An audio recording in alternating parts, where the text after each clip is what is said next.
is charity? What's going on? Oh, it's Lackluster Friday.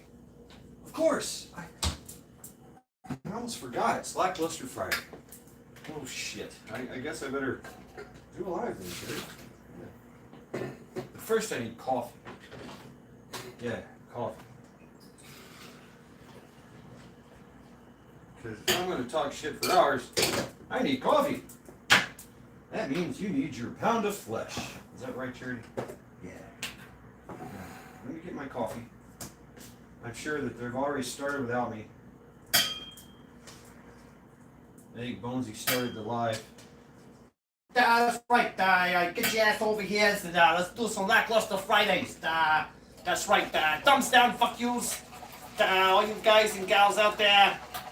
And all you girl guys and guy gals and all those in betweens and don't know what your gender is.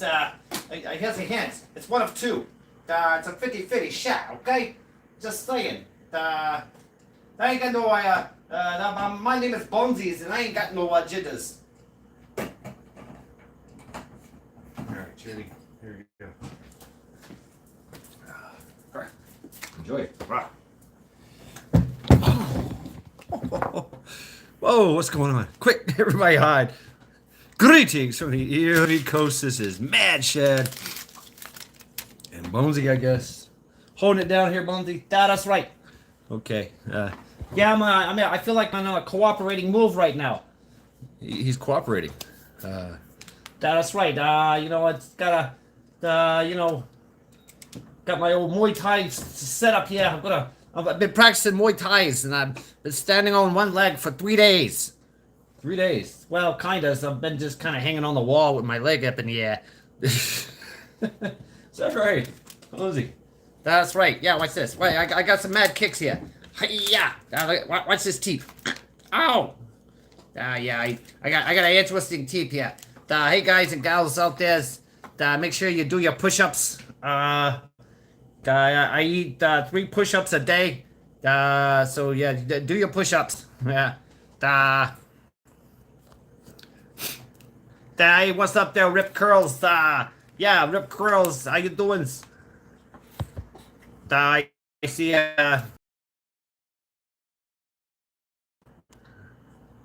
Don't. Mr. Marie Kitchens. Hey, how y'all all guys and gals doing? Bonesy here's DJ Lewis's. He's saying it's National Toothache Day. I got some teeth that'll be hurting me. Look at it. Yeah. Look at these choppers. Look at these choppers. Yeah, I just hey, what's up there, Holly Evans, fucking Yankee watchdog over there's. Welcome to the Bonesy shows. Hey, Lackluster Fridays. Don't listen to the guy behind me here. Yeah, you better listen to. Oh, you can. Just listen to my voice. Listen to. National Pizza Day. Go Sleekin. For the everyone's predictions. What is your prediction? What is everyone's prediction for the weekend, if any? Bonesies, who gave you the black eyes? It's a process called dyeing. That's where your eyeballs come out of your head. That's what gives you black eyes. Yeah, that's right.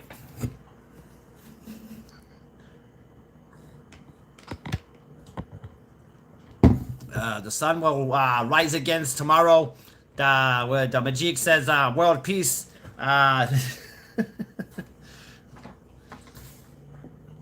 The wolf fangs is saying it's going to rain and shits.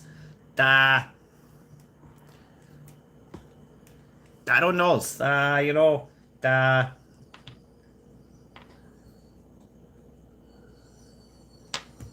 There goes hey, Linda Lewis. Hey, how you doing? Give us, yeah, that's right. Thumbs downs and fuck yous. Thank you. How you doing? Stopped in to give you a thumbs down. Thank you very much. Bones. Oh, that's right. Oh, predictions. There you go. So it was a one of those questions that Rip Curl Readiness was asking was, what are your predictions for the Super Bowl Sunday? Yeah, I mean, is that what we're saying here? Obviously, they've already. It doesn't matter what we say. Doesn't matter what we do, how the bets go. It's going to be the Kansas City Chiefs. They've already said it. Yeah, Kansas City Chiefs are going to win. And chemo yesterday. Missy, Scorpio, boom. Weekend here. It is Mardi Gras. Oh shit! Talk about a party. Wow. I mean, that's craziness. I've yet to go to Mardi Gras. What's up, Fish Sticks? But I've been to similar things. KP Heathen, what's going on? I'll be doing something else. Hill Hummit Home Boobs. Thank you very much.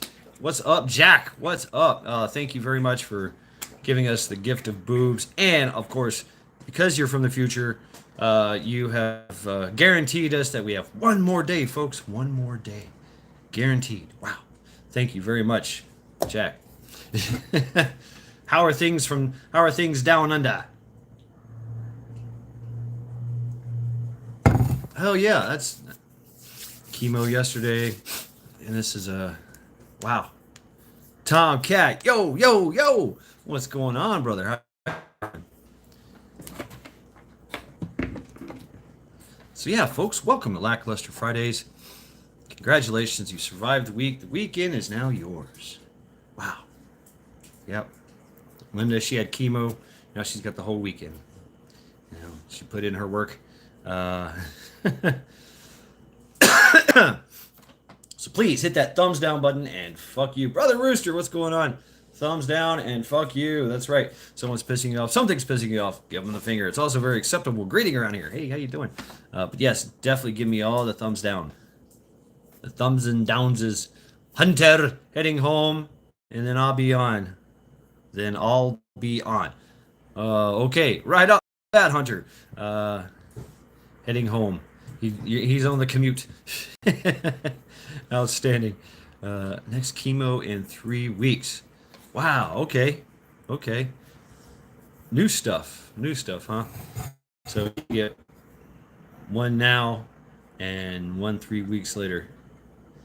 Yes, boobs exist in the future too, so life is worth living. Hell yeah. That's what's up. Thank you, Jack.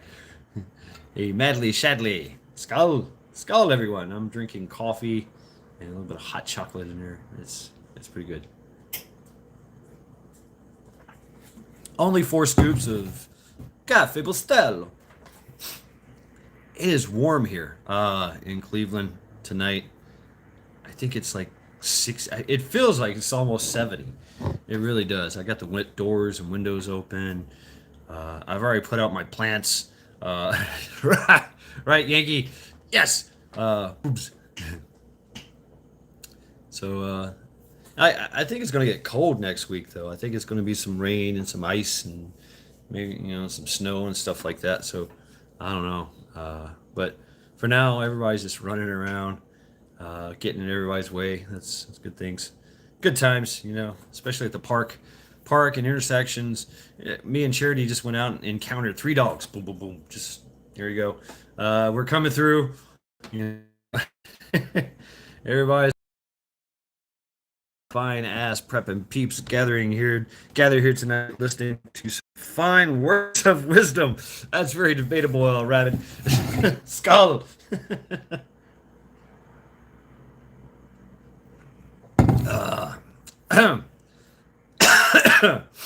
So yeah, what is your we hit 72. Wow, in Kansas City the other day, 58 going the wrong way. So yeah, we just might. I mean, I've heard them say that we're gonna, we might have a early spring, right? So that's pretty cool. What's up, Charity? Yeah. But hey, we're enjoying it. But I'm all beat up. I am. Yeah, Wisdom. You're all gonna fucking die. Well, we are, but hey. I don't know. Does anybody else have like a bingo card of how they're gonna die? I definitely don't want to die at work. I don't want to die on the toilet, right? So, oh, you hear Charity? What's up, Holly? Uh, so you have like a list of places that you don't want to die, right? First, like say on national television or something like that, or during your wedding night or whatever. I mean, you got to get that big promotion tomorrow. I don't want to die right there in the boardroom in front of. Hey, thanks. Boom. Right. What's up, John? Sorry, we this week feel like a bag of smashed assholes. Yeah, me too. And I've been doing the recovery thing. I need chocolate milk for my muscles and shit, but I substituted all that for steak, butter, cheese, eggs. That's been my wheat and my recovery. Just straight fucking protein. Bam, nail it. And now I get stronger. Damn right, right, Holly. Had a friend die on the toilet. Yeah. Well, so I've got a list of places I don't want to die. But places that I would like to die is I don't know. It doesn't really matter. That's the wild card, right? So when you die, you're like, this is the bingo card I get. Yeah, yeah, I did. It happened right in the middle of Vision Preparedness Mayhemic Thursdays.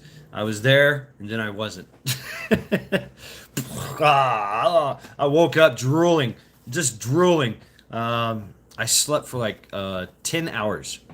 Yeah, it's very unheard of for me. 10 hours. And then I napped today, and so I'm feeling well rested, I think, and just sore, sore as fuck. But that's part of the game, right? Laxatives, no laxatives. No, no, no. No, thank you. Skull.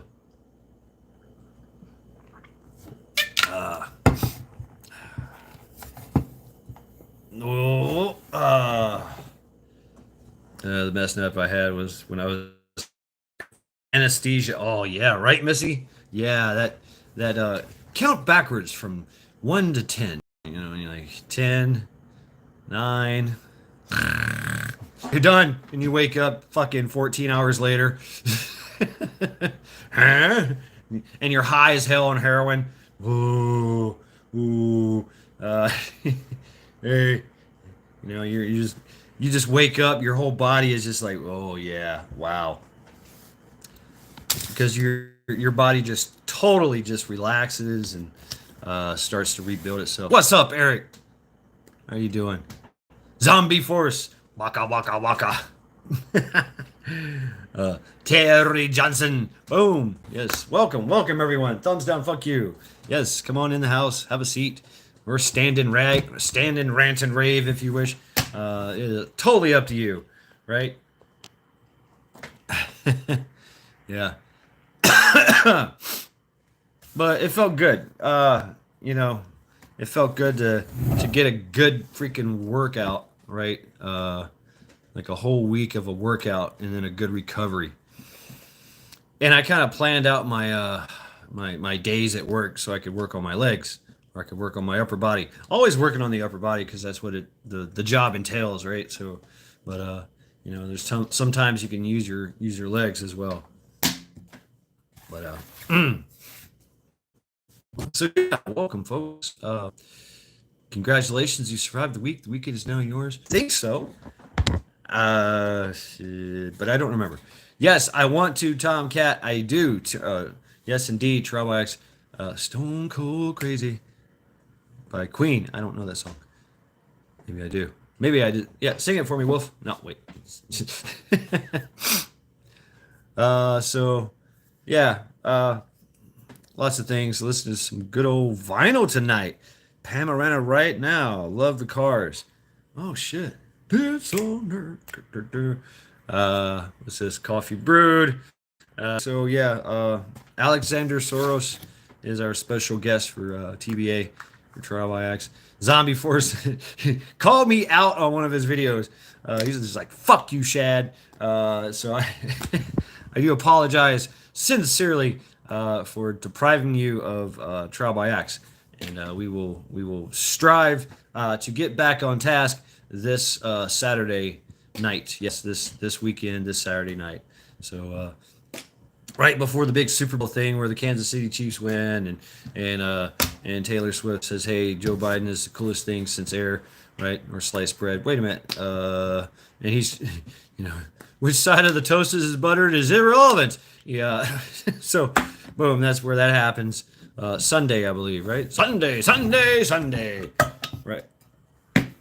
So we'll see what happens there, right? And I don't know. Sunday reflections. Why not? Try to stay on track. Taylor Stiff. I still think it'd be funny as hell if the world found out she was a dude. Like, damn. Deep highway star, deep purple. And Joe Biden needs some love. Yeah, didn't she just meet with him? Right? She just met with him. And they had, I guess he sniffed her hair. He's like, "Come here." Ah, yes. Thank you, Taylor Swift. And ran off to, jack off with some ice cream or something. Run around the White House with no pants on, leaving shit stains on the carpet.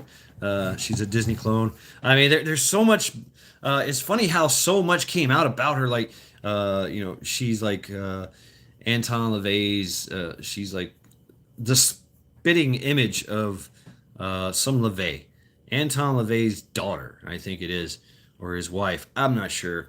But side-by-side comparison does show a striking resemblance, even though they're like 70 years apart in ages, right? So, really, one of those timeless Jason and VA, shalom. Screw all those famous assholes. Get into the whole. That's what they do is they have the promiscuous sexes, parties and drug filled things. It's all part of their ritualistic training. And then comes the humiliation and the shock and all the debauchery, and then they work on their guilt and blackmail them basically into becoming mindless slaves for the elite occultist. So with a absolute definite agenda, right? It's all squirrel bullshit. Pay attention to the facts and shit happens in your life. Right. Yeah. So I've dove deep down these rabbit holes, man, and you're just like, oh, ow. What's up, Blaine? Governor Rat, you son of a bitch. I came here to help, and you broke my bank. Oh shit. Give us the latest, folks. And folks, drop your links. Shameless plugs for everyone. If you're blue, you know what to do. If you're not, then you're snot. Then you just beg somebody that's blue and they'll drop it for you. So yeah, drop your links, drop intel, whatever you want to do. That's why I made you blue, so you guys can share information, quickly. There will be choppers for this. Choppers? Yeah, always. Absolutely. I think so. Yeah, that's going to be a big production. This whole Super Bowl event. We're on a ritualistic thing. It's got think about the timing. Think about the numbers. For the elite occultists, this is a very big auspicious day. So it's got to be and they're all about the ritual and the showmanship of the ritual. These grandioso fucking rituals of which link? No, stop it. Damn it, Rebbit. No, don't do that shit. You drop an email for your OnlyFans page, but I wouldn't. I would steer clear of putting an OnlyFans page in the comments or chats. I'm pretty sure that YouTube is going to just boom right off the bat. What? Bam! Got you. So we're all getting phone calls and door knocks. And we can talk about that too. That's they're going to start doing that, folks. We're gonna the more and more. This is my prediction. For the years, the more and more that this anti Tom zombie force, what do you call it? The anti Melissas, right? Yeah, I see what you did there. It was very clever. The anti Melissa rhetoric coming from positions of authority, Like I'm authority that's authorized to shoot you in the head if you do not comply with their wishes. Yes, you know those people. They usually they're all part of the alphabet soup, and so they'll all be playing and just saying, "Okay, that motherfucker, let's go get him. That motherfucker, let's go get him." Boom, boom, boom, and then just that goes hand in hand with what has always happened in a socialist communist takeover. A tyrannical regime. Pot B, what's going on? The situation is more dire than you think it is, right? We've already lost. The pyramid of escalation, de-escalation. We are far up the pyramid already, even though we don't know what the fuck's going on. This fifth dimensional warfare, we've already lost a long time ago. To us the whole fucking time, and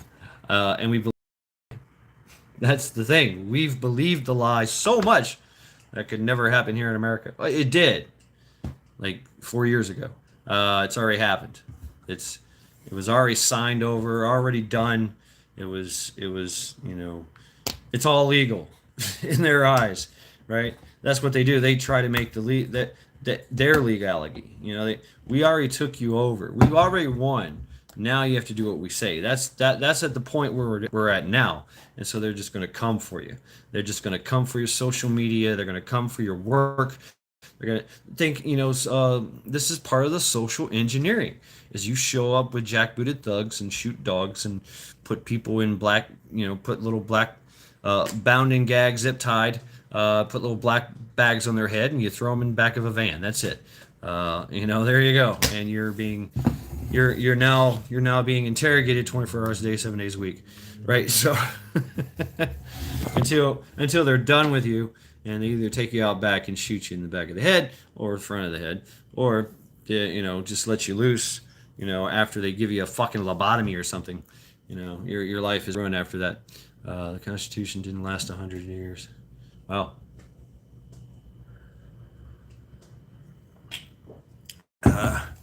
And so the point of points, like where we lost it. What's up, Billy?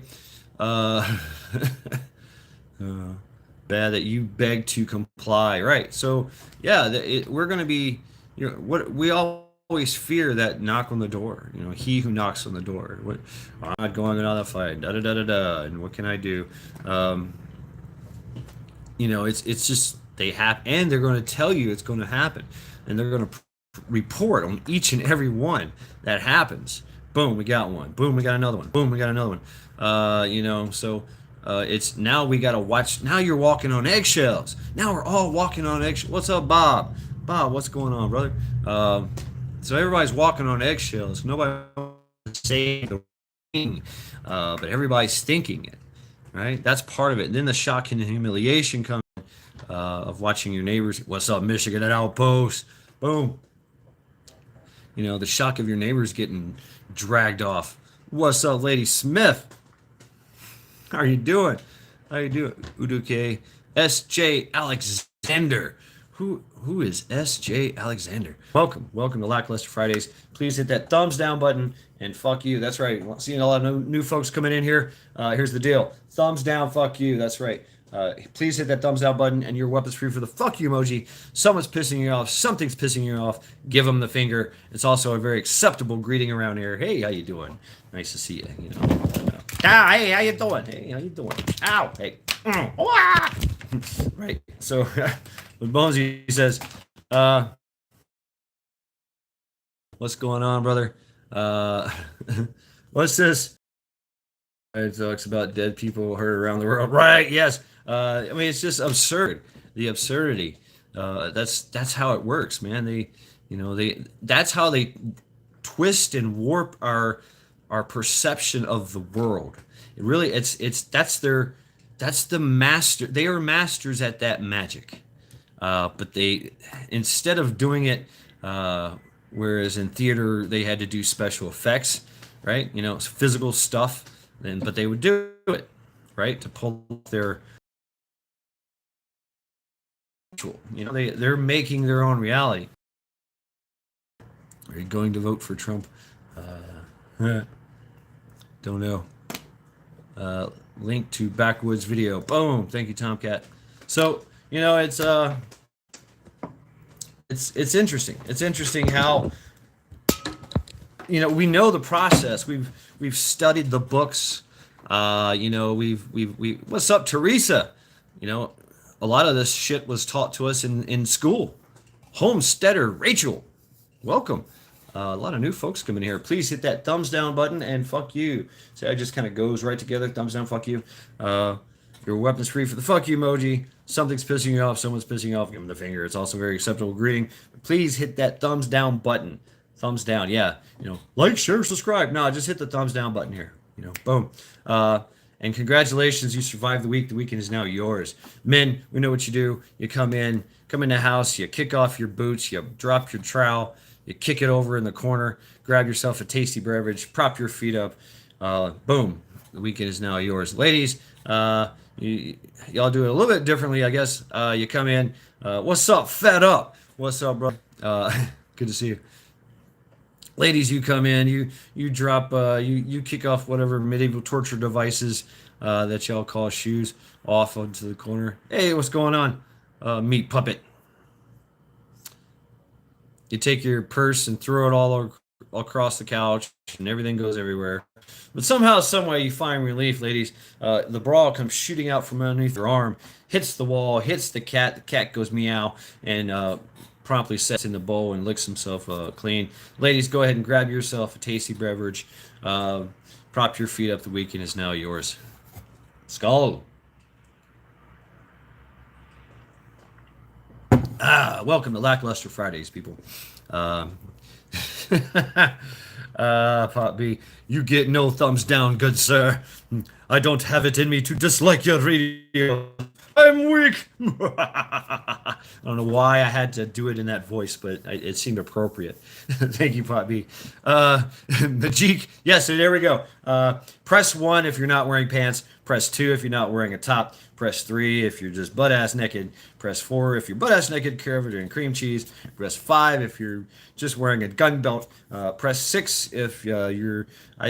you make up your own numbers after that. So, yes. Welcome to Lackluster Fridays.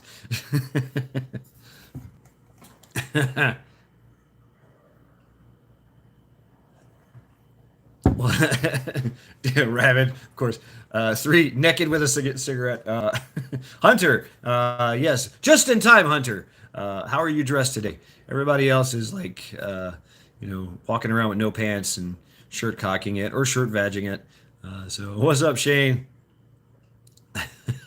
Whoa. All right. Yes. I see axes getting thrown already. Right on. Yeah, we'll do that. Well, I want to do Trial by X tomorrow night. We will do it. Yes. Oh, Rooster, breakfast for dinner. Man, and you know what? That's a different kind of sleep too. It's wait, naked and hanging short, very short. There's no number for my glory of just a beard and a gun. I'm pissing in any corner. Right. Wow. Very creative indeed. Yes. So Holly is she's throwing axes too. Wow. I get it. Teresa, fully clothed and coat and shoes outside smoking. See, there you go. Then you're at like a -5. Teresa, your number is you got all the clothes on, because it's cold outside, but you want a cigarette. Yeah. I want a cigarette too. Yeah. Hold on. Stand by, folks. Zombie Force has a very important request here. Could we pause for a minute? I'm going to fix some coffee. Anyone need anything while I'm in the kitchen? Tomcat or Zombie Force, thank you very much. Folks, please refrain from commenting while Zombie Force is away making some coffee. But yes, tell him if you would like a cup of coffee when he comes back. I guess he's bringing coffee for everyone. So stand by, folks. All right, get your ass up there. I like that idea too. We're gonna go outside and smoke a cigarette. That's a great idea. So, I would like a joint. John says, "Grab me a beer, please." All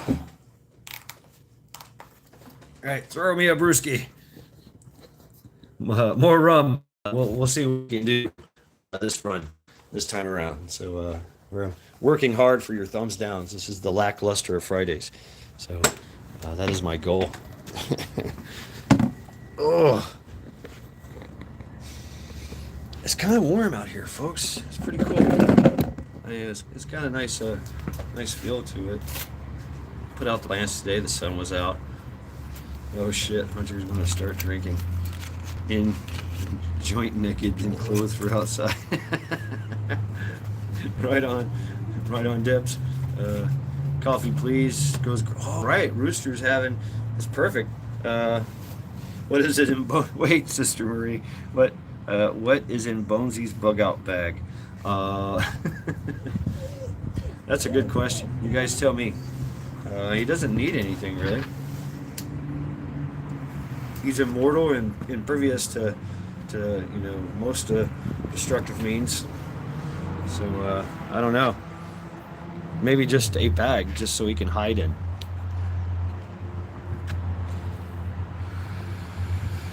Joint custody. Texas team top chat. Teresa team top chat. Yeah. Outside the neighbors get mad at me. I wonder why, dear Tomcat. Yeah, you're probably pissing on their tomatoes or you're pissing on some flowers. Be mindful at least. Go piss on their car or something. Or a tree or it's amazing though. Men, we all know this. All men know this. We set up a perimeter and it works. It works for most animals. It really does. Raccoons they're like, oh shit, humans are here. Fuck. Deer, especially if they've smelt us before hunting them. There you go, Rooster. It's only super glue. That's all he needs. Just something to piece himself back together. Wow, Charity is chawing down on a bone. Let me see if I can get this. There you go. She's done found a bone.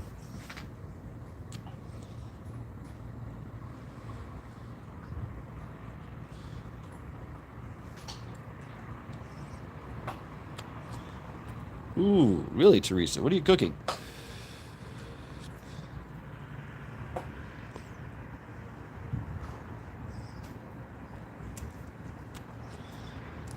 Lost my red-headed winch.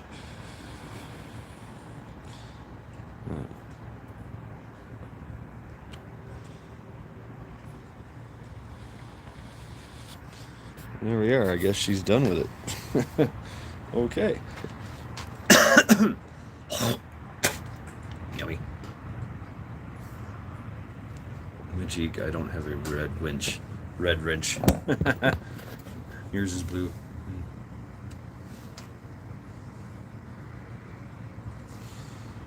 So yeah, welcome folks. Almost 30 years ago. Damn. I remember a redhead in my life. Actually a few, 2, 3, maybe 4. Damn. Actually, I've had a lot of redheads. Stay focused on the mission. That's right. I'm working, folks. Weren't me.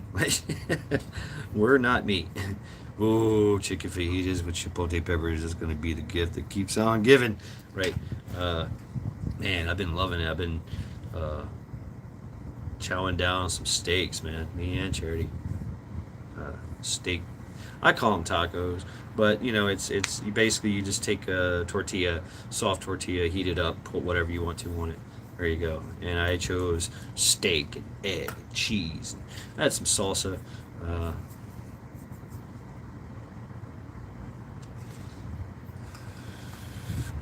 Ranch, a little bit of ranch dressing in there.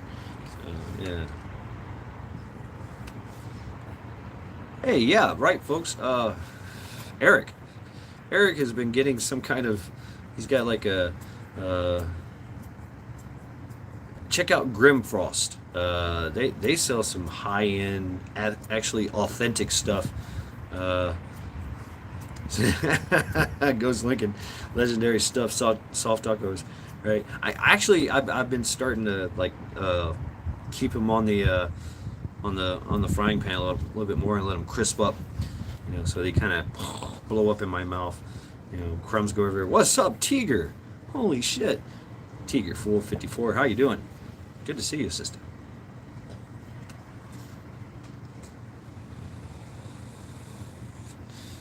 Like a crispy kind of thing now, but it's like this fucking big, dripping. Yeah, Grimfrost got some really cool shit, and it's authentic. They actually took some, and I'd love to get me a. I know it's kind of cliche, but a Viking sword, but an actual one, one that's weighted. It's got the handle, everything. It's historically accurate, right?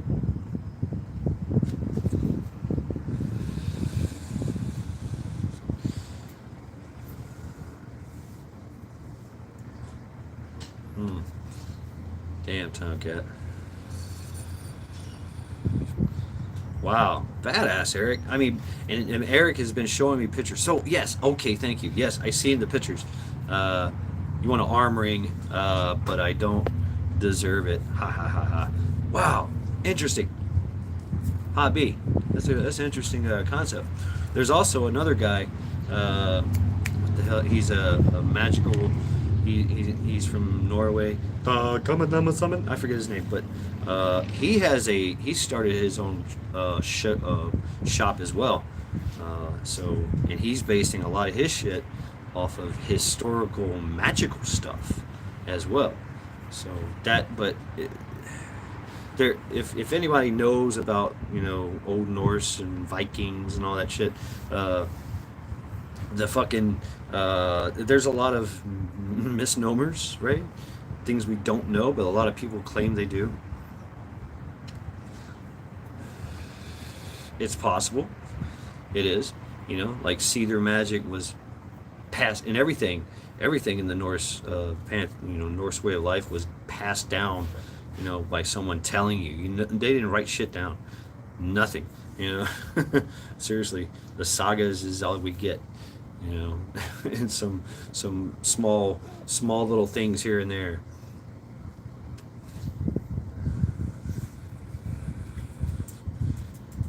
What weight sword do you want, Chad? I don't know. It has. Okay. I'm translating here, Zombie Force. It has to be any kind of one-handed sword. You don't want it heavy. You really don't want it heavy. But the Viking sword was used in a certain way. It was used like a whip. Bjorn, yeah, that's another guy. He's got some. I'd like to get a Great Dane axe. I would. But that's a specific specific weapon. But it's a polearm, definitely. It's like a halfway between a polearm and a full size sword or something. But I don't know. You have a Great Dane. 1/10 of your body weight is a start. All right. Okay. You see how in the evolution of weaponry. Yes. Thank you, KP Heathen.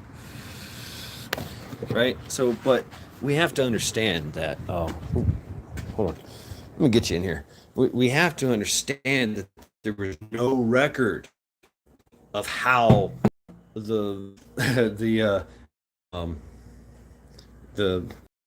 was practiced. We have very, very small glimpses. Oh, my door is fucking broken.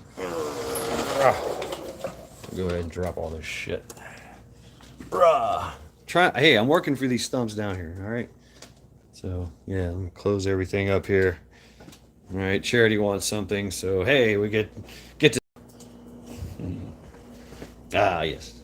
All right, here we go, folks. Back to the wall, back to the office. Yeah. Delve Dog, Supper 5, Mad Shad. Fucking Friday. Fucking Fridays. Yes, yes, indeed. Libo has been sounded. Libo has been sounded. Man, I made it worse.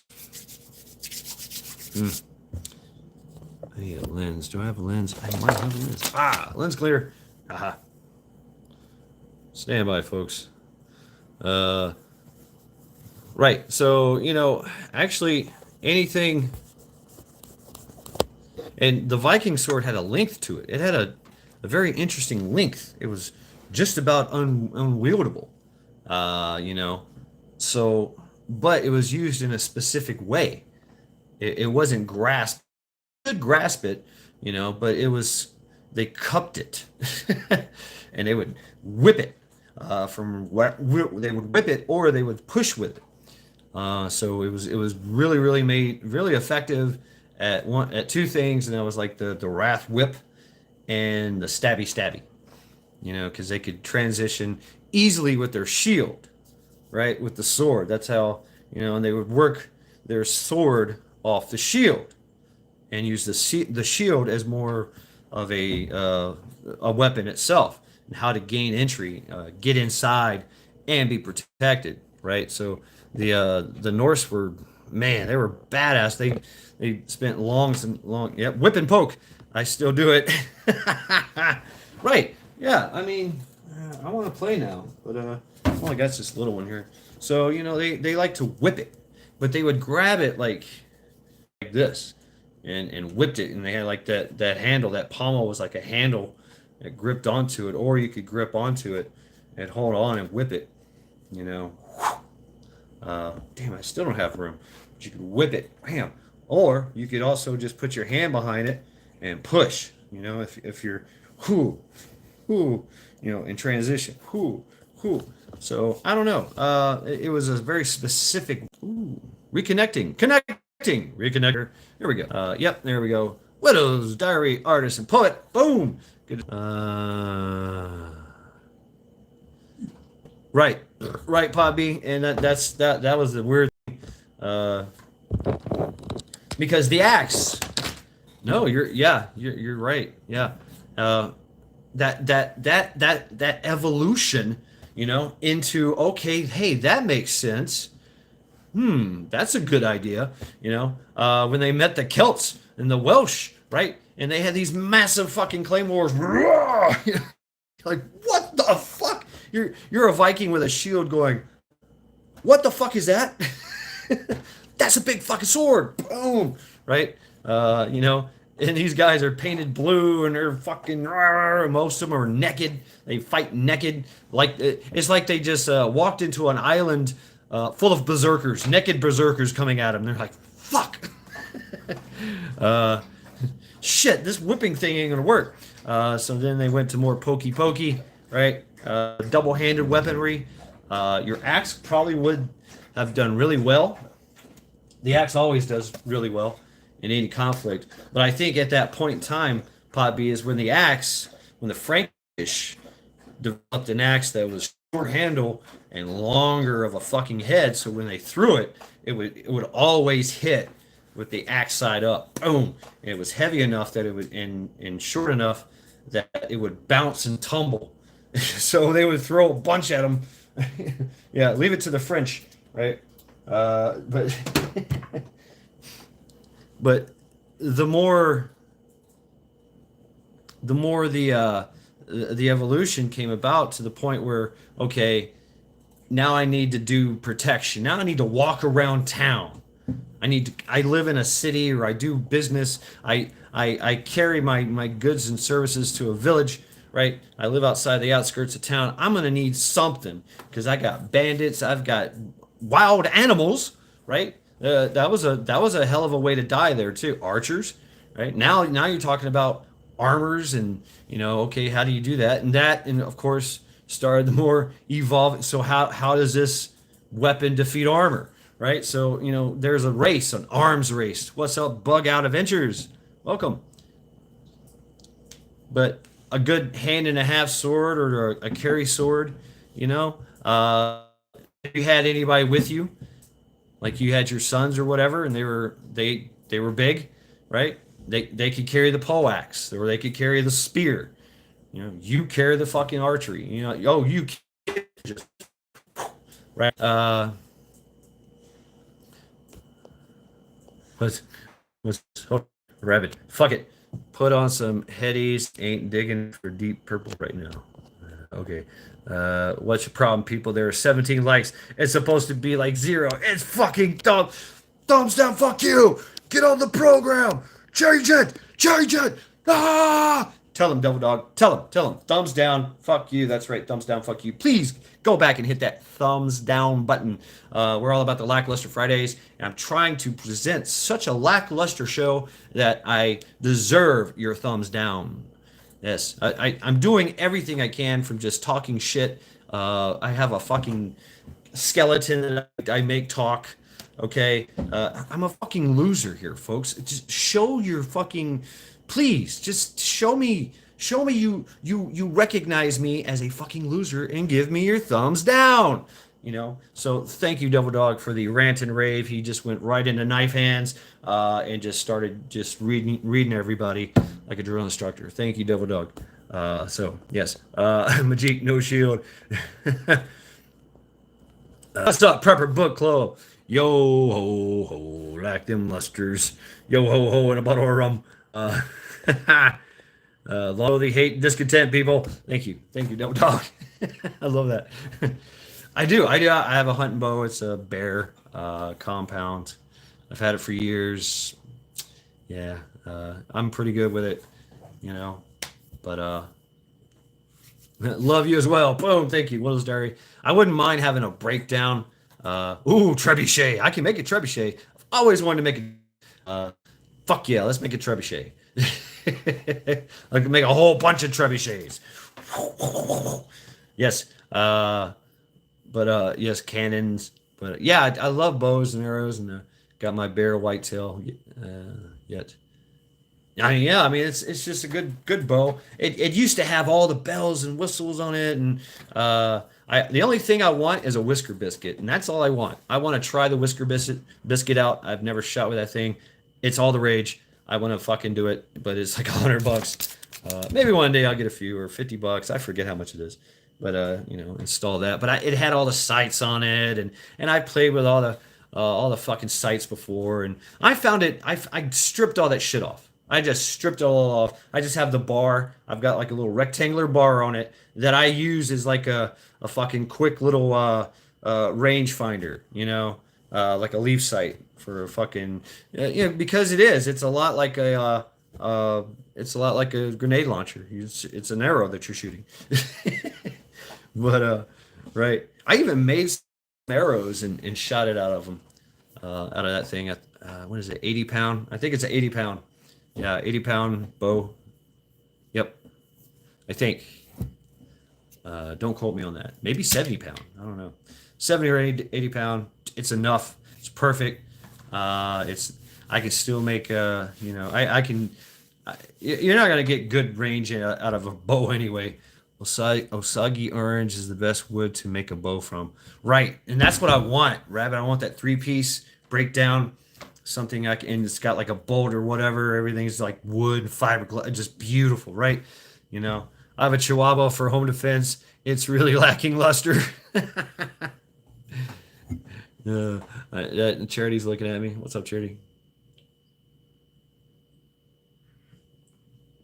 And you know what? I tried the crossbow, and I was like, maybe I should go with a crossbow. No, you know what? I like a bow. I like a bow. Whatever. It's something about the bow just makes sense to me. The crossbow is great, but go ahead and fucking correct me there, Rabbit. Am I saying it wrong? Let me try to do it right. Osage. I mean, Osagi. I don't know. Anyway. But I mean, crossbow is fine, but I was a kid, and I remember in high school going through the and seriously, we had the hunter safety course. We went out back behind the field, or in our high school, the field behind the football field, and shot 22s at targets. Like, I did that shit in school. And then for archery, we took archery in the gymnasium, in the basketball gymnasium. I'm like, why would what? I don't understand. I'd love to go outside and shoot a bow. They said they used to, and they said they used to, but all the kids were going, whoop. They were playing fucking chicken. They were playing suicide with the arrows. They'd shoot them straight up in the air and run from it and let it come down. Yeah, that was the reasoning, and it made sense. You think about it. But with a 22, all the kids were just shooting forward, right? And they're much more disciplined with guns than they were from bow and arrows. It's dodgeball, because somebody's always throwing something at you, right? I remember that. I remember this. This is a reflection from childhood.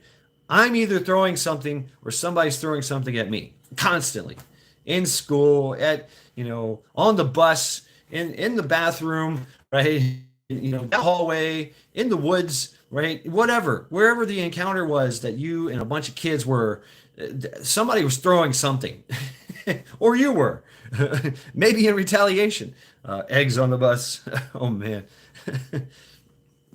Oh yeah, I've wrecked a few cars. Yeah, yeah. I'm not proud of it, but I did it. But so yeah, everything was kinetic growing up for me. So it made you sharp, made you alert.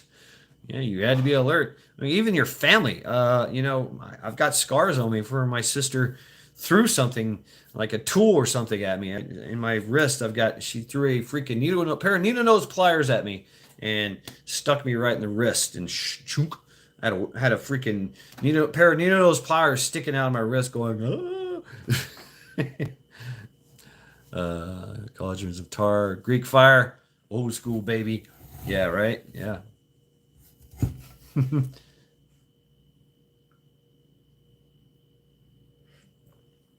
Jarts. Yeah, right, Jarts. So right, Hunter. So imagine that with there you go. I mean, with bow and arrows. What's this? My grandfather was in the Norwegian Navy pre-1900s. He said Vikings were pirates. Yeah, fuck yeah, they were pirates. Fucking Jarts. Yeah, I do too. Cheers to the ham. Just saying. Okay. I like the idea of ham. Yeah, Jarts, man. I had a pair, and I kept them in my. I lost them in the third storage unit I had. The third time I lost everything. I hung on to them, man. I found them. I think I found them at a fucking yard sale in South Carolina. Hung on to them, found them. Told everybody I had a pair, and they're like, "What the fuck?" And so so some fucking storage unit guys got him out there with his kids, getting Jarts from Kristen right outside, threw him straight up in the air. Right. I mean, Hunter, it's kind of, as a kid, you're like, yeah, I gotta throw this as far as I can, see how fucking high I can get it. I want to hit a bird or something. That's why windows, I used to throw things and hit windows sometimes. Like, ooh, damn, sorry, didn't mean to do that. I've only meant to do it a few times.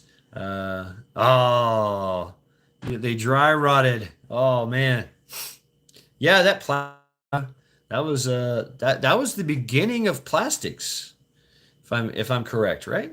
Like the whole plastic industry was coming about, and they were just kind of early days of learning how to make things plastic. Like nowadays, can you imagine a pair of Jarts with like say carbon fiber fins on them? That would be badass. Somebody needs to remake Jarts into around 1975, right? Right. I was born in 1974, and I remember them when I was a kid. 5 years and up. So yeah, we had them. Charts were lead. Oh, that's right. They were made out of lead. But think about it. If you make like a carbon fiber one, make one that you can play chicken. It's got like a big fucking big head on it. Make it like a Nerf ball head. Doink. Oh, it got me. Uh, Jorts. What can go wrong? Right. Well, just saying lunking jarts out of a tape. Whoa, right, Ghost Lincoln? Yeah, right. And yeah, they do that shit. You have a salvo. Fuck yeah. Rail guns. I mean, folks, we can make rail guns. There's companies that do this shit. They make some rail guns. We should all wear coverall jorts. What the hell's a jort? Jort. Anyway, jort. That's your Shad. Dr. Pepper right now. All right, DJ. I understood nothing of jorts, jean shorts. And Charity, what? Jort. Okay, jean shorts. Okay, all right, whatever. Yeah, cool. Welcome to Lackluster Fridays, folks. I just kind of dove in the chat there. We love Jorts. Way to gay. Right. Thanks. Way to go, Public Prepper Book Club. Way to gayify the conversation. Parents took them away.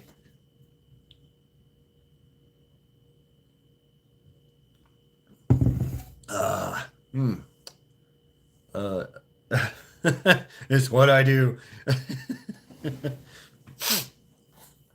I remember there was another really cool thing was literally you took a can of beans or whatever, canned foods, and you make this, just cut it in half, make it a circle, and you ground off all the sharp edges, just so, and you have to do it a certain way so it's aerodynamic, and you could throw it.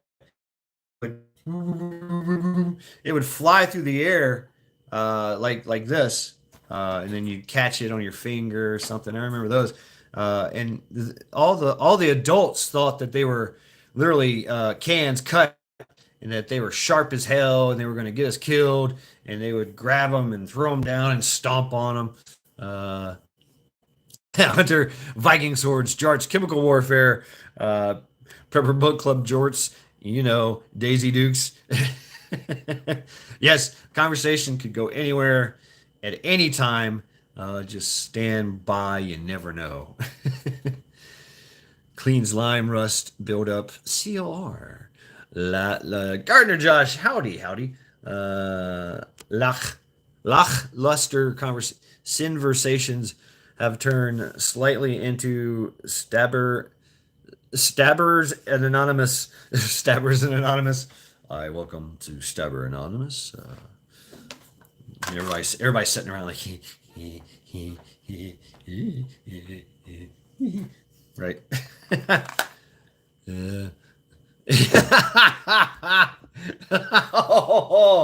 Hunter. Come on now. That's pretty rough. But Wolfang, yeah, watch out. Incoming. Two sharp swords in the dark room can be interesting.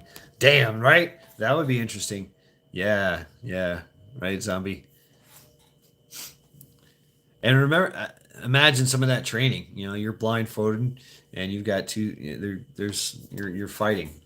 Two blindfolded people fighting, sword fighting.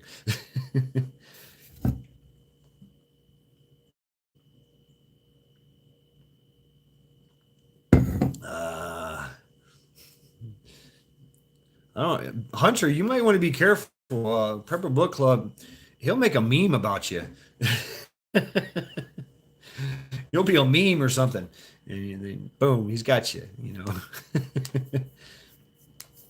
Yeah. What is it called? Apocalyptic.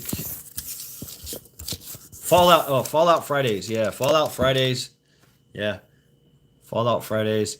Rabbit. He, she, it ain't gonna get offended. I'm sorry, they're they them. By the way, hella decipher their chat. Yes, I try, Lady Smith. Uh, yes, I've had to live in areas where people didn't speak the language, even though they're Americans. You're like, what? Wait, wait, wait. Okay, I got it. Yeah. Let's see. When it's is a dude, it's called Donnie Dukes. Welcome to orgasm class. Only you can stop you from coming to class. DJ Lewis, just the form if Latin. Right. It is. I mean, you're right. You're right. And Mexicans talk like that too. There's a lot of there's Mexicans that can't understand Mexicans. I'm like, oh, he's from the mountains. We can't understand him. You're like, what? Yeah, that's there's redneck Mexicans, and they're like, ding dong ding dong. Oh shit. Can you speak? Spanish. People from Spain can't understand anybody from Mexico. I know, right? Welcome, Magic. Even though they all speak Spanish, right? Castilian Spain. I know. DJ Lewis is giving classes about orgasms over here. What? Oh my god. Heard version.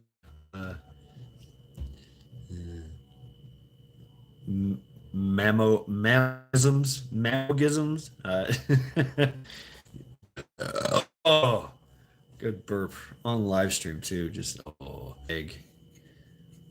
Swords, Jarts, Chemical Warfare, and Daisy Dukes. Right, the Shaky Pickle. Apparently he got attacked. I would love for Karens to come in here. That'd be great. Better out than in, right? I'd love. I'm here for a good argument. Good argument. I'm here for a good argument. So bring it on.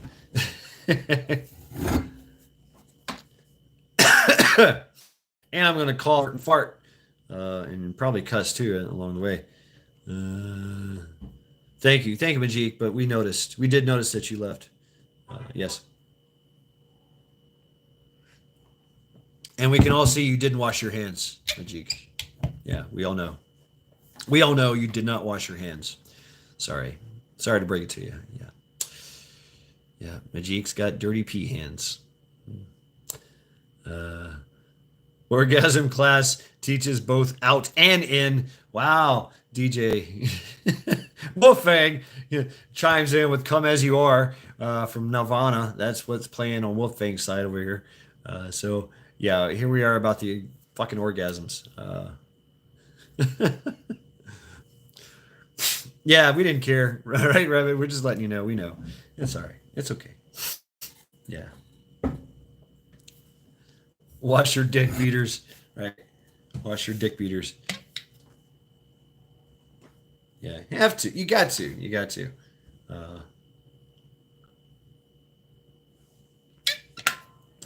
Plastic sheeting and baby oil. Slip in and slide. Oh my god.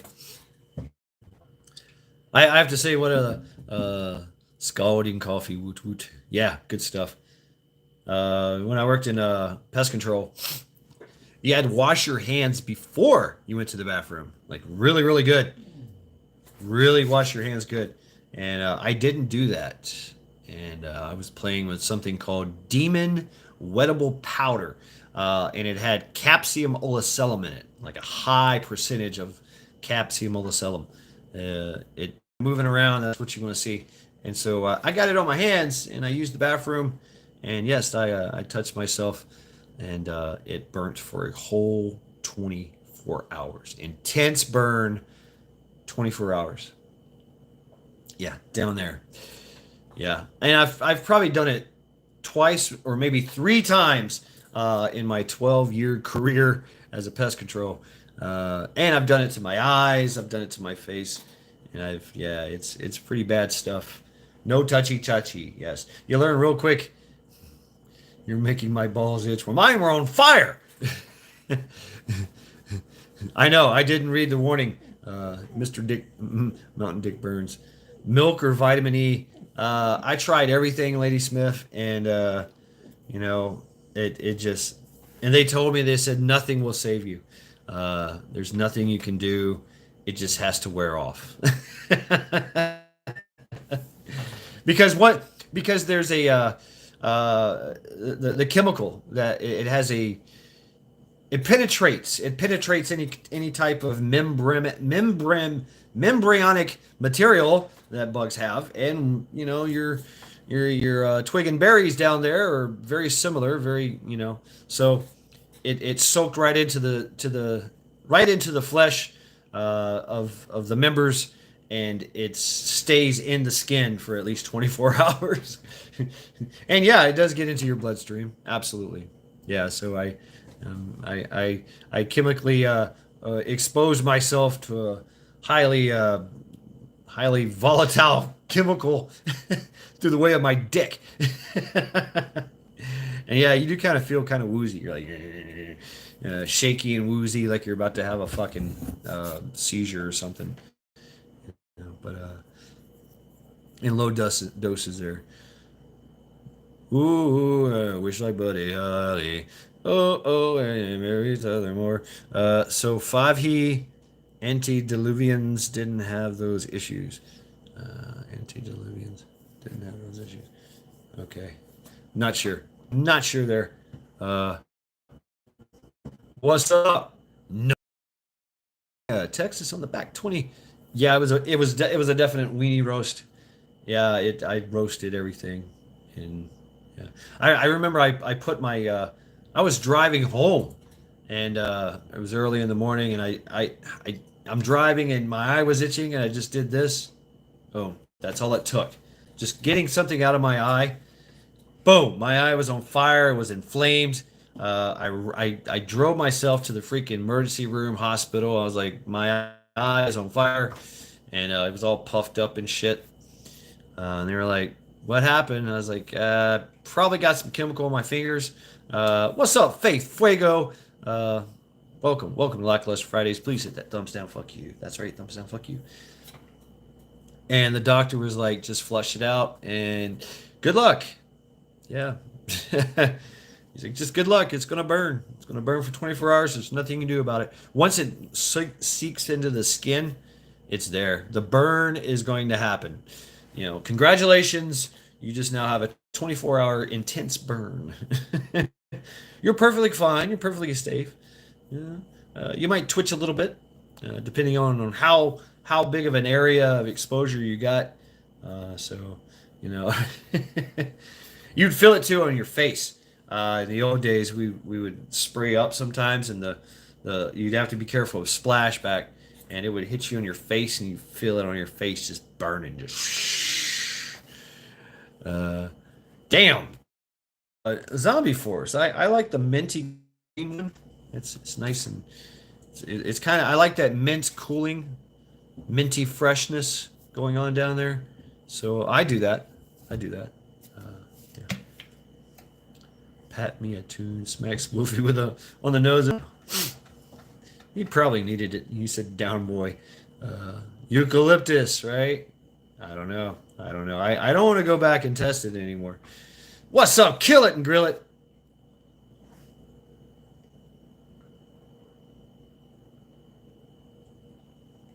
Ooh, who has barbecue? Oh man, that sounds good.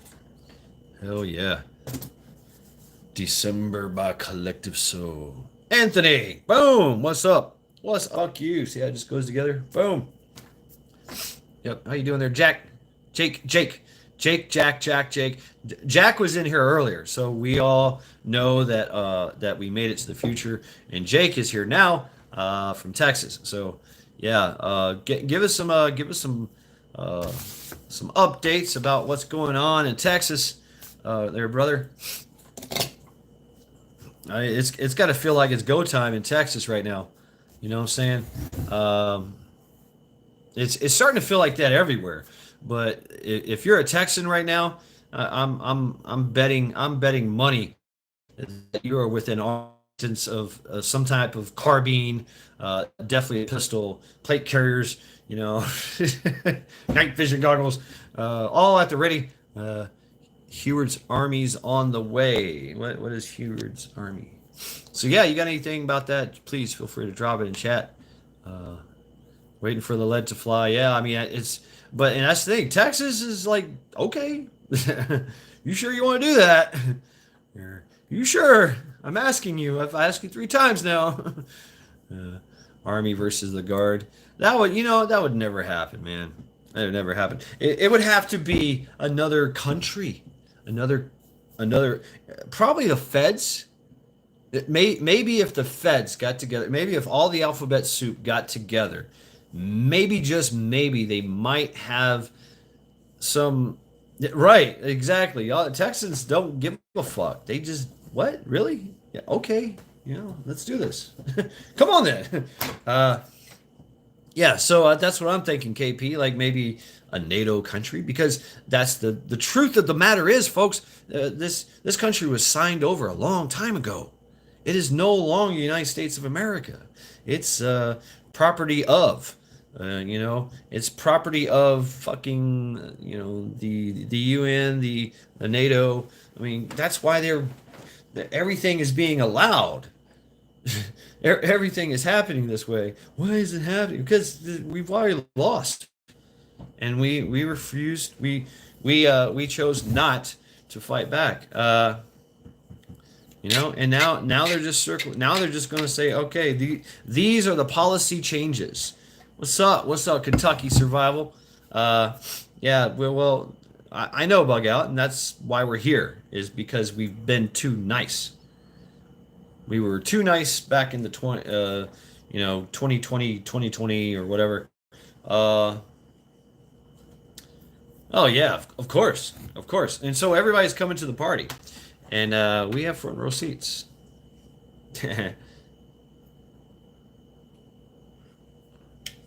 So, if anything, what's going to happen, right? What they would want is for a peaceful transition, is what they're going for.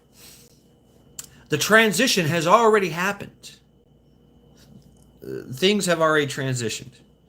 We've been bought out, right? So, System of a Down. That's why they don't last anymore, because they knew about the world order and they were fighting about it. They were talking about it. But yeah, they've already done the paperwork, is what I'm saying. They've already signed all the necessary things, and the transactions have already been made. Everybody's been paid off, bought and paid for, and this country has been sold. And so now it's theirs now to do what they want to with it, and that's why they're doing everything. And we're seeing all these things pop up. All these tyrannical, things coming up here and there. That's why our borders are absolutely fucking wide open. Everybody's coming right in. Everyone that is not American gets favorable treatment first. And now, it's 2030 to 2050. This is all part of the plan. This is all part of their plan. It's going according to plan. And we're not doing anything about it. You see Europe, the farmers, they went off. They're going off right now. It could get worse. Right now, there's all eyes are on as far as like the social engineering aspects. All eyes are on 2 places: Europe, United States, because we're on the verge of saying that's it. Fuck it, let's go. Right? We're on the verge, and Europe has already been there. They're already engaged right now in violence. The army, been major arrests. All the agencies, all the authorities. There's military involved. They're all trying to stop the massive riots and burning and farmers that are just taking over major cities in mass. I mean, millions of people showing up and blocking everything. What's up? Pilgrim Max, what's up? How you doing, brother? Welcome to Lackluster Fridays. Thumbs down and fuck you. That's right. Please hit that thumbs down button. Your weapon's free for the fuck you emoji. Someone's pissing you off. Something's pissing you off. Give them the finger. It's also a very acceptable greeting around here. Welcome. So yes, what's going on in Europe? You know, we're almost there. We are almost there, and we can go really kinetic. Like the amount of destruction that the American people can just unleash is awe inspiring. Okay, so and the rest of the world knows that, right? That's why they're trying to get rid of Melissa's, right? I'm quoting Zombie Force here and Melissa's, you know, making it illegal to train to do anything, you know. So because that's it, you know. Welcome to tyranny. You are no longer allowed to train because your training could upset and you know is a definite threat to democracy. See, they've been telling us the whole time that we are in a democracy. Democracy has befallen America. That's why they say it over and over again. The social engineering, it's all been done. We've already been sold. Welcome to tyranny. Now it's time for us to realize it. That's what's going on here, folks. Welcome to tyranny. We're already there. We are already there. It's still we pay our taxes.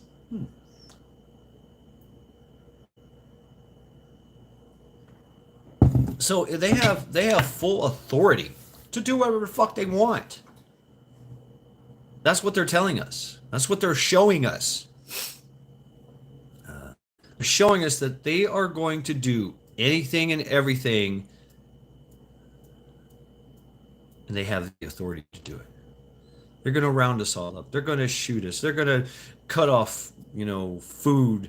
They're going to cut off power. They're going to do all the things to us because we are theirs. They are accepting ownership of us as slaves. And slaves are to be treated as property, and that's what we are. We either perform, fill a role, or we're discarded or sold. So here we are. Here we are, folks. Welcome. Welcome to the New World Order. I'm just I'm quoting it's code. It's a code. You know, they're going to ban all militias. No training. Change genders, right? Yeah. I mean, either one of the two, right, Zombie? I mean, and that's what the whole thing is too, you know, with it's called relativism, right? Men can be women, women can be men, you know, and let's just go ahead and first and foremost make them sterile, chop off their junk. I'm discard. Boom.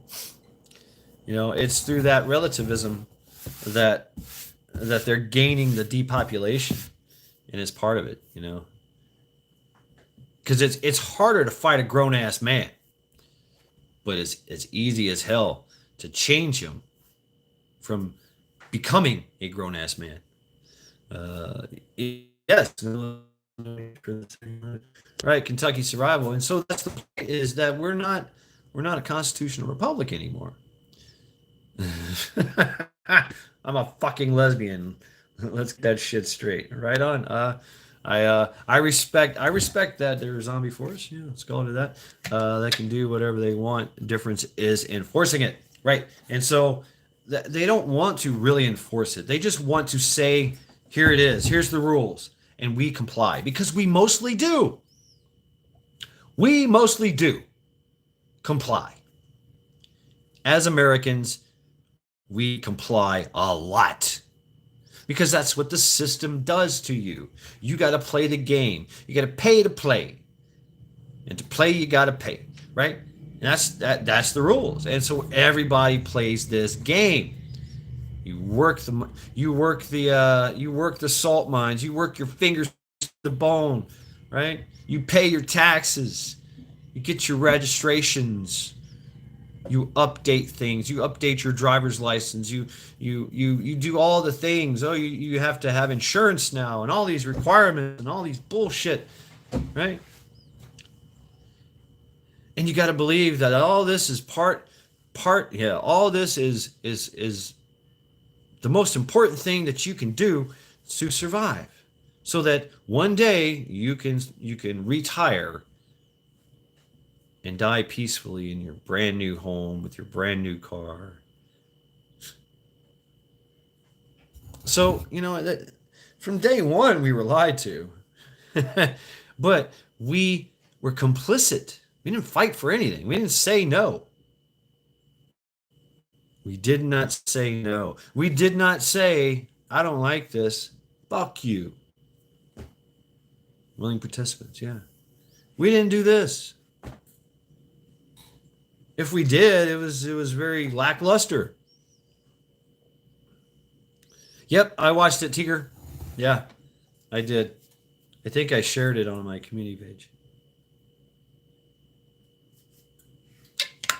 It's like 2 hours long. Like, wow. I had to power through it. I was falling asleep.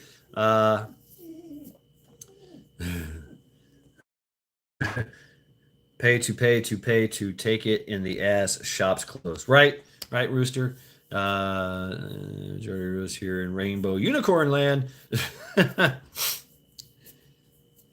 We forget that we are a constitutional republic, and the corporation has a lot to do with that. The workforce has a lot to do with that. That's what got us in. The American worker is used to offering his services to the highest bidder, right? That's how goods and services works. But out of the kindness of your heart, you're going to allow yourself to come in at $10 an hour? Fuck you, I ain't worth that shit, right? That's why the whole union thing, and everybody did that, right? And you had skilled laborers that, they had extensive resumes, blue collar workers that if they walked into your plant, they're right off the bat, they're guaranteed 60,000, 100,000 just for them being there. Okay, I'll be janitor, but eventually you're going to ask me to fix that fucking massive machine, and I'm going to do it, right? Kindness of my heart. But that's what we do. We're just like, oh, okay, I have so many registrations, so many, fines and fees. I've got a federal tax, I've got a state tax, and there's a fucking city tax. How many taxes? I mean, then I hear we voted on a school tax. So there's 4 taxes right now.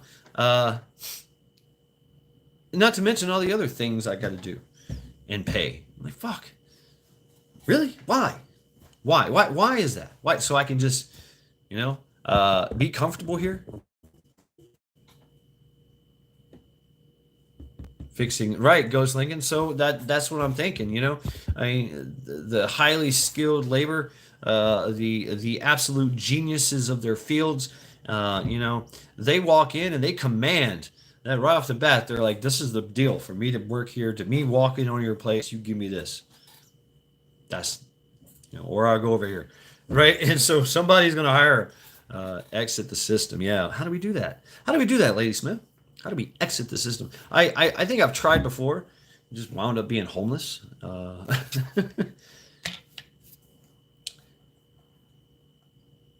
And that's the thing. Okay, say I want a homestead, like actual homestead. Say I want to go to the Wild Kingdom.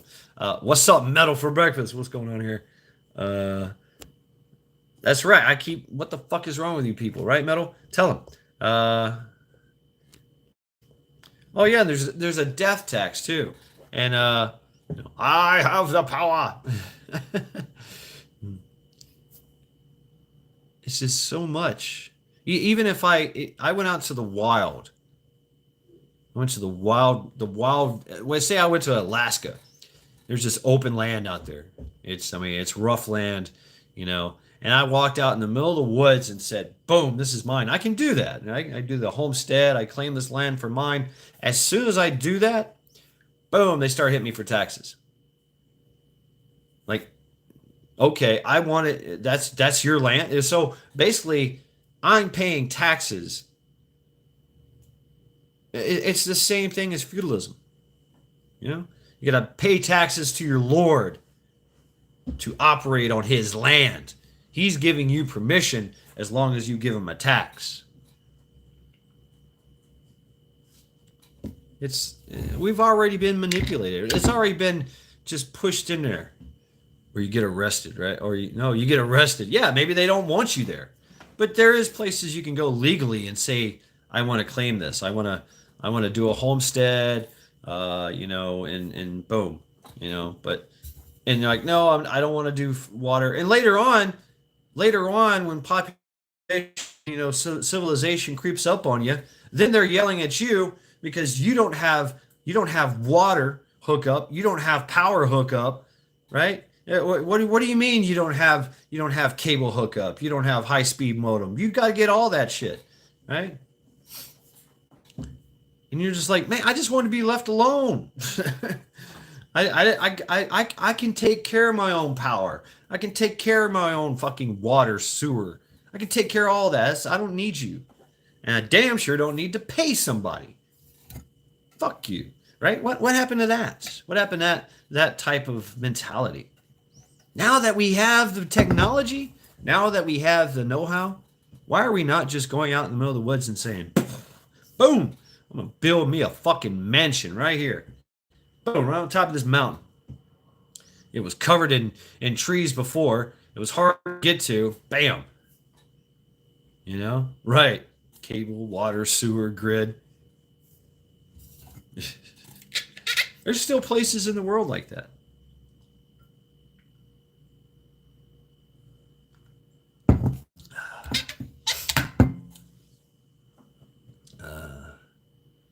Those days died with Jesse James. Yeah, right. You can shit in the woods. That's why they have regulations. You can't just shit in the woods. You'll contaminate the water aquifers, right? But not, never mind all the rotting flesh and rotting vegetation and absolute fucking chemical spill of fecal matter everywhere, right? I mean, from all the animals, from deer, from rabbit, from foxes to bears to everybody shits in the woods. Even Bigfoot. That's right. Even Bigfoot shits in the woods. And that's disgusting stuff. But that's what makes the woods. Does the bear shit in the woods? No, Holly, that's not true. A bear does not shit in the woods. I don't know. I'm just fucking with you. My property to teachers because of it. Use your brain, peeps. Use the system to your advantage. Okay, circuit breaker program. Cool, Rabbit. Yeah, so I mean, there's ways and means, right? But you still got to play the game. You still got to play their game. Their game. Farmer John shits in the woods a lot. Yeah. Talk about some fertilization. Okay. And I agree with that. Prepper cheat codes. I agree with that. But if I want to be left alone out in the middle of nowhere, leave me the fuck alone. I don't want to tie into your water, power, or sewer. I make my own. Learn how to play the rich man's game. Well, that's a game of death and destruction. Yeah.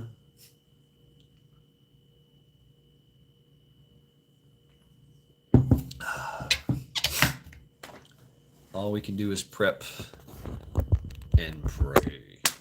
Yeah, praying. That's always fun. It does work, I guess.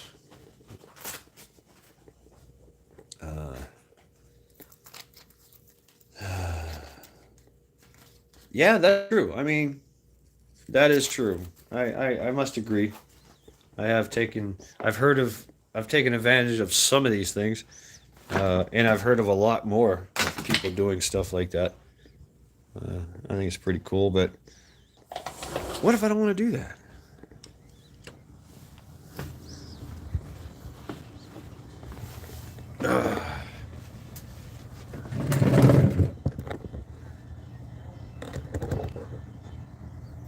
Taxation.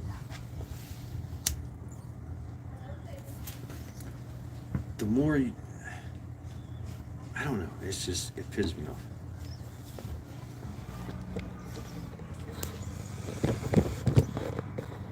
Who gave them the authority? We were supposedly giving them the authority. I see it. Yeah. Well, I'm not. I'm not disabled. I'm absolutely healthy and viable slave. I'm strong, fast, and somewhat smart. So I'm still in the workforce being exploited. And I'm stupid. So yeah, I'm definitely going to be taken advantage of. Yes. Probably not going to get my shit. Got the hiccups. Wolfang.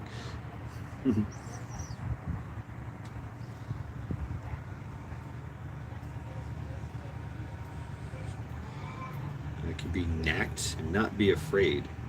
Knacked? Oh, naked. Naked. Knacked. Okay, I see.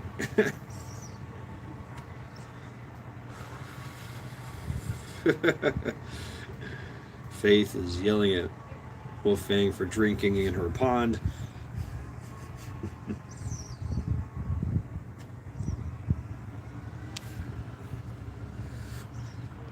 Living off grid and being self-sustaining, some of the YouTube videos. That's great. But reality is, most off grid people live like trailer trash. Yeah, right. Yeah, Hunter. That's very true. I knew a lot of people in Tennessee. I knew a guy that lived in a school bus. Yeah, no power. You know, he had a generator that he built.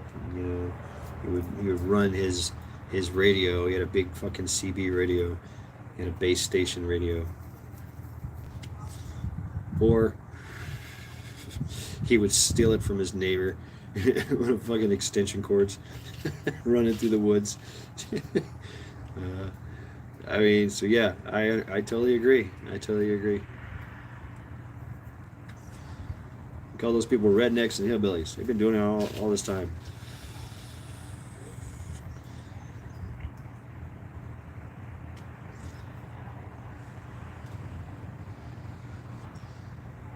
But I have seen some really cool setups, you know, people that lived on the land and, you know, this family land, they got trailers out there, you know, whatever, because it's cheap, right? And they build a house or a shed or something, but they're keeping animals. They've had the land, they hunt on it. Uh, no, I ain't shit. Don't get me started about hillbillies. I know all about fucking hillbillies and rednecks. Oh yeah. I played a lot of these games. I grew up in Tennessee. But you know, they're growing gardens, they're growing all kinds of things, and you know, they had, you know, the land. You got grandpa over there drinking beer, you know, he's growing peppers and dealing with the chickens, you know. So I mean, some of them have a definite setup, you know. And all the sons and daughters come in and they get to work, you know, they get to work in the farm because that's their land too, and they have to take it over.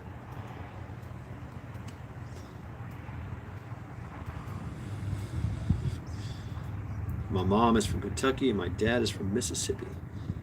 Passing on my dad and brother are buried here on the farm. Right, exactly, John. It's ancestral land, right? It's fucking ancestral land.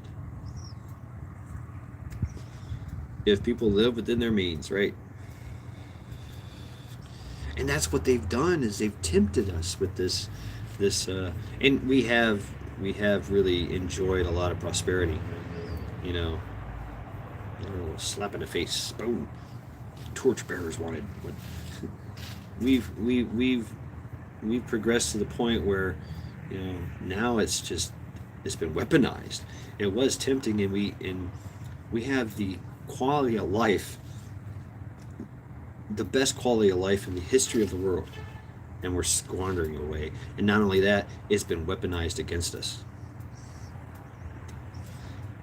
Oh yeah, John. Right on.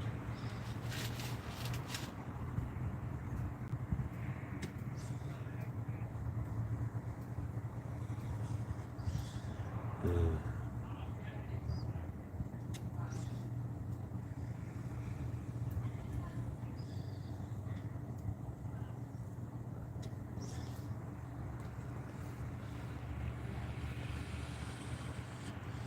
Tiger. People got too wrapped up in the easy fix with debt, and now they can't dig themselves out. Right. I mean, it's it's addicting. It is. Right. We have people with $50,000 diesel trucks, their rebel flags flying, that live like shit in shitholes, uneducated, and do nothing for society but America. Right, Hunter? But you're gonna have people like that wherever you go. You really are. You really are. All over the world, it's like that.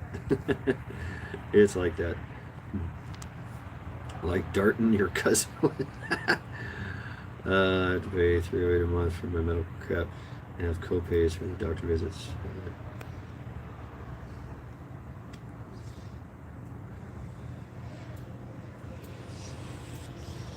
Interesting, John. I mean, I can only talk from my experience, which, I don't know. I guess I've never been really diagnosed. I've stayed out of that. I've shied away from, shunned all that stuff. And I'd rather prefer to work on it on my own. And yes, that involved some pot smoking and video game playing. Yeah. Uh, so, and I still didn't get it right. That's the thing too. You're always going to have that twang. Oh no. Whatever it is, if it's hyperactivity, anxiety, if it's, depression, yeah, always going to have that. Really, Charity? Sit. Charity, sit. Charity, sit. Sit. Good girl. Snatch. So, I mean, I have talked to some other vets, and they have all concurred that when we got out, we were lost. Huh? What? What do you mean this is society? What? Who the fuck are these idiots? What do you mean the rules have changed? Oh fuck. Oh fuck. What do you mean I can't slap the shit out of somebody? What do you mean? What do you mean I can't talk mean people? What do you mean I can't be assertive? You have to be polite and nice, gentleman. And we had to do that shit in the military anyway. But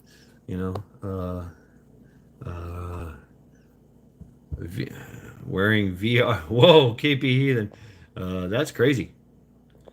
Age people should have pitched a fit. Right. I'm trying to catch up on chat. Nice cars and shit house, or nice house and shit cars. Ain't both anymore. All right. Uneducated. You need to educate the young about real life issues. Yes, I agree. Credit is poison and it sucks. Asset positive. Self healing does work for some, right? It is. You have to do the work. There is no quick fix. That's the truth of it all. Is that you have to do the work. There's no quick fix. Yeah, there's the bottle and there's the pill, but you have to be able to do the hard work yourself, and that involves getting in, just doing it, sucking it up and getting into it. It's all the therapy, all the group discussions, all the bullshit. It's all about self-healing. It really, it's teaching us a way to self-heal. there's so many things about it. It's just like, what's my ditty? Everything should involve pot smoking. Not necessarily. People get mad at the illegals coming over in the interstates. People with the white trash seem to get overlooked. There's just such a strain on the rest. Good girl. My God, got kid. Damn. Living one direct deposit at a time. That's how the rulers want us. I agree. That's it. That's what's up. You know, that's how they want to do it. You're waiting. I wait to the 1st and the 15th. Everything, my whole life is based on the 1st and 15th. Everything I do, my daily, everything is planned out when I get paid. Sponges of society, don't make me come over their face. Quit pissing in the rose bushes. Honesty, money out there. Mirror boy grabs newspaper, electric shock collar. No, dudes coming back from overseas now are being told the greatest threat to terrorism is the white male patriot types messing with their heads. Right. Anger is self-healing. Yeah, absolutely. I'm going to go lay in bed and listen. Don't worry, I won't be touching myself to your voice. Damn it, Hunter. I'm ending this live stream right now because that's bad. Bad Hunter. Bad Hunter. Sent from Joe. Prayers. Stop resisting and get your asses back to work. Right. Okay, I'm caught up with chat. Outstanding. Skull.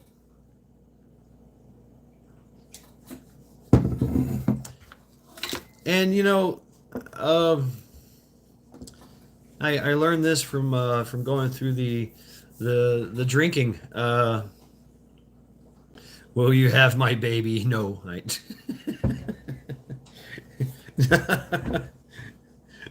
Oh hell no. Faith, help me. Hunter is hitting on me.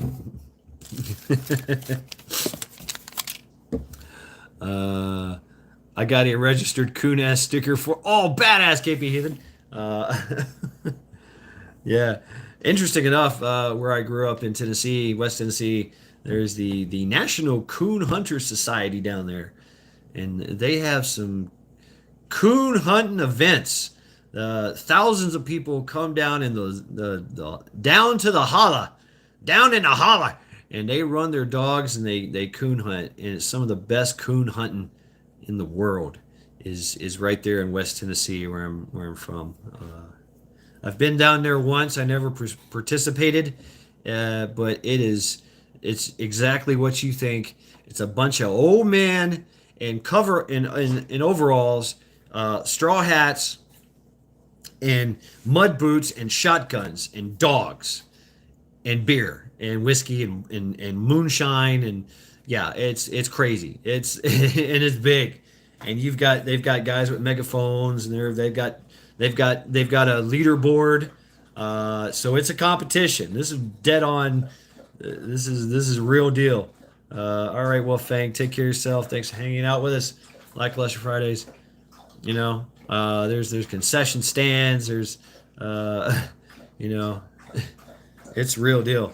They take that shit seriously, and with a shot of moonshine. So, which also brings the organizations as well, right? So they come down there. The sheriff's department's involved, the police, the local police department. But inside this whole group, there's sheriff deputies that are competing, and yep, take care of yourself, CB. Yep, Wolfang. But yeah, that was an interesting, and it's definitely a culture. Really, it's definitely a culture. But a huge event. I forgot. Where the hell is that? It's on the outskirts of Jackson, Tennessee. You have to look it up. I know exactly where it's at. I've been there. But they got a sign. They got an old rickety ass wooden sign out front.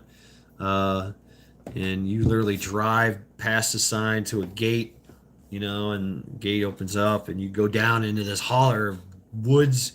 I mean, it's like a triple canopy jungle, and you're down in the holler in the woods.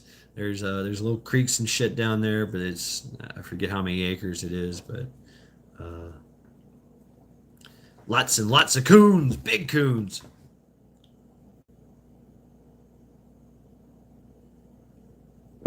Ugh, community towel. No, there should be no such thing. There should be no such thing as a community towel. No. All right, Majik is taking on the role of Wolfang. Oh, the sock.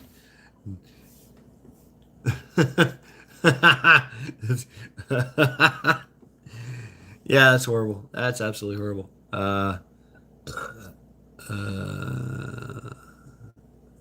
No, he's gun shy. One of my mules. Wow. Blame Joe and then go unsub to him. That's some funny shit. Yeah. Oh man. So welcome to Lackluster Fridays, people. What do you guys want to talk about? I don't give a fuck. You're allowed to go on private land to retrieve your dog. Yeah, right? Yeah. Oh yeah, the collars the dogs have. What's up, Ace? I see Ace. Toe tipping in, hide behind a tree, jumps out. Fuck, thumbs down, fuck you. Right on. Welcome, Ace. Welcome to Lackluster Fridays. Thank you, brother. Now I'm gonna listen in bed naked with a sock. Oh, damn it. See? Well, your thumb is wrong. My thumb is wrong. What's wrong with my thumb? Nah, ain't nothing wrong with my thumb. Thumbs down. Thumbs down.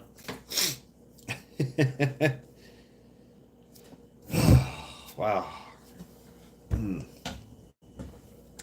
So yeah, welcome to Lackluster Fridays. Let's go.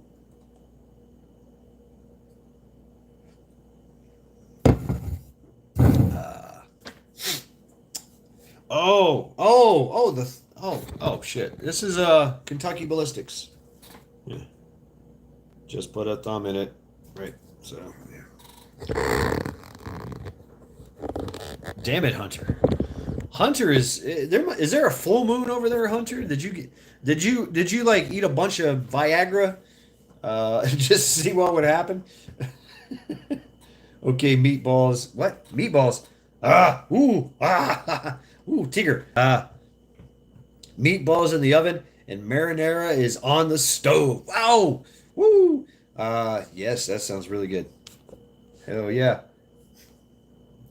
Just fucked up in the head. You stay in front of me there, Hunter. Don't get behind me. Oh yes, folks. Yep.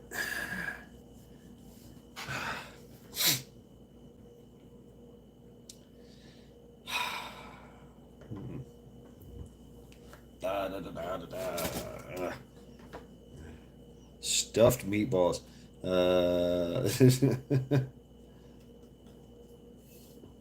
Started to rain, huh? Wow. That's right. That's right, John. Hunter's on point. He is not in the rear. Yep.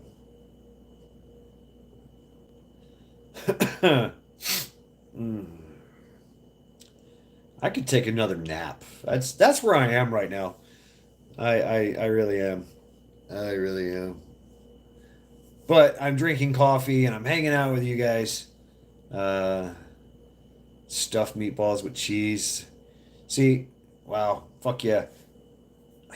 I used to make it with ricotta, right? You use ricotta cheese in the meatball. Oh, I like the meatball, the big fucking meatball that is cooked with the ricotta cheese, and whatever.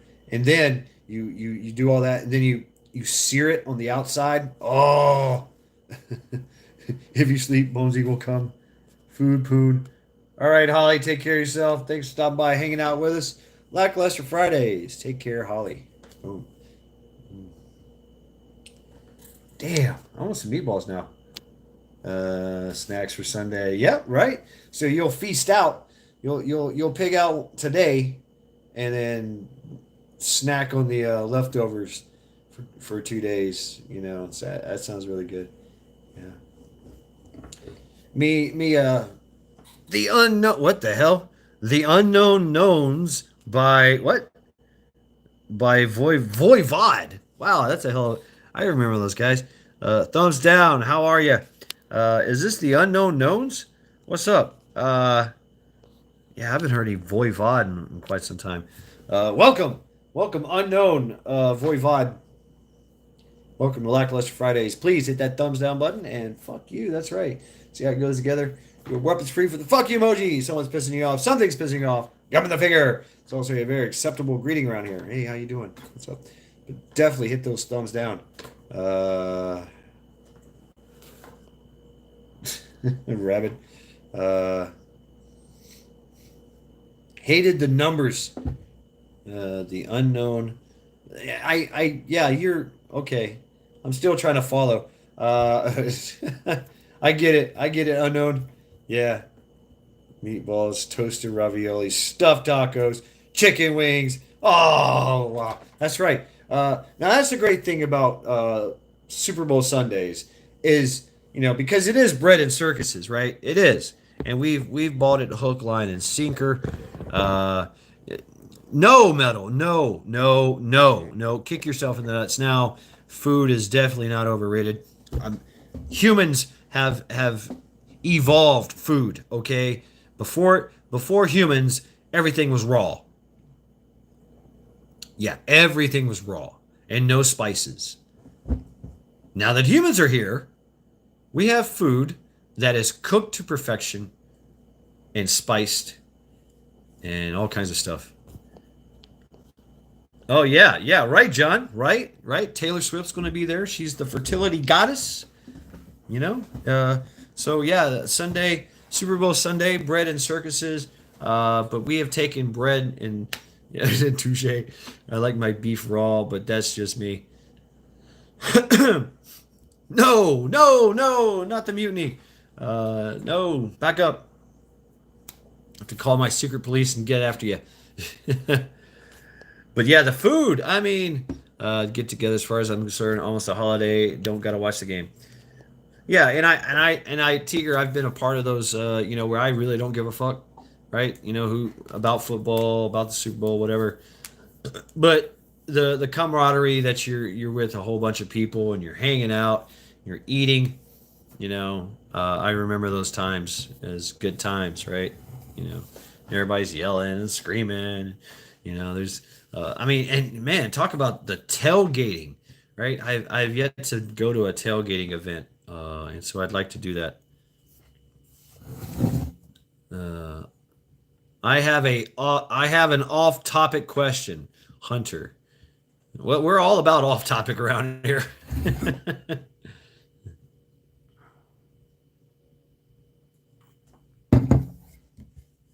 Oh, Ghost League and drops the football. Birthday wife is taking me to barbecue joint owned by Nico McBrain from Iron. Whoa, Iron Maiden, really unknown, badass. I think it's like at least once a day, an Iron Maiden song comes in my head and I have to sing it. Hunter, Shad will give you an off-topic answer. That is correct. Probably better than watching the game. And that's what I hear about the Cleveland Browns. Right here in Cleveland, when they play, they said that the tailgating event, there's people that don't even go to the game. They just sit outside and tailgate. Let's see. Although I am winning the football pool right now, I don't even watch the games. Right, Tiger? No bugs, clutches, pearls. Back on track. Getting back on track. Fire away. I guess Hunter is getting off point. Question everything. That's right. Throat sing us. What? Throat sing us some Iron Maiden. Oh, shit. Damn it. Put me on spot. Run, live, or die. I can't do it. I was gonna sing Aces High. For the men in here that spank to porn, do you only watch lesbian porn or do you watch male female porn? If so, would it be okay to watch a chick do a tran? Would it be okay? Just listen to Ozzy's Boneyard on Sirius. You'll hear Iron Maiden a lot. Oh, fuck yeah. Badass. I use bugs to catch fish, right? Fuck sports are all rigged. Challenge the narrative. Yes, dare to be different. This should be interesting. And so, would it be so? I have to answer this quite. Fuck. All right. Well, okay. So I have to consider the question. Would it be okay? So you're asking me if I think it would be okay for you to spank off to chicks doing a train or a trans, a trans. So you didn't specify. Yes, and I agree. And yes, I'm just going squirrel bare knuckle boxing is badass. I love what's her name, Paige Van Zant. She's a little terror, and she's so cute. I dated chicks like her in high school, so I'm just kind of like, she's hot. I kind of like her, and she knuckle up on you. All right, so back to the question. So I'm trying to clarify the question, right? And so you're asking me if it would be okay for you to spank off to some girl on trans porn, and you did not specify. So the trans could be a guy transition to girl, or a girl transition to a guy. You didn't specify on your question, and you cannot change it. By the way, it's set in stone. So I would say, is it okay for you to do that? Yeah, of course. Do what thou will. Right? You're not good. I hope to God you're not thinking about me while you're jacking off. All right, just saying. All right, that's very fucking disgusting. Yes, final answer. So yes, free will. If that's what you want to do, Hunter. Although very very disturbing, it's fine. Go right ahead. Oh, that's right. That's right. That's right. Okay, more clarification on the question. Here we go. Not for me. Thank you, Hunter. Not for me. It's a general question for men in here. Do I think it's okay for men in here to? Yes. So my answer is yes. But no. But see, that's the thing about when the TV's on, you're gonna watch it. You can't turn away. You're like, what the fuck? Right? So if you're grown, do whatever. Just don't tell me and leave kids the fuck alone. Right, Faith? Yes, indeed. No chomos, no pedos. Then you're definitely fucking wrong if you do that. And, we will definitely make you kick yourself in the nuts repeatedly. Yes. Do what floats your boat. Majik is pleading the fifth. I might be a little different, but I spank off with two. Michigan Outpost. 200 grit. Picture Shad on the screen. Damn it, Kentucky. Stop that. We had worked with a guy who got chopped and turned into a slit. Very creepy looking dude. Hat tits too. Oh shit. Midget lesbian porn. Fifth, I plead to fifth. A trans man would be a woman trying to be a man, so not the same thing. But I'm just saying, he did not specify which trans he was going with there. So it's all encompassing, right? So whatever. Give a fuck. That's right, Ace. So it's definitely a loaded question. No pun intended. Hunter. Thank you, Hunter, for absolutely taking over the chat. And it is now the Hunter 25 show with his questions. That's right, Hunter. It just came up, I guess.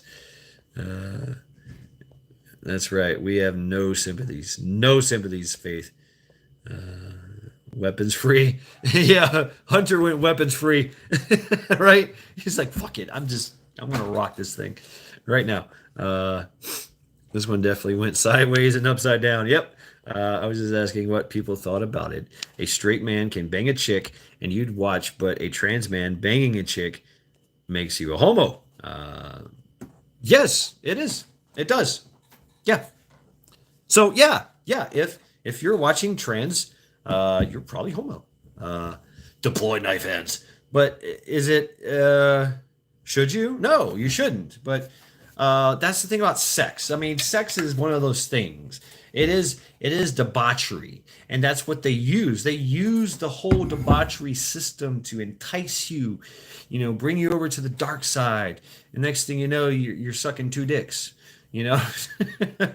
uh, it's the same except two pairs of titties. Majik says, I loke girls. Okay. I'll take a big fat 0 on that one. Right. So it's your preference, but who am I to say what is right and wrong? I have my own issues, and I have my own. I don't really engage in sex. I don't. So I have very deep rooted philosophical issues.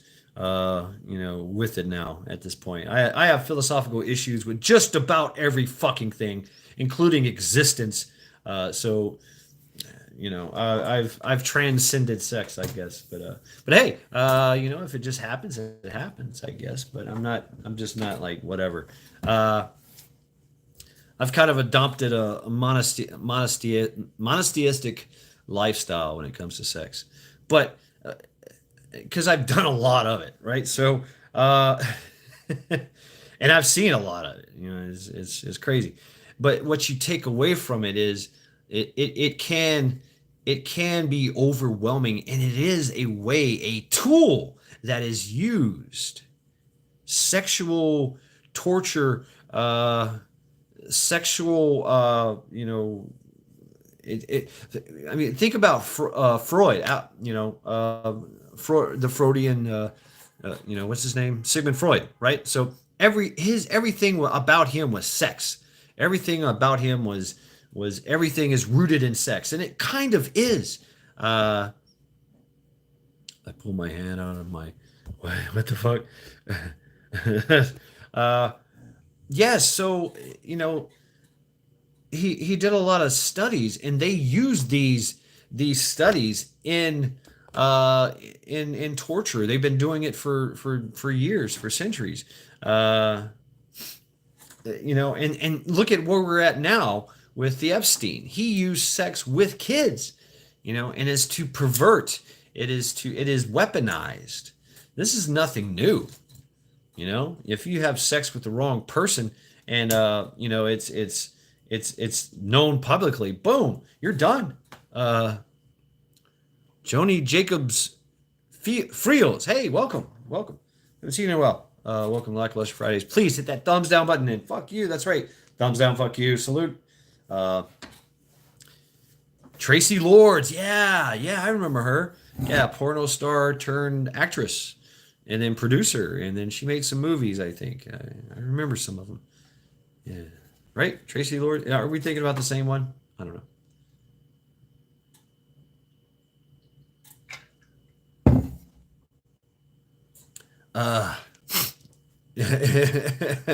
You can't be unseen. That's right. So it does that. That's the whole part of being the civilized, the evolution of man, is that we were horn dogs. Okay, fuck anything, right? Fuck running around, fucking everything that had a hole. We're sticking our dick in everything. That was man. Rape in the Middle Ages was constant, from everyone. Everybody's raping everybody. It was just a thing. Sex is fun and all, but ultimately overrated. Just a primal instinct to procreate. Feels good though. Yeah, yeah. I mean, because you're engaging all these, dopamine and explosions, and these chemical reactions, and it's supposed to be a momentous, experience, because you are creating life. That's the thing. You're supposed to be creating life with this. Uh, I must have understood it. Took it wrong. Right. Right. And so is the horny bastards. Yes. Definitely. And so, rape was common. Meat puppet to the. I was not aware that there's a topic for the show. Secondly, a favorite Super Bowl snack. There you go, folks. Put in your most. I like nacho cheese and nachos. I like the. That's a good one. Pigs in a blanket. I don't know. I mean, I like the nacho supremes with the big chips and cheese and salsa dripping all over me. Yeah, but it's used in a lot of cult sexual. Look at Majik. You can talk about this. Is Aleister Crowley. He taught sex magic. He developed and yes, he was part of the CIA.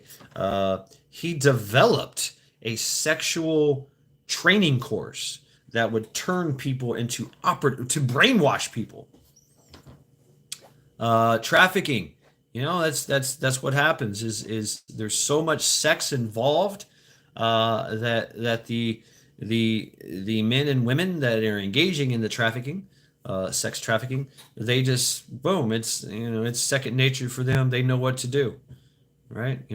Food Wishes channels has some nice pantry party dish recipes.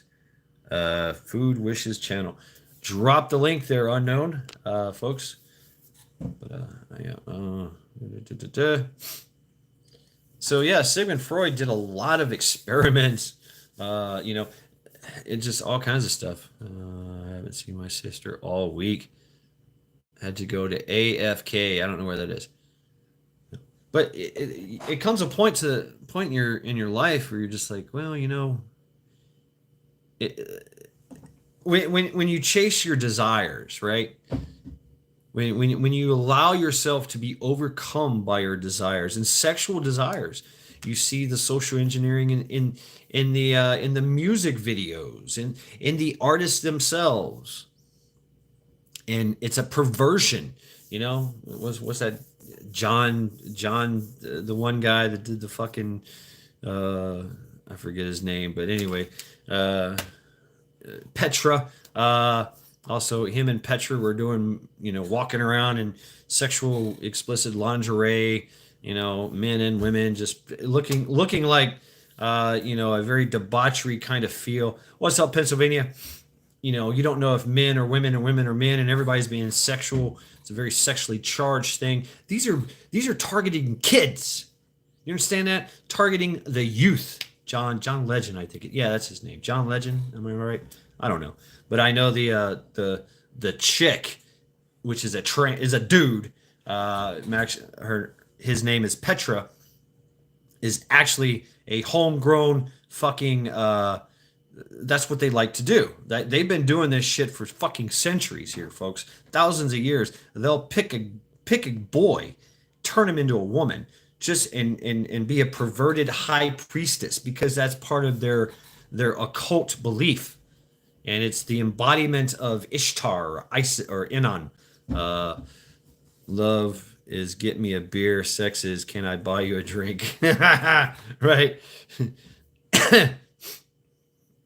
So all these things that we as adults, had to deal with moving on, in learning and adulting, we've already had these questions with ourselves and we've answered them.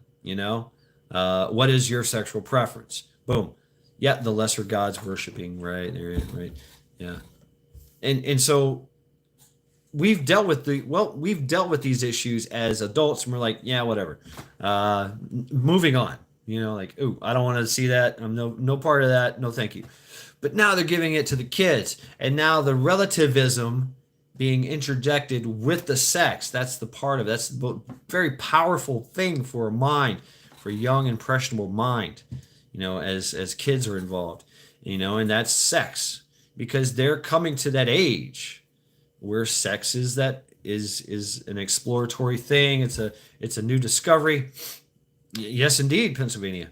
And so that's why parenting, basic parenting of your kids is what it's all about. You have to take an active role in what your kids. What's up, Blackbird? Blackbird, how you doing? Welcome to Lackluster Fridays. Thumbs down and fuck you. That's right. Please hit that thumbs down button and your weapons free with the fuck you emoji. Someone's pissing you off. Something's pissing you off. Give them the finger. It's also a very acceptable greeting around here. So welcome to Lackluster Fridays. Congratulations, you survived the week. Weekend is now yours. Wingnut, same thing. Boom. Lackluster Friday. Salute to you as well. I guess we're talking about sex and kids, and that's where parenting comes from. Parenting, basic parenting. Keep your kids. Know what your kids are ingesting. Know what your kids are watching. Ask them questions. What's going on in school, right? It's you're engage what your kids are into. Are they listening to fucking some wet ass pussy gangster rap, and you think it's cute? Oh, look at that, it's cute. My kid's twerking over there, talking about getting money and sucking dick. Really? I mean, that's where. What's up, batshit crazy? How you doing? Boom. From Tomcat's World. Yes. Welcome. So, we have to take an active role in our kids, and we got to teach them, hey, look, modesty. Modesty is sexy. Modesty is where we evolved everything. That's where the gentleman comes in, right? He comes in and he woos the woman, and he's very respectful and but still a man. And that's how I look at it. That's that classic role of courting. And I even meet the parents. I mean, but if you're gonna get talking about some morals and the lack thereof, and sex. I mean, this came about by sex. I guess Hunter took us to a very gay place in porno. Had a porno question. It was batshit crazy. Is this you, John? Military. I mean, we get exposed to some debauchery. If you know what the gut is, any country you go to, you always ask where the gut is. Like, oh, it's down by the docks, or oh, it's down by the salt mines, oh, it's down by the meat packing district, right? Oh, you want and you find out, okay, there's a red light district and a blue light district. Like, what the fuck is going on? Oh, shit. What do you mean there's a donkey show? What? Holy shit, what are y'all doing to that dog? And you're like, oh no. Oh, but you're there, and why not? So, what do you mean? What are you doing at Banana? I mean, what's up, brother Cherokee? Welcome to Lackluster Fridays. Thumbs down, fuck you, salute, brother. Yes, welcome. So we get exposed to a lot of debauchery, in sexual debauchery, and you get over it. You're just like, yeah, it's always by the docks. That's right. The docks have always. right, John. You're gonna eat that banana. Oh, don't make me puke, man. Oh, fuck that. I knew a guy named Camacho that ate the banana. Yeah. And it just came flying. It flew out of this woman's pussy like a fucking rocket. And and it hit the ground, and he picked it up and ate it. And everybody in the whole place was like, grown ass men drunk off their ass going. I mean, so take it as you would, if this guy is a fucking being an actual douchebag and dumbass, which he actually was. Or he was being the biggest fucking troll in the place. I don't know. You be the judge.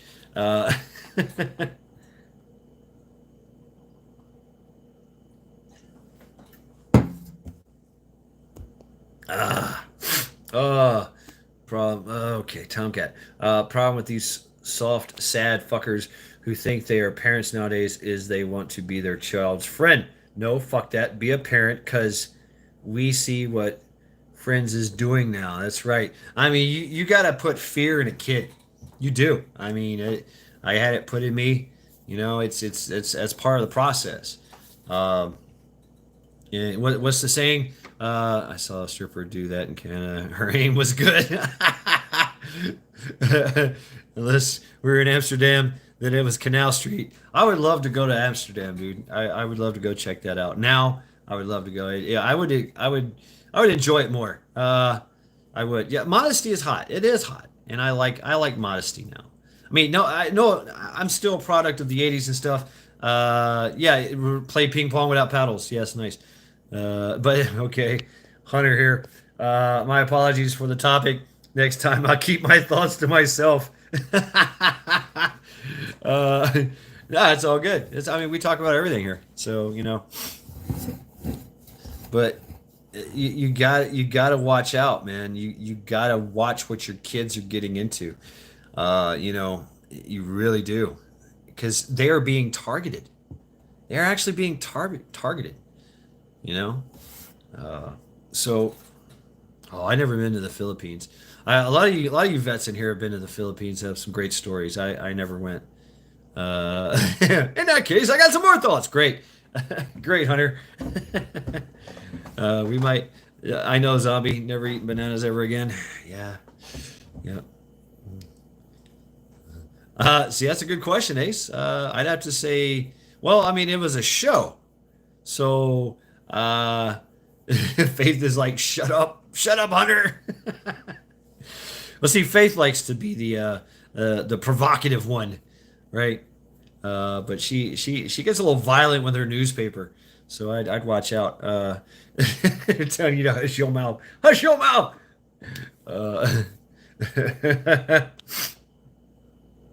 Uh, Great capital of PA local club.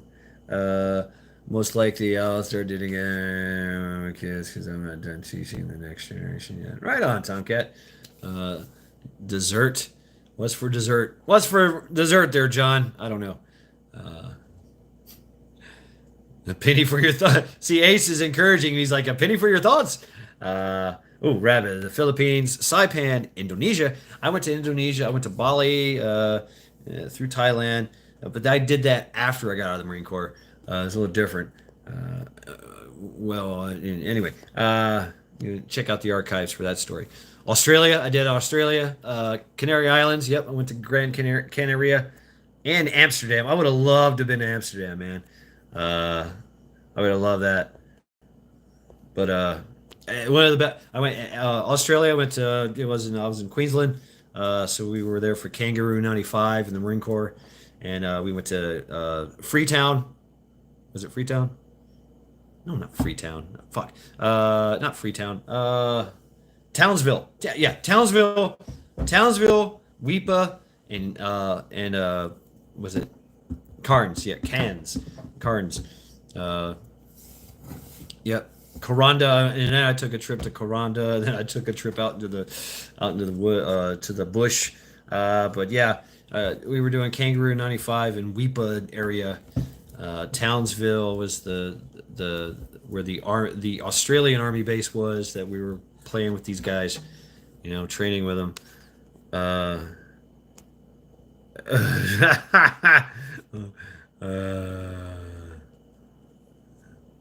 It's all good, Tomcat. Canary Islands, yeah, the Canary Islands are nasty as fuck. At least the docks are. Yeah, we didn't have overnight limo there. We were pissed off, man. It was a terrible. I got to ride in a helicopter, ride in a chopper over a fucking volcano, one that actually blew up. We got to watch, right? At the time, it was kind of smoking. Fucking geckos everywhere. Yeah, right. That was the thing about Australia that freaked me out. The birds sound different because they're all fucking tropical birds, all of them. You're just walking down the woods. These are all birds yelling, and you look and they're yellow, they're white, they're just fucking. You're like, what? Where's the normal birds? Where's a robin? Where's a pigeon? Where's a sparrow? No, they're all fucking colorful ass birds. It's crazy. Africa with the fucking howling monkeys. I those things will, the howlers, you know. I will never forget that sound. To this day I die, it's like a thing of nightmares, you know. And plus, they threw stuff at us and shit, tried to steal from us. So, yeah, howler monkeys, man, fuck them things. So, uh, scorpions and 29 stomps. Shit on your head, different too. Right. Yeah, some of the and you know, I never got to see a camel spider. I've seen the videos and I've heard some of the stories. I would love to seen a camel spider and shoot it. You know, you're like, what the fuck is that thing? Scurrying across the desert floor at 200 miles an hour. And it looks like a freaking an alien, the xenomorph hand alien thing that impregnates you. You know, this thing's got fangs and shit. Like, fucking shit. Kill that fucking thing. Dung beetles in Tunisia. Yeah, I never experienced that. You know, fucking iridescent scarabs. Scarabs. Like from Egyptian. But these things are like this big. And they shit. They roll shit. They take a shit on a shit in the woods. You take a shit in the wilderness. Boom! You got all these fucking beetles, man. They're big ass beetles. They're just waiting. They're just waiting for the poop to hit the ground. They start rolling it down a hill. Dung beetles. You're like, what the fuck? Totally different, Ace. Except if you get a camel spider, it's probably a bad thing. Scarabs will eat your arm off if you let them. Damn. Oh yes, the rats that eat the bottom of your feet. Majik, don't ask that question. You don't. If you don't know, don't worry about it. It's okay. Yeah, yeah. We understand your Majik's a virgin. So, folks, don't warp his fragile little mind, please, and tell him what a camel toe is. It's funny too. We also had the moose knuckle. Moose knuckle. I remember in the briefing when we went to Italy. I remember that. You know, we went to Naples, Italy. I was, you know, been there like fucking 4 or 5 times. You know, going through the meds. You always stop at Naples, Italy, and so they would have a safety brief, SOFA briefing or whatever. It's basically, hey, this is restricted areas that you can't go to. Here's the addresses. Here, don't go to these. Don't be caught in these areas. All right, I'm telling you, because that's where everybody else is going. That's where everybody was going, and you know, don't speak eating raw food. So in the SOFA briefing, they were talking about that a lot of the prostitutes were actually guys, right? And so you had to be careful of that, you know, if, you know, trans, because I mean that was in the 90s, and you know, sex workers are sex workers. They're men or women, you know, and trans women usually wound up as sex workers. And so I know, segueing back into the trans thing, and so if you, it was pretty obvious if it was a guy, but the thing was, in the SOFA briefing we added, and this is kind of my creation, no, they weren't lady boys there, Hunter. They were more like lady men, or lady full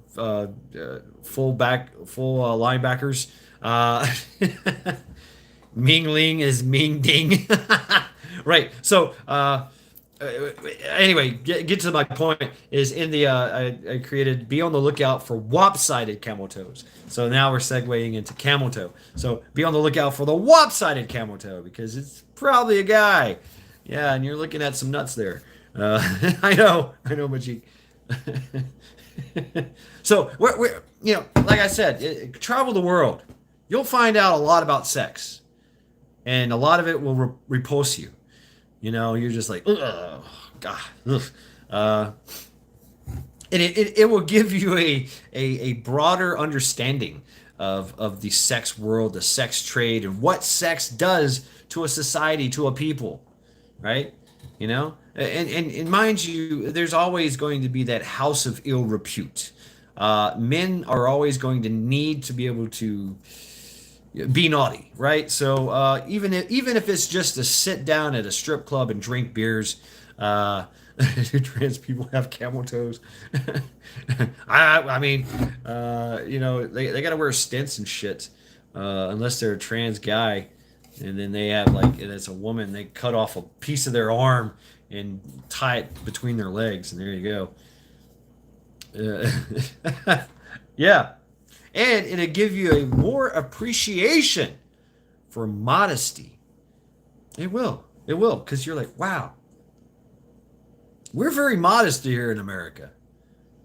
And all this crazy liberal shit that's been coming at us, the rest of the world has already been there. They've, that was the thing. As Europe was a very liberal, progressive. They've been that way from a sexual standpoint and society for for thousands of years. I mean, it's nothing. You go to a beach, you change your clothes. It's nothing to see a naked person next to you changing clothes in front of you to lay down on the beach. And it's like nothing. It's like whatever. Who cares? But there's not a lot of, but it's looked at differently. Here, it's all about modesty. I mean, this country grew up with a strong sense of modesty. Very strong sense. We all remember the rules of grandma. It's you had to be fully clothed. There was no nakedness. You had to cover yourself. I got in trouble if I was outside and I was a young kid and I had my shirt off and I'm playing in the mud. I got in trouble. Put your shirt back on. But that was the whole thing about the whole Europe area. What about Michael Obama? Mikhail. Mikhail. Faith, naked redneck style. But we also have that too, where, Florida only has 2 public clothing optional beaches. Wow, yeah, right. And there's a nudist colony in North Carolina that has a naked beach. That's right. Cover your wiener. It's just modesty works. Okay, there is grounds in modesty, in teaching that it has morality in it. There's value in it. I mean, seriously,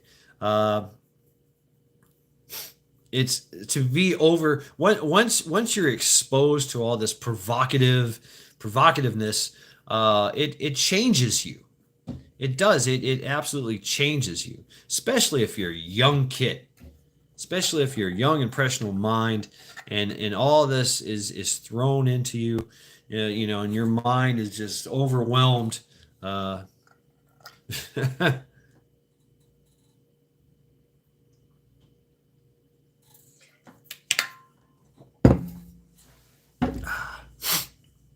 And modesty, it's the basis of a society. You don't want it sunburned. Also, it could stand up at any time. Right, metal. Right. This Cali isn't a place you want to go. Right. It is. That's right. It's mostly old people that don't give a shit. They really don't care. And you can tell they just let their body go. And you're just like, oh, fuck. Cover that thing up, please. But there's something to it there.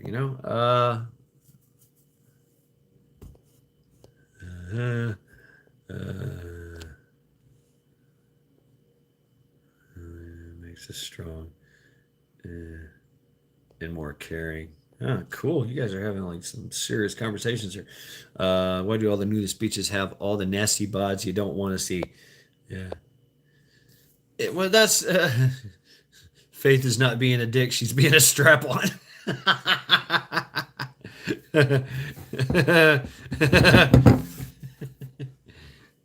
Right.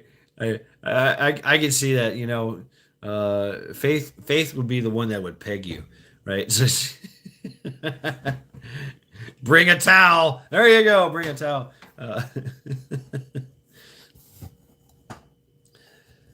So, there you go, folks. I mean, it's that's an adult conversation, and it should stay an adult conversation, right? Sex conversations, metal, no begging allowed. Deep, like, you're banned. it should stay an adult conversation. Imagine remember the conversations we had as kids growing up in junior high, high school. It was basically sex was looked at like fart jokes.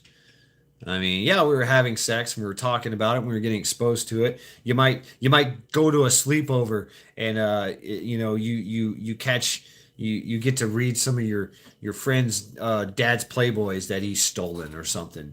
And or somebody found a videotape of Debbie Does Dallas. Oh wow. Or even resorting to National Geographic and bare naked tribal women, going about their day. So, we all know that. I mean, that's part of that growth, but that can be exploited, and it is being exploited, especially in our children, But as adults, it should stay an adult conversation. I remember having that birds and the bees conversation with my parents. They did a terrible job. But they said, right, oh my God, yes, oh my God, right. Puff, puff, pass. They did a terrible job. They did the whole thing of the birds and the bees. And they sat down and they used words that they sat me down at the table and said, okay, a man and a woman, a man puts his penis in a woman's vagina, ejaculates. And I was just like, what? Ejaculates and a baby is made, and then 9 months later, I'm like, what? What the hell? And it was right after I had my wet dream, right? So, that's I came, make me a sandwich. Right. That's, there you go. I mean, I came, make me a sandwich. And by the way, I'm going to take a nap while you make that sandwich, right? Ooh, fire, Lori. I want some cheesecake too. Hell yeah. Boom. YouTube food wishes. Cool. There you go. Thank you, Unknown. You were just talking about that earlier. So, and it's giving in. Well, once again, it's part of that stoic thing, right? Is where you have to. There is strength in denying your desires. There is strength in it. It's you are showing discipline. A toast. Here's to honor. Get honor. Stay honor. If you can't come in her, come on her. Oh shit. Hunter. And that's another thing that porno does. Porno destroys. This is the truth. Porno destroys the natural sexual experience that men and women have. They're supposed to have. There should be this type of, because women need to have an emotional connection with the man they're having sex with, and a man just has to lie to basically lie to get in those panties and to create that emotional connection. And men, we have many ways that we do it, and we're sincere about it. We'll joke and shit, but yeah, we're gonna lie, absolutely. It's just the way it is, because we have to lie. Men have to lie because we know we're basic motherfuckers, right? I see boobies, I get excited. That's man in a nutshell right there. Boobies. I'm gonna talk to boobies. That's part of it. Just the simple thing. So the pornography thing destroys that, because now men and women don't know how to talk to each other. Don't know how to talk to each other. There's no cat and mouse game.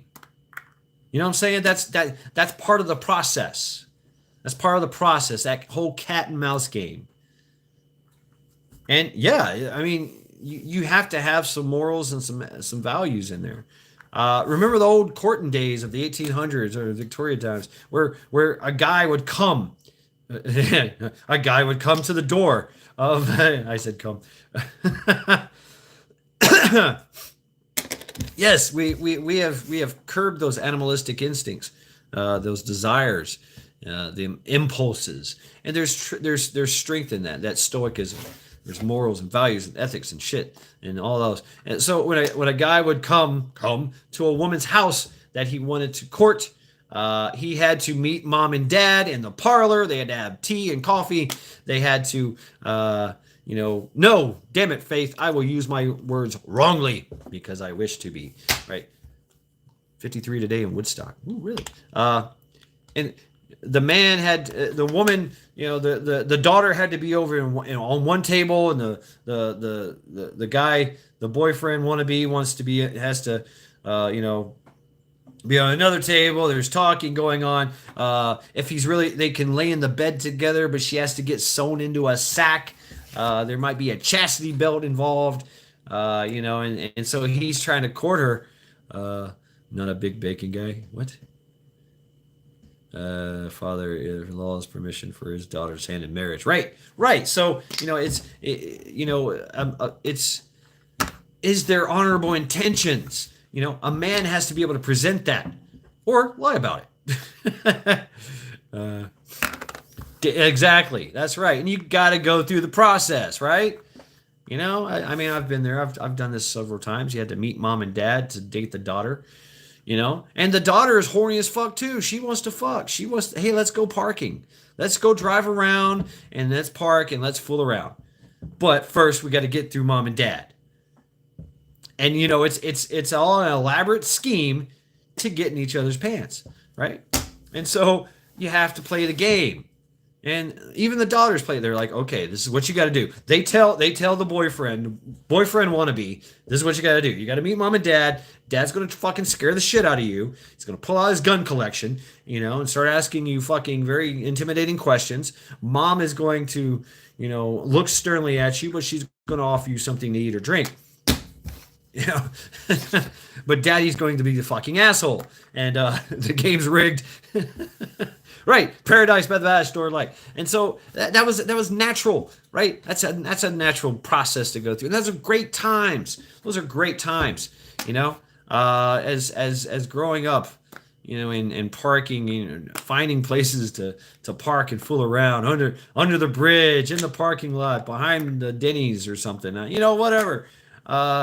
Just don't get caught, and so there's always that risk reward thing, How much are you going? What's up, Donnie? And what's it gonna be, boy? Right. Don't want to be. I remember those days, right? Don't want to be on my wall saying,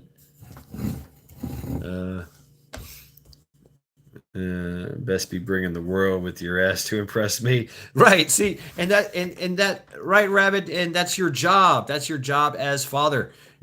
What's up, Doc Mac? What? I would go for your neck if you go for my brother. Right on, Doc. Good seeing you, Doc Mac. Boom, thumbs down, fuck you, salute. Welcome, brother. Welcome.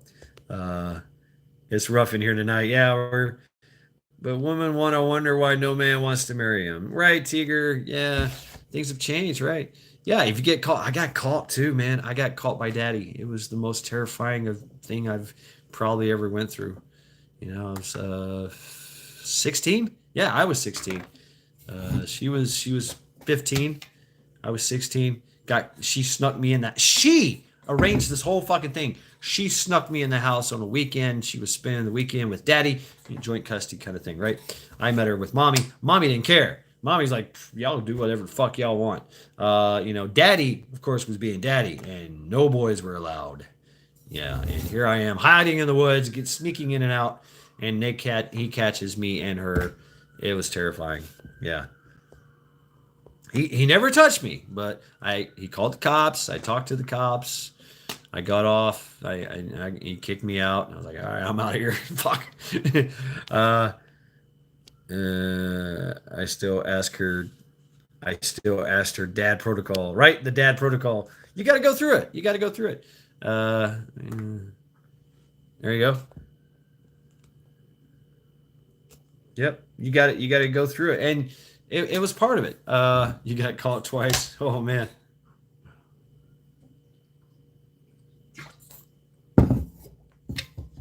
Getting caught by the cops, or or somebody. I our the one small town we had a coach, basketball coach, and he liked to smoke a little joint, and he would hang out. He would park somewhere. He would do parking and just smoke a joint and drink. And he would catch a lot of the youngsters fucking around. You know, the youngsters were partying. The tiger fucking with me. But he would catch a lot of these teenagers, fooling around in cars, and he'd be like, ah! He'd yell at, he'd Karen on them. I'm telling your mom and dad, no, no, and he'd run them off. Then he'd laugh about it. He never told their mom and dad. He would just threaten everyone because he's drunk and high, and he's parked, and he wants to be left alone. And so he's like, damn it, these fucking kids, you know. I was 15 dating a 17-year-old. Dad never let us alone, but you can ask him. You can ask Joe that I'm a fucking Disney princess. Right on, right. Wow. Okay, I see. You're a virgin until 21. Yeah. A redheaded preacher's daughter changed all that for me. Fuck, she was evil. Right, Rabid. It's always the preacher's daughter, man. That's she's the freak, right? If she ain't six and I ain't three. What is this? And I ain't three, then I fucked up. Uh, More like we all have shit on each other now. Blackmail, right? Everybody's taking notes. Yeah, I don't give a fuck. I mean, I don't give a fuck. I mean, that's part of the process is going through life and experiencing and experimenting. And you find out what you like, you find out what you don't like. You know, and you find out the truth about it and why it is the way it is. Fuck it. Zombie still a virgin? Okay. I was caught by a Green Beret Colonel. Doc Mac. That's right. I remember the story, Doc Mac. Yeah. Doc Mac plowed the fucking Green Beret Colonel's daughter. I mean, talk about clout, though. That's badass. Yeah. Right. Field of Fucks is barren as fuck. Yeah, Rabbit. That's what I love about you, Rabbit. You and what was it, Yankee Watchdog? Y'all just fucking talk shit and like fuck it. No fucks given. Good people in this world. Everything you see around us can't be all that's left yet. And right, Tomcat, I have this too, and I know that things look bad. It do. People look terrible, and you hear about all this debauchery and all this shit. But for the most part, there is good people in this world. That is true. Especially if they have families or whatever. There's still good people in here. Christianity. Like I said, I'm not Christian, but I have to respect Christianity. It has brought about a great society, and it has morals and ethics and value.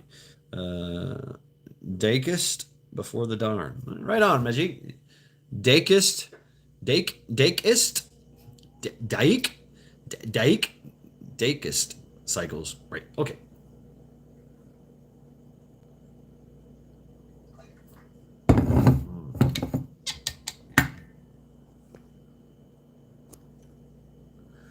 The universe fucks us. People are mostly good. Had from marriage is the fucking devil dog. The best sex was from divorce. Polo says, just smear her name. Who's that?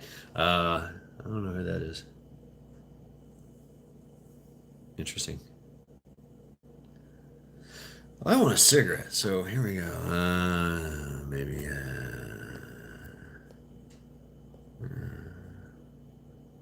I'm tired of my hometown area. At this place, will host There is, Ace, but once again, evil prevails when good men do nothing. That's the truth. That's the truth. And so far, good men have done nothing. When's the line that they cross going to be crossed?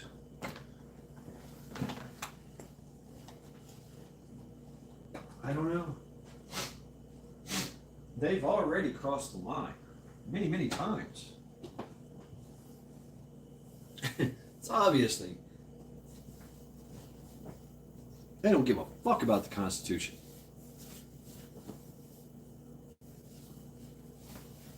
It's obvious that everything that we thought was true is a lie. And we're not there. We don't, the thing is they've already taken over. But they've convinced us they haven't. Do you understand? They have convinced us that they tricked us into believing that we're still in charge of our own destiny, in our own country, in our own government. It's brilliant. It is. Absolutely brilliant. Here's Charity. Yeah, what's up, girl? Oh yeah, right, Tiger. Yep, that's the point. That's why I red pilled a long time ago. You know, I seen that. Oh shit! I got cops everywhere, pulling over people. All right. Wish I could show you, but I can't. You might see the flashes of the light. Looks like they just pulled over somebody, but it is a road, so they're going to need backup to. Oh, there's 3 now. Got 1 hiding in the shadows, and 2. 1 blocking traffic, and 1 actually doing the stop. So.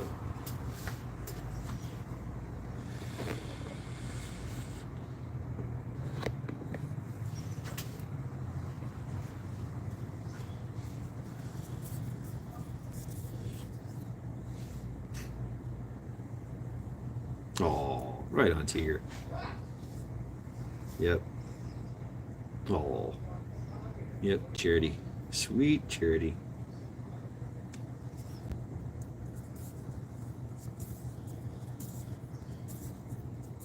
Oh, yeah.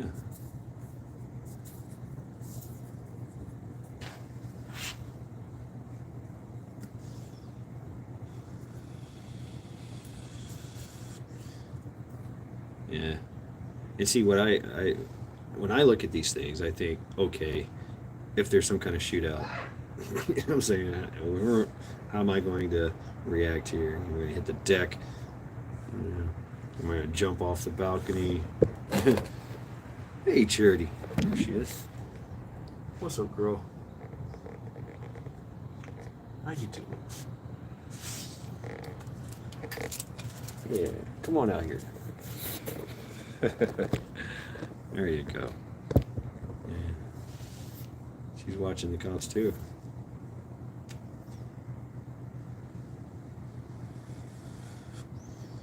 Yeah, 3 cop cars, 2 visible and 1 in our parking lot hiding. So no. Yeah, so yeah. That's right. Keep moving forward, Tomcat. You got this, bro. Yeah, there she goes. I don't know. It's kind of a busy road to be stopping somebody, but it makes you wonder. It makes you wonder what. Somebody saying, "Shut the fuck up." I ain't talking to me.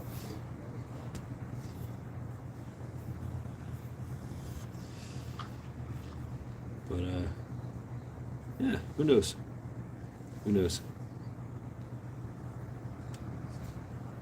See what happens here.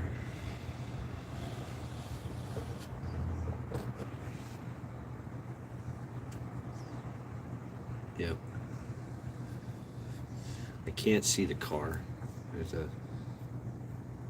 I can just barely see the top of it. Oh no, there's 4 cops. Oh shit.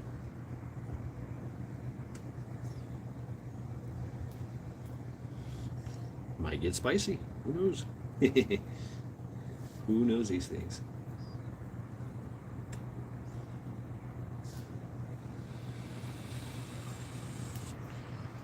I agree, Zombie. Yeah. Let's see.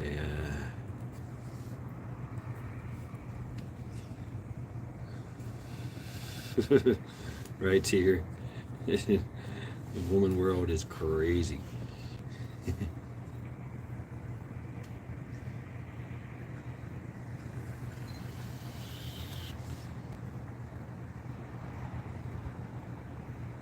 Yeah, it's pretty. I wish I could show you, but I don't want to do that.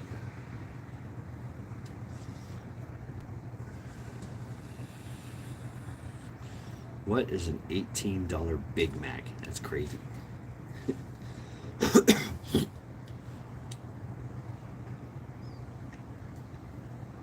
right, the hidden cop is moving.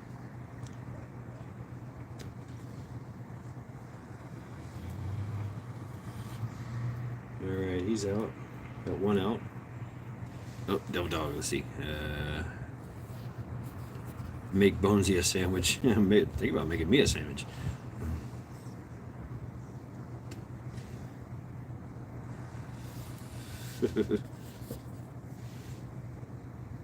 Yeah, it might be over, folks. It's a hidden backup leaves, you know. They're usually just hanging out, waiting for another call.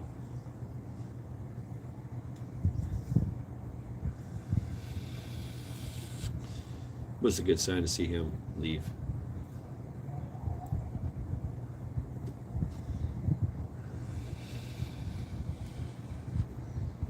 I've just been dating myself for 10 years and we're not getting we are not getting married.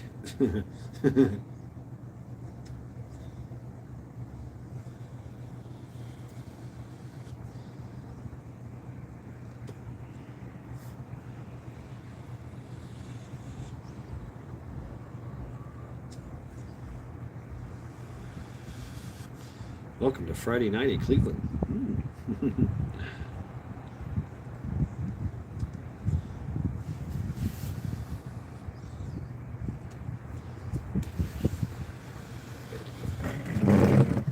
Alright.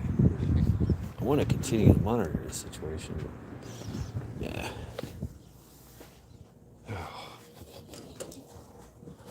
Oh, I hear you, Charity. Oh.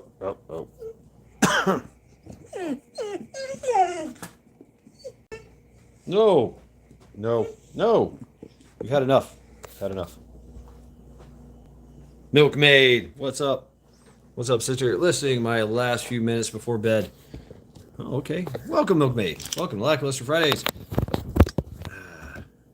Thumbs down. Fuck you. Salute. I don't know. What were we talking about? No treats, Faith. No charity. No. I'm sorry. No. She's had enough. She's had more than enough. More than enough. So no. No pound of flesh for charity.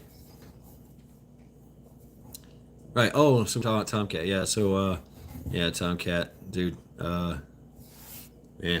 My deepest condolences, brother. It's gotta be hard.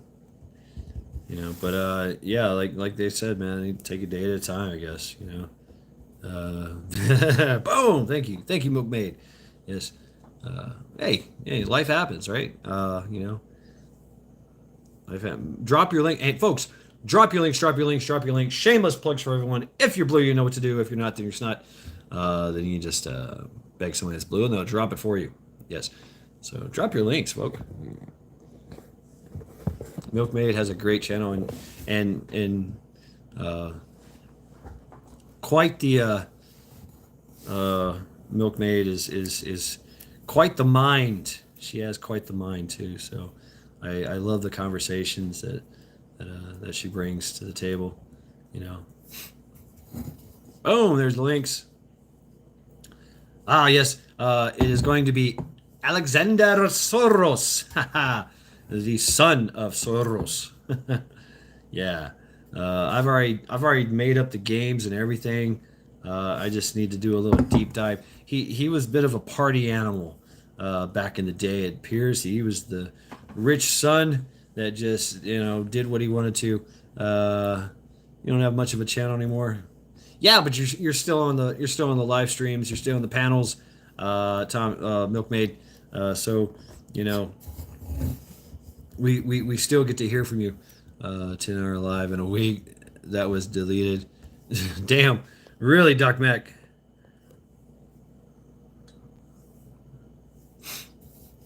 So yeah, I mean, so some of the cat drop your link for merch. Oh yes, okay, right there. Let me see. Hold on, stand by. Boom. There you go. Ghostdesigns.link. Boom. There you go. Ghostdesigns.shop. Ghostdesigns.shop. I love Hutch's. It's got to be the best commercial. Yeah. Don't trust China. China is asshole. Yep. But yeah, I mean, some of the philosophical conversations I've heard with Milkmaid, Bug Out Bushido, and all the play in all the like in rescues chat, Huts chat, Backwoods chat, all these places, it's just truly amazing, truly amazing that we do have some thinkers, right? We do have some thinkers around that people still think, people still use their brain, and that's great. That gives me hope. I'm just a brilliant idiot. I really am. I'm just a brilliant idiot. I'm a frustrative creative that has to work hard for a living. It doesn't want to. I'd rather prefer creating things. So I really would. It's actually good for me. Being creative. Right on, Milkmaid. Oh yeah. Still in research and development mode. Right, Majik. Well, hey, just just do something. You do some stuff. You're a hobbyist. Yeah, says she is a good girl. My old boy is snoozing on the couch. Right, Charity is laying on the couch, staring at me intently.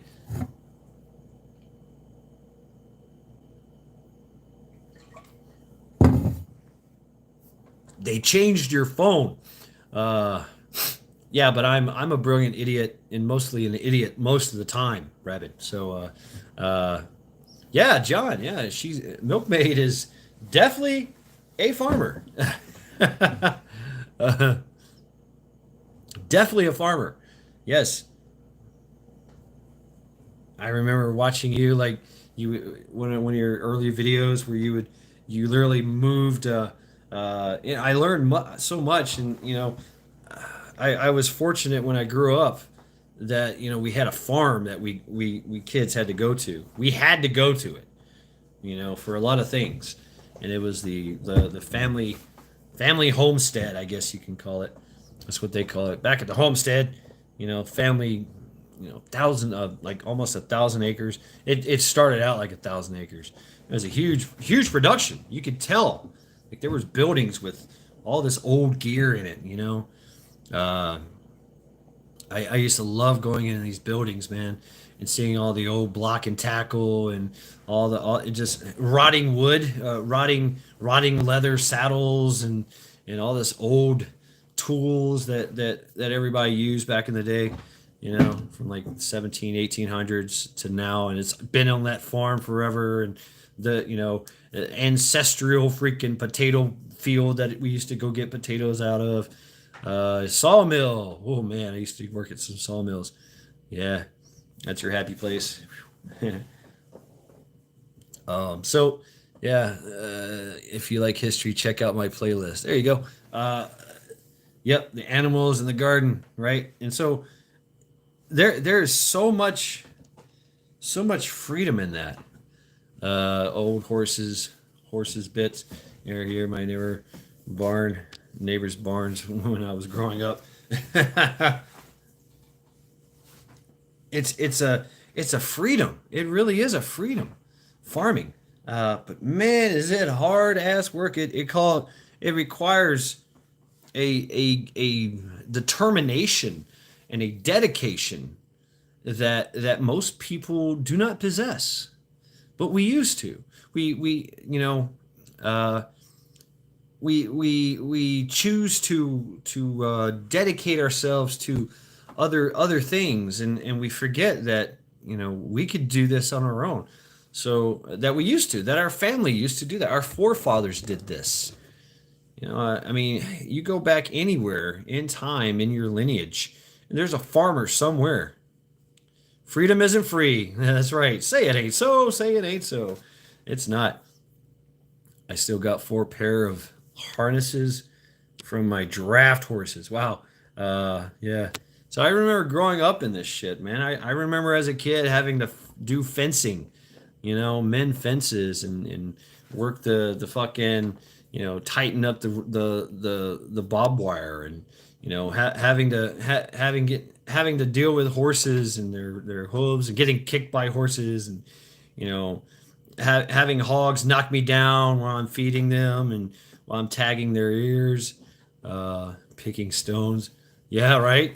Getting out there and removing a stump, or we got to dig this rock out of this field, and it's a massive fucking boulder, and you're out there with a fucking shovel, and you're a kid swinging a pickaxe. You're like, what the fuck are we doing? Oh, it's time to, slaughter time. Can I? Yes, indeed, Devil Dog. Yes, indeed. But I lived in the city. It was kind of weird. I had the best of both worlds, right? He almost knocked me over, right? The first time I ever seen a roach that was this big, that was waddling out of a silo, a corn silo, because it got into the steroids, and big fucking roach couldn't even walk barely. I'm like, what the fuck is that? And they're like, oh, that's a roach. He got into the steroid laced corn that we use for feed around here. I'm like, holy fuck. And you get to see all the animals that are running around, and you get to interact with them. The smell, you feed them, you water them, you do all the things to them, and then you see them being cut up. Then you're eating them. You're like, wow. As a kid, getting to experience that, basically from the earth to the dinner plate. Boom, Doc Mac found a way. Hell yeah, there you go. Drop in the link. That was a profound experience as a kid. Like, oh shit, that's what happens. First time I see my grandma, my sweet little grandma, just grab a chicken and go and process that motherfucker like it was nothing. She was plucking, she was chopping, body parts and blood were flying. I'm thinking, and she's laughing about it the whole time, and talking, okay, make sure you get some water. From the field to the plate is an eye opening. Yeah, from the goat to the plate. Yeah, right. What? And I'm thinking as a kid, like my watching my grandma just slaughter a chicken, right in front of me. And I have this kind of profound, respect for life. Even as a kid, I had a profound respect for life, any kind of life, and it was just kind of like shocking to see, but I still ate it. I mean, I remember the smell. My grandma, she could fry some chicken, man. Boom, lard right in a fucking skillet. She's frying chicken, and she could do it effortlessly, badass. But she was crazy. I mean, she came from a huge farming family, huge. I'm talking about 7 to 8 or 9, no, 11 sons and 14 daughters or some shit on this farm, and she had to cook and feed everybody. Like, damn. I think there was no, this was West Tennessee by the Mississippi River. So if you want to do it as a geographical in Tennessee, they're in the middle of the woods in a small little town, right? And they are on that farm, man. And I have to say, in her later years, when she should have been retired and everybody was off the farm, she herself was off the farm because we lost the farm. Um, and she had to live in a trailer on one of her daughter's lands that uh, that they had like 16 acres, and they took her in and they put her in a trailer, and then they built her a house. And she always kept a garden even into her 90s. She always kept a garden, and she always cooked like a massive amount of food for everybody, even though there was just like a small family down in the next to her. She believed that she was still trying to feed everybody on the farm. You know, yes, Ace. Tennessee has all kinds of dirt, red clay dirt, this kind of limey clay stuff, and I mean, yeah, it's a mixture of types of dirt. Let's see. Leave my smart work and make a variety place. I want my kids to live video by video, day by day. I'll keep fighting and making the change I want to see. Right on. I mean, and that's honorable, Tomcat. I love it.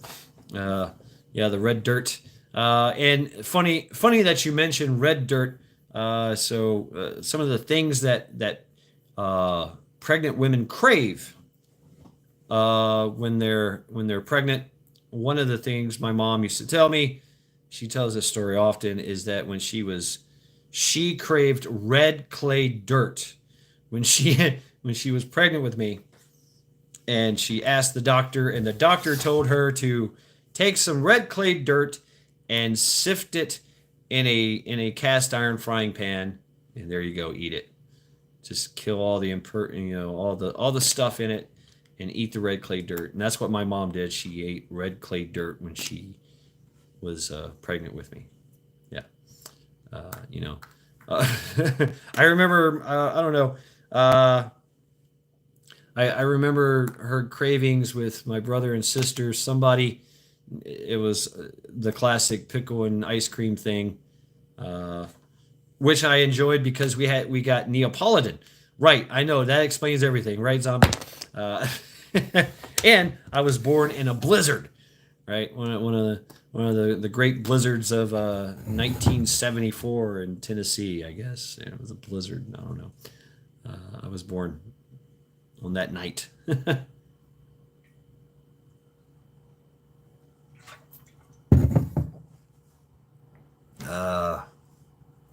Talk about sticky muck.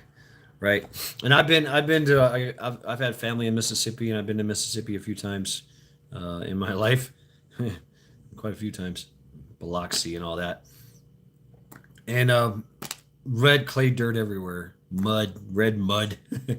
I farm in red clay, high carbon exchange, not a bad thing. High cation exchange.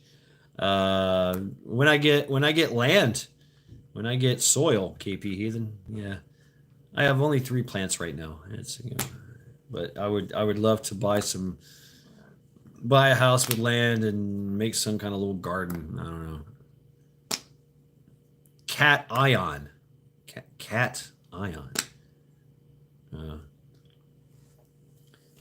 Teresa.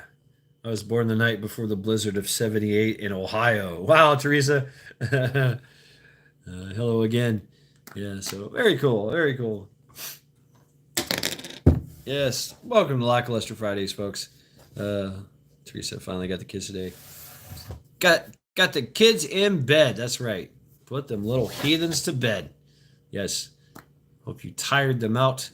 That's the best way to get some good sleep as a kid, is to make them play. Get out, play in the woods, play in traffic, whatever. Come back here when the lights come on. When the street lights come on, get your ass in here, take a shower, brush your teeth, wash your face, neck, and ears, have some dinner, go to bed. You know?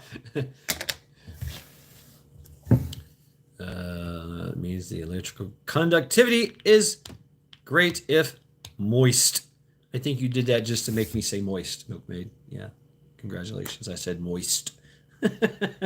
Moist. you can't help but have a lisp with the word moist. Spelled that wrong, but I had a hard cider. Oh, nice. Nice. On the hard cider. Yeah, oh man, I haven't had any hard cider this year. Damn, I missed that. I missed hard cider time in winter. Damn. Yeah, I didn't get any moonshine either. Usually the cherry cinnamon stuff comes around. I didn't get in on that. Somebody made you say moist. Oh, somebody still in the car? Well, maybe they tried and they failed. Half a bottle of rum or bourbon one of these days. Ooh, 20 of April, maybe why I'm nothing special. No weather. Tap some white birch trees. Ooh, yeah. They I go to the Fin Fur and Feather here in Cleveland, and the Boy Scouts they sell their maple syrup. They have a bunch of maple trees on they have land, and they make maple syrup. They tap those trees and do everything themselves. Pretty fucking good. I like the bottles. I like the little bottles. So I always buy their maple syrup. So yeah.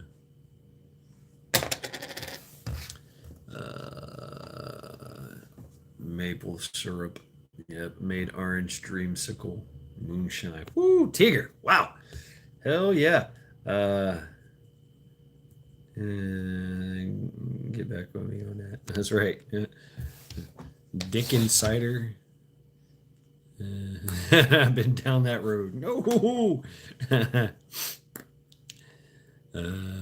Wow, John. 800 plus gallons. Damn. And maple syrup is expensive. I mean, right? Don't mention tapping. Orange creep. Yeah, right? That would. Damn, Tiger. Hell yeah.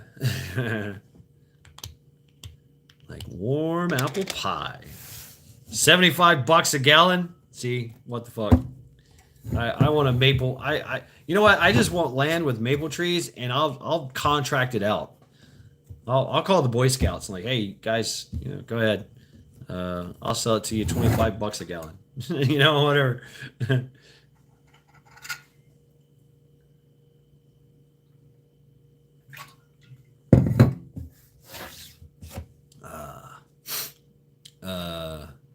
Wow, coffee chocolate infused moonshine. Right, Ghost Lincoln. I remember this. I remember you talking about this and showing this. Fucking amazing. Damn. Wow. I get 50 cents a gallon for sap. Wow. Really, John? 50 cents a gallon. Yeah. Oh, shit. What's up, brother? Double Dog. Good evening, you crazy some bitches. Some bitches. What's up? What's up with you, Double Dog? How you doing, brother? Good to see you. Thumbs down. Fuck you. Salute. That's right. Thumbs down. Fuck you. Good seeing you. Got some more devil dogs in the place. I don't know if Devil Dog, there's another Devil Dog here. So I don't know where he is. He was just talking shit earlier.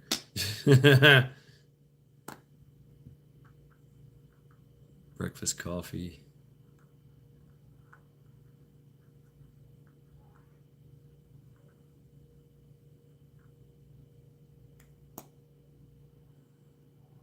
I need to know where Ghosty lives. Yeah. All right. Faith. Tomcat. All right, y'all. I have to go to bed. Love you all. Mad Shad. I'll see you in chat for Trial by Axe tomorrow. I hope I win at least once.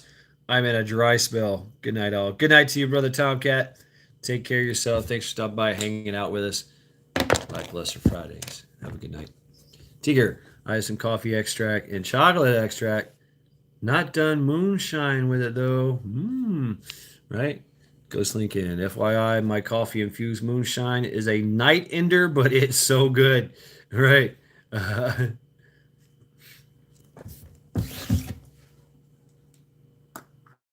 So Ghost Lincoln, Faith is asking where you live. All right, take care of your Faith. Take care of yourself, Faith. Thanks for stopping by, hanging out with us. Lackluster Fridays. Thank you very much. Have a good night. Charity is still whining over there.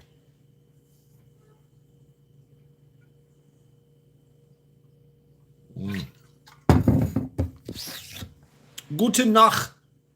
Guten Nacht. Guten Nacht. I guess. I don't know. I hear you, Charity. But I don't obey. He's just a friend.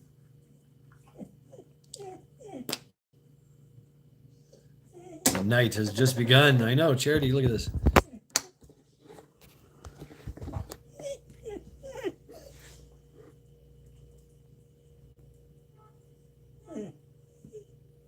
Oh, everybody's telling me to give you a treat, Charity. All right, fine. Fine, you get a treat. You get a treat.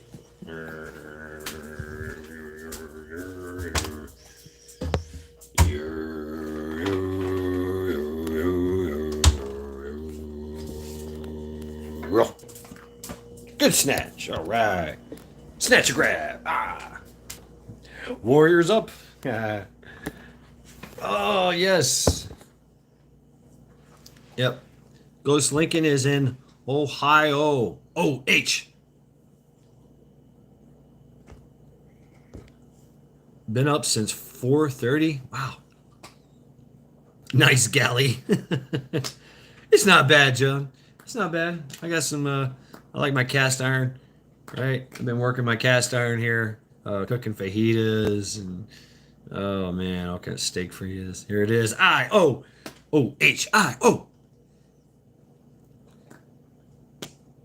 So what's going on in the news today? What's happening in the world? If we want to touch on the world, that's right, Ohio. Right, the milkmaid, Ohio.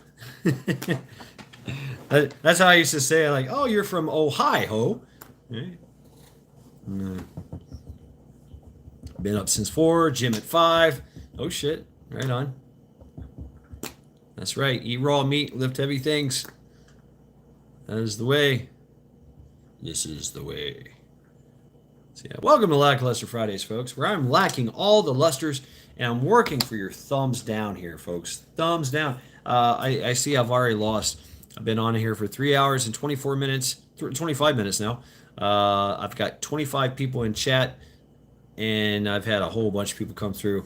I have 31 thumbs up. That is completely unacceptable. Please, the 25 people that are in chat, please go back and hit that thumbs down. Please, thumbs down. We want to see these numbers go down. The sheriffs are using it as a power play. Interesting. I'm sleeping in tomorrow. 4 a.m. is my meanie alarm time. Right, yeah, I usually get up around 4:22 starting. My first alarm goes off at like 4:20, 4:22. And then I get up, man, I decide when I want to wake up, when I start getting up. Damn it, Ace Hunter. Oh shit. Here we go with the, yeah, now I see more thumbs up. Thanks. It's a fucking thumbs up mutiny. This is terrible. My bad. I didn't actually hit the thumbs down. Damn it, Milkmaid. Not you too. Come on. It's a thumbs mutiny. I mean, that's good though. I mean, you guys get to do what you want. I mean, I can threaten you all I want to. I can talk bad and say mean things about you. But you're still going to continue to hit the thumbs up, thumbs down. It's all about freedom, I guess.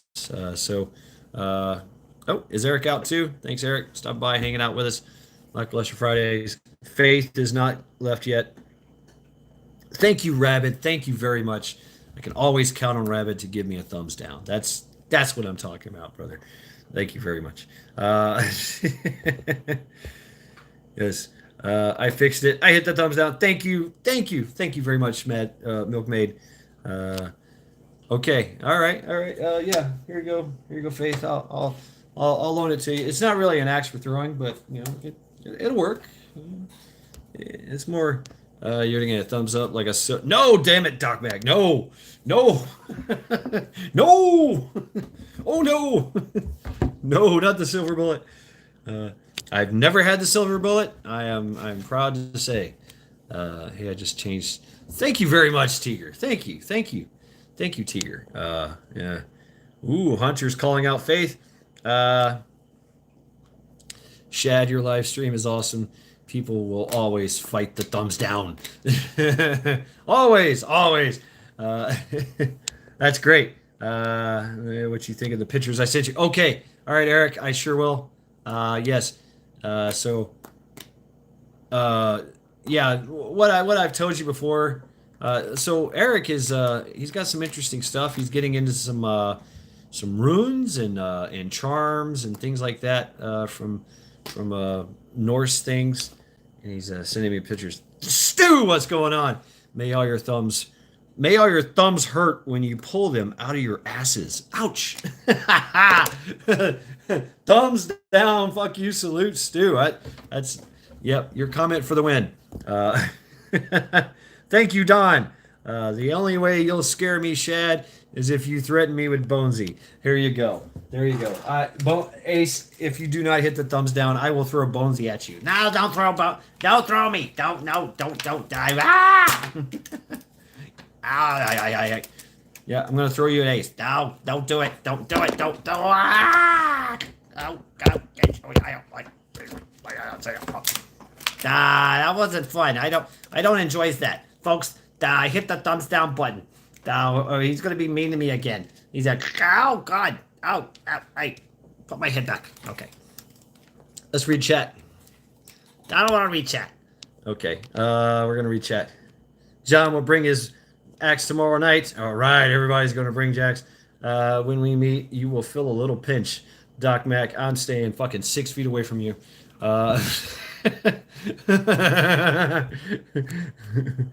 That's cool. I didn't know Eric was looking into that. Yeah, he's getting it. Like Milkmaid, he runs he has a flea market, Steel and Tree, and he's getting into all this stuff and buying things, and I guess he's got a line of he's getting into a line of really cool things, picked up ruins and everything for resale. Yes. So, oops. So yeah, Eric, dude, you need some kind of contact information. Drop those links. Post pictures of that shit on YouTube. Yeah, and see what happens, man. Public announcement from Bonesy. That's right. Bonesy is solid. An anal cranial removal tool by Runco. DJ. Damn it, Ace. Thumbs up just to see you abuse Bonesy again. Evil laugh. Okay. No, don't do it. Yeah, I'm gonna do it. No, don't do it. Okay. Oh God. Oh. Yeah, get him in the fish hook here. Boom, there you go. Steel and Tree 407 at gmail.com. Let go of my finger. No, why are you just gonna hit me with it? No, I promise I won't. Okay. Ow, poke in the eye. Poke. Ow. That's okay. I ain't got no eyes. Yeah. So yeah, he's got some really cool stuff. And I've been looking into it. It's powdered bones are valuable to the witch doctor. Powdered bones. So I mean, you're gonna find all kinds of stuff. Bonesy is durable. Like this. This is Elder Futhark and this sigil. Yes, the Elder Futhark. I mean, and I know about the history of it. So and I can transliterate stuff like that. It's necklaces and pendants. But a lot of the things played with Bosie's cousins today, learning about pelvic binders. What the hell's a pelvic binder? Interesting. Is that like kind of a medical thing? Yeah, like the pelvic bones. I don't know. Like say somebody breaks their hip.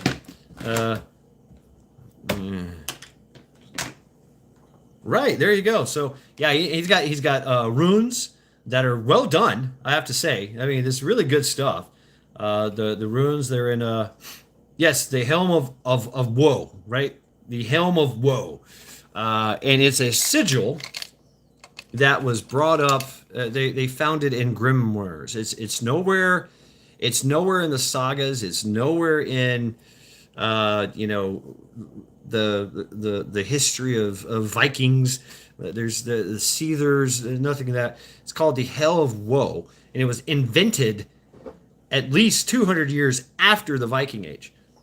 So it was supposed to be a compass, or it's also supposed to be on your helm, right? To be a guard, a charm against getting hit with an axe. A lot of warlike people came up with things. In India, the thing is this, right? And that's to let the swords and axes go over my head. You say it's Icelandic. It's kind of made up. The helm of woe, the all that stuff is kind of made up after the fact. So that's where the does it protect against wokeness? No, but everybody thinks it's such an ancient thing. It's not. It's not. We have no evidence that this was ever absolutely used as a magical charm by actual Vikings in the Viking Age or in the Norse history. There's no evidence, none whatsoever. We do know that where it came from was a grimoire, a spell book, and that's where they would make up these these weird little symbols and incantations that make no fucking sense. So seriously, hate to burst your bubble here, folks. Everybody likes Elder Futhark because it's the name Elder Futhark. But the truth is, we don't know how to use this alphabet. We really don't.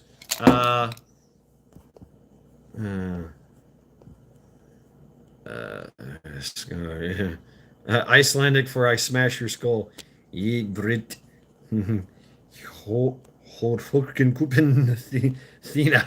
What? Oh shit. But it has its own subculture that like Asaratu, or what I think it's called, Azaratu. It's a religion, a Old Norse religion that's New Age, all New Age. So there's a lot of New Age stuff in there.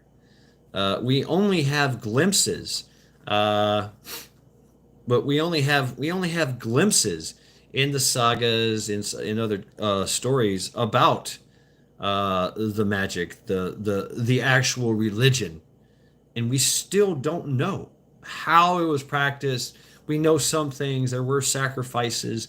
There were witches and transgender witches. Yes, Vikings had Old Norse had transgender witches, what they called Arger, or Doc Mag. I get my rich back. Do I get my rich back? Arger, Rager, Mer. So the Seether thing was big, and I'll bring a seatbelt. Not sure about the rest of the car. What? All right, Stu. But most of the site, it was talked about, and there have been something. Some we know about kneading poles and things like that. And yes, there were Swedish, there was Danes, and there was Norwegian, and they all practiced different shit.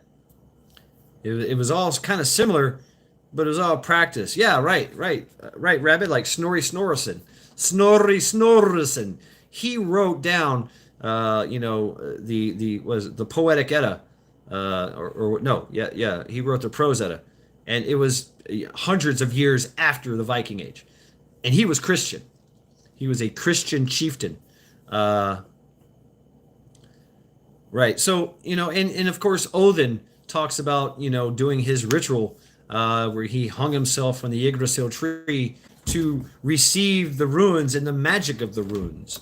So basically, he sacrificed himself to himself on the Yggdrasil tree, hanged for 9 days, and at his feet, at the end of 9 days, were these runes. That's all it says. It doesn't say they were, they were Elder Futhark or Younger Futhark. Yes, Dr. Jackson Crawford. Yes, he's definitely the foremost authority on this stuff, and I've learned a lot from him. And branching off of him into other notable scholars, and I like his. The thing about it is Dr. Jackson Crawford. Dr. Jackson Crawford here. That's my impression of him. He. That's another one, Norsk, right? And the other, the tribal thing. I forgot the people of the tribal. They're very. Anyway, but he talks about all this information being in an ivory tower, and that these special scholars are the only ones qualified to give you the information and then tell you what is true when it's not. And there it is, and he shows you where it is and what's the truth of what's being said and what's a lie, right? A lot of myths and misnomers about the Old Norse and the Viking. The Viking is what they did, not who they were. Right, so that's that. Going to go forth with Vikinger, going on a Vikinger, going to be a pirate, going to be a raider, and you could be a farmer, you could be a merchant, you could be of noble blood. Carls, Jarls, and Thralls is how they had a 3 caste system of people there. Carls, Thralls, and Jarls. I went a Viking, right, John. Yes, we went a Vikinging. I have to say that I did some Viking shit, right? That's what the military is all about, especially the Marine Corps.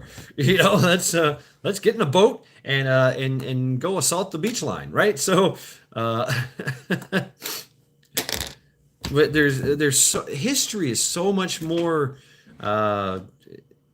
fascinating than, and it tells you. It shows you the actual, and more questions arise, and there's been so much more exciting discoveries that have been coming out about people digging up stuff. I mean, a kid just found a old knife that in ruins was called Little Sword, and then we're getting little glimpses into for Invar Tarst. What is that? And well, I don't know.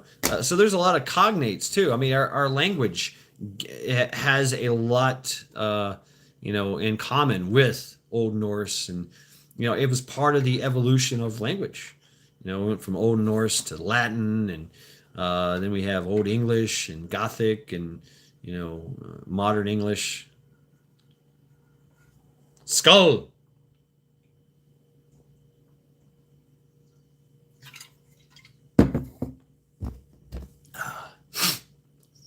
And they're fascinating, and there's always going to be stories made up.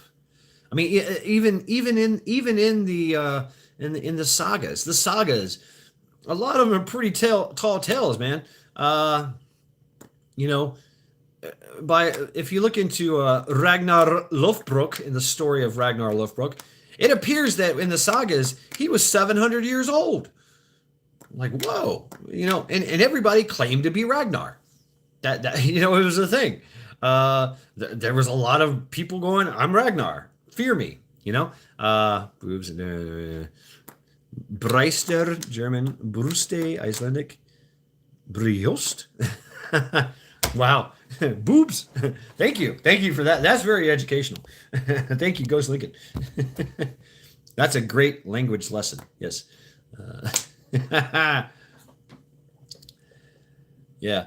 So we get to learn. We get a glimpse into their society, but their society for the most part was farmers. merchants, slaves, and some type of like nobility, or we understand that the chieftains, the jarls, the people that were in charge, they had a certain code of conduct that they must adhere to, or they get lynched. They get lynched, or they get banished. So they paid. They wasn't like, I'm the king and I do what I want. They did the will of the people, and the people held them accountable. Because even the Vikings, even the Norse, cussed out their gods, cursed their gods. They didn't get their. If the people didn't get their way, the gods called hell. you know, uh, they'll get you in trouble, no matter how you pronounce it. Yeah, family names handed down. And we see where in the Scandinavian practice, which is still on the books, is this ancestral ownership of land, and it's built in, and it exists to this day in Scandinavia.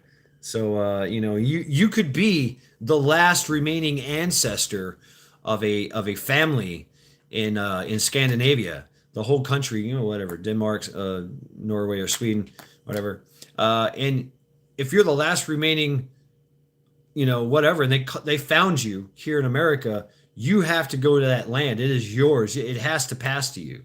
Can't pass to anyone else. It has to pass on to family. And that's a very interesting, and they hold to it. Weren't family names handed down, maybe causing confusion. Yeah. No matter how I pronounce it, hanging rock, spend the night at the top. Oh, get out video. Cool. Badass, Cherokee. I am Sen, son of Horl. Or yeah, son. You look at the son, Nelson, son of Nell. Ericsson, son of Eric, right? And then of course there was Eriksdotter, or Gott, or anything with Gott. It was daughter of, son of, right? So a lot of names, had that. Very nice. Fuck Park Rangers. Cave is worth it. Cherokee. Cherokee, man, you're making it sound bad. All right, now I'm caught up with chat. But, and also they were no more different than us. Really. More violent. Yeah, there you go. Eriksdotter. Yeah, looks like Cherokee is gonna do some splunking. Going deep inside the cave, right? I hope you got some good flashlights, maybe some NVGs. I would suggest you cover all your skin, because those rocks can be very, very damaging. Just rubbing against it, and not to mention the shit that's in a cave, man. I mean, literally shit everywhere. It's on the ceiling, it's on the floors, it's on the walls. Religion makes you think about consequences of many things, the yin and the yang. Interesting, yeah. Not that kind of cave, more like a crevice. Oh, it's more like a crevice. Okay, it's not a real actual cave like you get lost in. Like, imagine a bear in there, or, maybe a caveman family lived in there or something. Or you find a freaking Harlem in there. And freaking rugs everywhere. I hear you, Charity. Any chance of getting the rendezvous in March?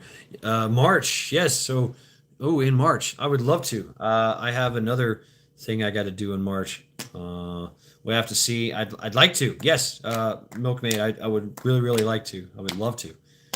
Yeah, absolutely. But I got some things to do in March. I got some places to go in March. I got places to go in May.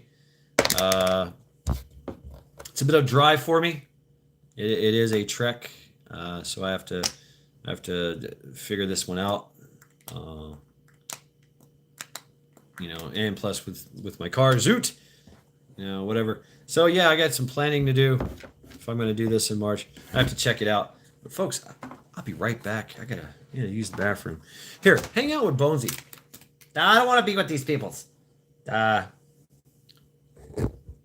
I don't want to talk to these guys. You don't have to talk. I don't want to talk. I really don't want to talk to these people, huh? You know, all they do is make fun of me. See, I can't even stand up straight, right? I can't even stand up straight.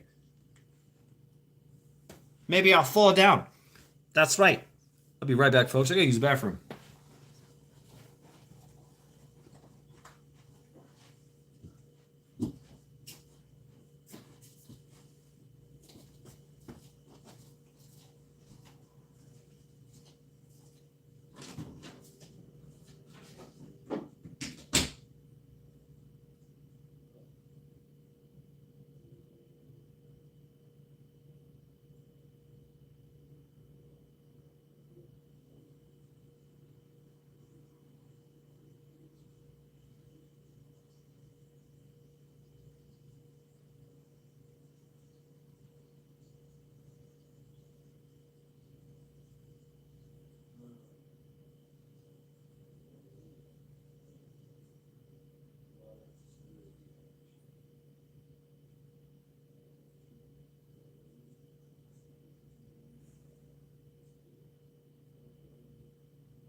Okay. I think he's back. I think he is. Yep, sure is.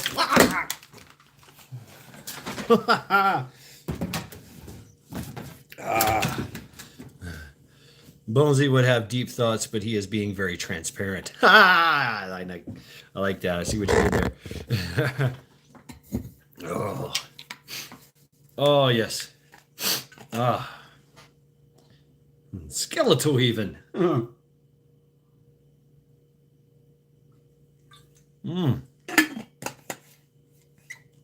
So I got to see what y'all are talking about with Bonesy here.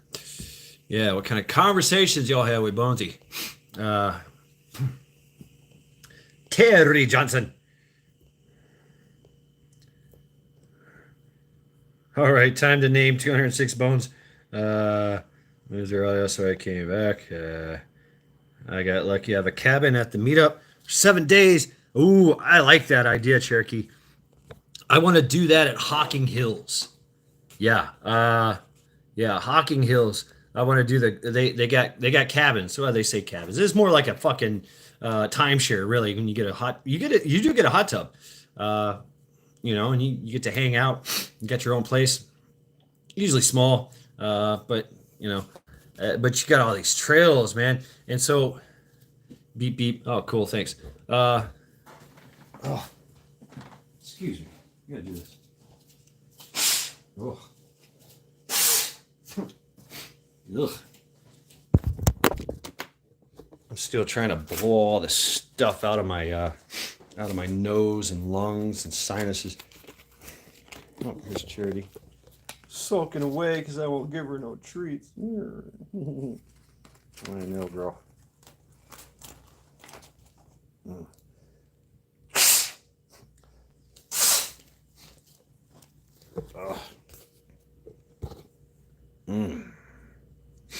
So welcome to Lackluster Fridays, folks. Where I'm trying to lack all the luster here. Let's see you hang out in the Cleveland Knights here. Yeah.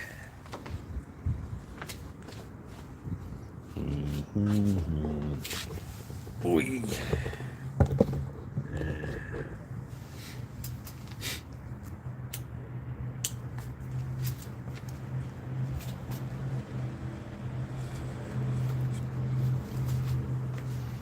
Interesting night. A little chilly.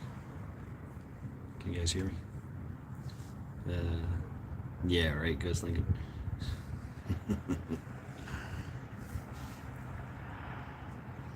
All right, take care of yourself, John. Thanks for stop by hanging out with us on Lackluster Fridays. Take care, John. Good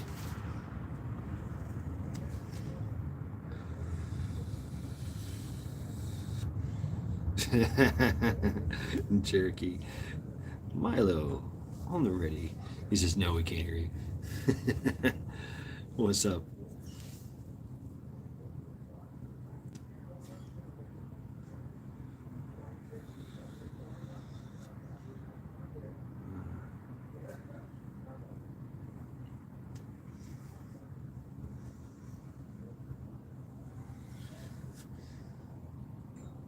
I see one star through a hazy sky. One star. Or it's a planet.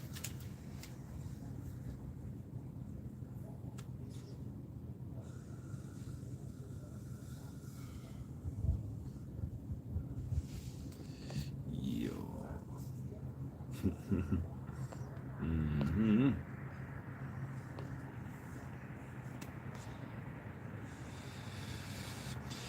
All right, thanks for stopping by, hanging out with us, Milkmaid. Long week, yeah. Congratulations, you survived the week. Weekend is now yours. Take care of yourself, Milkmaid. Thanks for hanging out with us. Have a good night.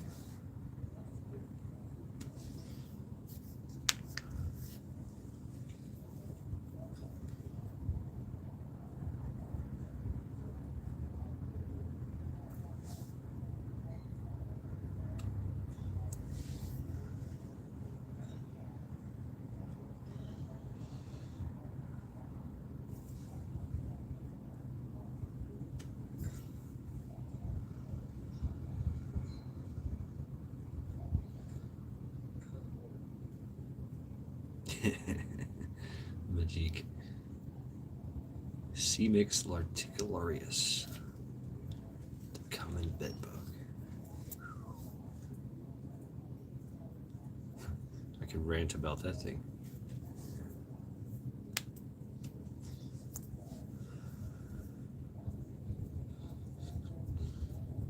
Alright, cop patrolling parking lots. Very nice to see. I haven't heard any, Ace. But we did just have a car get pulled over. No shots fired.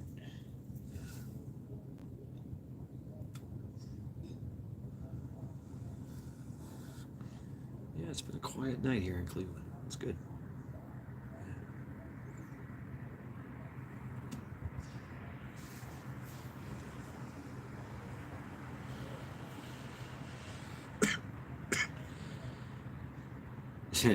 Milo. Cheapest gas around. Now, if we can figure out a way to run our car off of that, man, Taco Bell would just make a kill. Oh my God.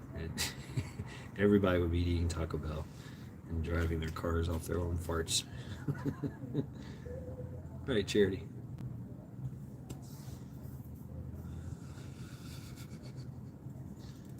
Yep, just get the greasiest taco from Taco Bell. You'll create methane. Harvest the methane. Don't tell me about your methods, please. Harvest the methane, process it, and run your car off it. Yeah, there you go.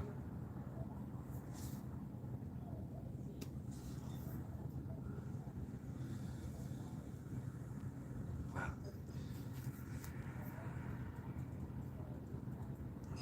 Get some Kevlar curtains. Yeah, right. Actually, I want sandbags. That's what I want. I want like a pallet of sandbags.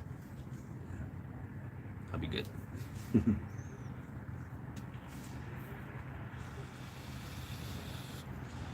Pallet of sandbags, fill them up, have a good rain, soak them down, let them dry. You know, hard as concrete. Good stuff. As high as you want, deep as you want. Zombie will involve a tube. Yeah, right.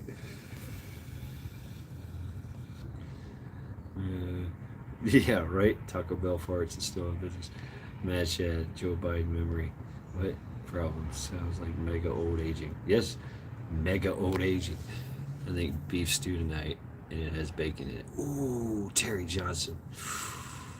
Beef stew with bacon. Oh, that sounds good. That sounds really fucking good. Right on.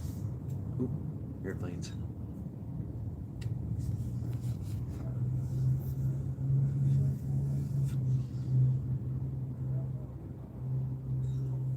I kind of like the sounds of the city. Yeah, you get to recognize everything.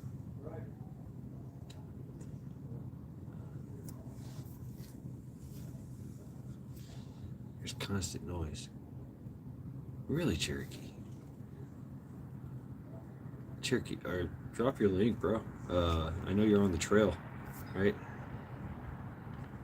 I hope you're videotaping all this, man. Be badass. Cherokee survival, his adventures, as he crawls the earth.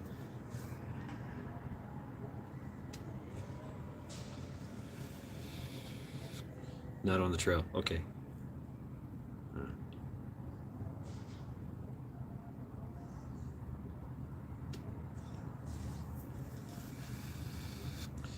So I'd like to do that too, man. Like set up like a chest rig for a cam, or even a head camera.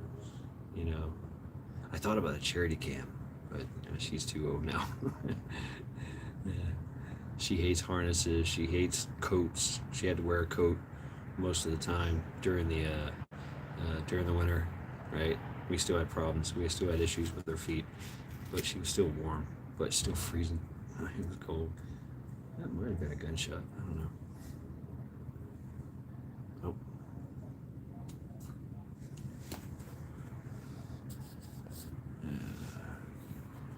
You just didn't see Michael Obama. It's like a puppet. Oh, Ghost Lincoln dropping Cherokee survival. Assassinated by gravity. Ace. Whoa. Oh, man. Whew. All right. Cherokee attacks. Right on schedule.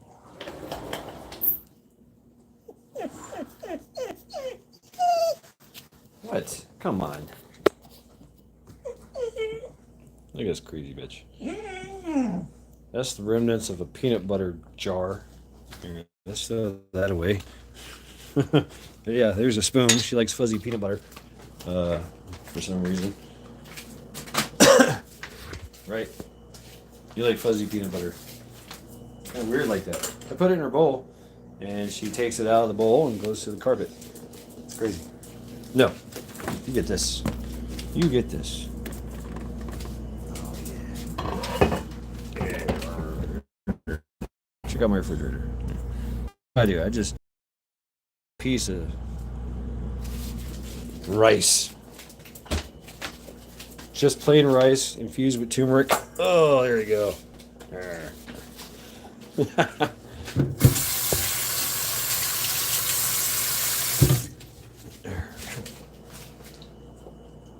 She loves it.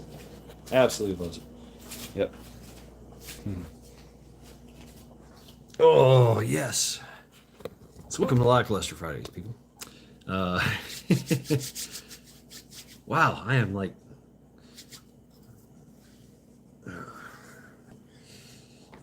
Got the magnification up here. All right, ladies and gentlemen, I have a 12-hour workday tomorrow. You all rest well and be safe. My hands are wet. I can't see who it is. All right, take care of yourself, Ghost Lincoln. Thank you very much for hanging out with us today. Take care, brother. Sounds like you got it. Damn, on a Saturday. Oh man. Tons of cell phone photos. Badass Cherokee. So yes, take care of yourself, brother Lincoln. Have a good night. Thanks for stopping by, hanging out with us. Lackluster Fridays. Have a good night, brother. Hagen. All right, I guess I got to do this. Let's see. Introduce and like this. There we go. That's better. That's better.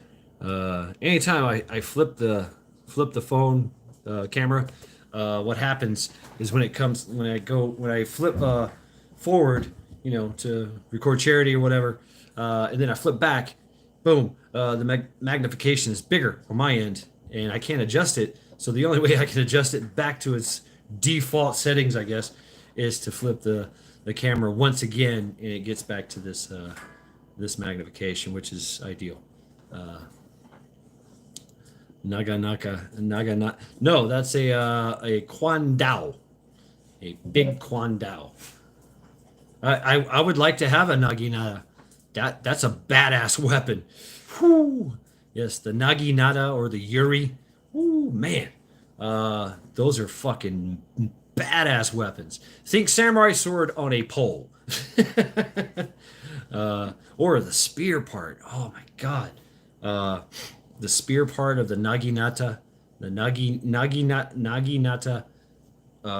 It's heavy duty. You can crush with it. You can slice with it. You can poke with it. It's badass. And you get the ones with it's got the Yuri going that way. With the it's got like a fucking bladed halberd on it. You can catch them on the hook. It's got like hooks, fucking sharp ass hooks. Some of the Chinese weapons. Some of the Chinese had some crazy spears, crazy looking spears. And they really revolutionized halberd, because remember, like the big thing was the phalanx system, right? Shields and pikes, and you line the battlefield with that, and you were unstoppable. You're like a tank, just boom, sha, stabbing everything in its way. Everything from elephants to people. And you're just crushing them, right? That was the way. And it worked. It worked all the way up to the point where, yes, firearms came involved. Oh wow, look at that! Now you can't stop us. Now we can stop your advance. Boom. And so, yeah, those Naginatas, and man, oh my god, and the formations they would get into. Early anti-tank weapons, horse knives, and cool stuff. Oh yes, remember with the sticky grenade? Yes, basically they took a sock. They took a sock and they stuffed it with C4 and grenades, and they covered it in pitch and tar, and ran up to the side of a fucking tank, slapped it on there. Hit the fuse, pulled a pin, whatever, lit it on fire, and ran like hell. I mean, sticky tar, sticky grenades. You can probably buy a combat-ready Naginata need deep pockets. Yes, I've looked into them on knowns. Very deep pockets. Paul Chen. I like his take on the Yuri. Paul Chen, Hanwei Forge, stuff like that. You can go to Cult of Athena. Get some really good ones, really bad combat ready stuff. All the Chinese kung fu stuff, like this is a workout thing. It's very cheaply made. It's not made really for battle. It's made for working out. Yeah, Cult of Athena. What's up? Hey, what's up, Samage? Good to see you. Welcome to Lackluster Fridays. Please hit that thumbs down and fuck you. That's right, thumbs down, fuck you. Salute to you. Welcome, good seeing you. You just missed Milkmaid. She was just running through here. Yeah, we got some ladies in chat. And chat is where it's at. Skull to you, ladies. Skull. Skull. A toast. I'm having Cafe Bustelo coffee. And chocolate. Naginata, Kwandao, all earlier versions of sticky bombs. Fuck typing. But yeah, right. But yeah, this thing, the Kwandao, named after General Kwan, right? So there's the story, the story of General Kwan. This thing probably weighs about 15, I don't know, maybe 15 pounds. It's quite, it's quite large and heavy, but it's not sharp. It's really not. It's made out of, stainless steel, and it's pretty cool. It's got a spike on the other end, big heavy spike, and it's pretty tall. Let's see if I can do this. Not hitting anything. You see the spike on the end of that, right? So it's got this heavy spike. It's very heavy, very, very heavy, especially when you're swinging it around. But the story was General Kwan. General Kwan was a famous general in the period of Chinese history where there was a lot of warring factions, warring states. It's where Sun Tzu got his the time of Sun Tzu. Think of what's up, Silas? Boom, dropping the King Canute. Yes. So I know I'm on a tangent now with history. Where was I going? Yes. And so General Kwan, he was a famous general. He's a badass general. And the story goes, and there's a lot of myth, is that he carried one of those, a large Kwandao on horseback that weighed 99 pounds and swung it around one-handed like a fucking sword. Like that's the kind of general this guy, General Kwan, was. Now this is a perspective of history from me, a round eye, just looking in. So please correct me if you will. But my observation and understanding of this is just my opinion only, my perspective, what I think of. Thank you, big fella. Right, right, Stu. And so that was the story. Did he carry it or did the horse? Right. Eventually, he was assassinated. He was such a badass general. He was one of those generals that led his army into battle by himself. Like, let's go, and he would swing this Kwandao and right into the ranks of the enemy, and it was very, very successful. He finally got assassinated, and he was risen from General Kwan status to God status. And now every time that you go into a Chinese restaurant or something like that, you'll see this guy, all decked out in his gold and red, and he's got this Kwandao. There's been theatrical things of it. There's a dance and everything. The Kwandao dance, the Kwandao dance. I forgot what it is in Shaolin, but there's that dance. Basically, check out Gordon Liu. He does something. Was it Shaolin? One of the Shaolin movies. He does the dance, and it's this thing will make you, imagine that thing. It's only like 15 pounds, but swinging it around your head, it's a workout. And if you fuck up, you fuck up royally, right? So a lot of stance is very important. Breathing is very important. Shit like that. It's a hell of a workout, but I can't do it anywhere. Everyone was Kwandao fighting. But the actual combat ready ones that were used were not that heavy. They were really actually less than. Your blade would have been lighter and more flexible, what they call wushu steel, and it would be sharpened depending on what you're doing, right? But the hooks and all that stuff, it was more. The Kwandao was basically used for intimidation and workout, and then what China did and Japan is they went to this Yuri Naginata style spear and halberd kind of things. We see that in Europe too, where they had like a crescent axe and a spear and a pike, and this thing could do anything and up, down, left, right, stab, upward, downward, whatever you want to do. It could serve as a pike. It could serve as a very powerful offensive weapon that you can pierce and puncture with, especially like armor, any kind of armor. It would have destroyed any kind of knight. It would have went right through his skull, right through his breastplate. I mean, that's the power of the halberd. And so that the evolution of armor had to evolve, and tactics therein. But yeah, the king of battle was the spear, the halberd, and how you wielded that, and it would it would destroy, just decimate a battlefield. Everybody did it. Everybody once the gig once the everybody understood how it worked, then it got improved upon, and improved upon and evolved to the point where it was just a well-oiled machine, could just walk through the battlefield with nothing but your halberds and pikes, and that's it. Destroying everybody. That's all you really needed: halberds and pikes and archery. Your foot soldiers were your security.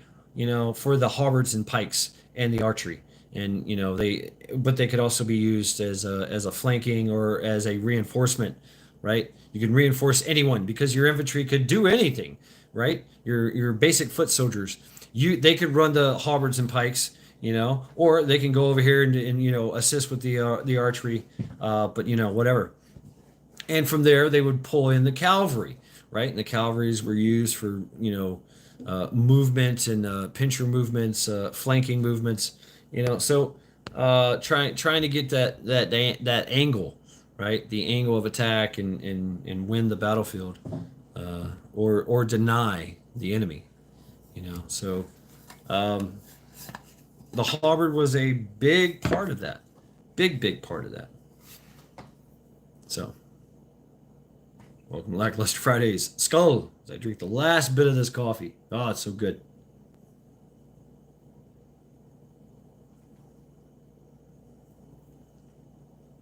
A little bitter, but enjoyable. Yes.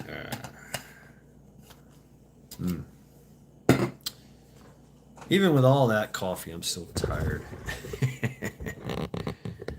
I haven't seen chat in a while. What's going on here? Ajik, I like swords the most.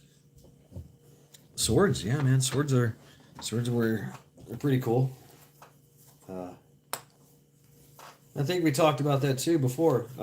Is that you needed a sword in daily life. You needed some type of protection.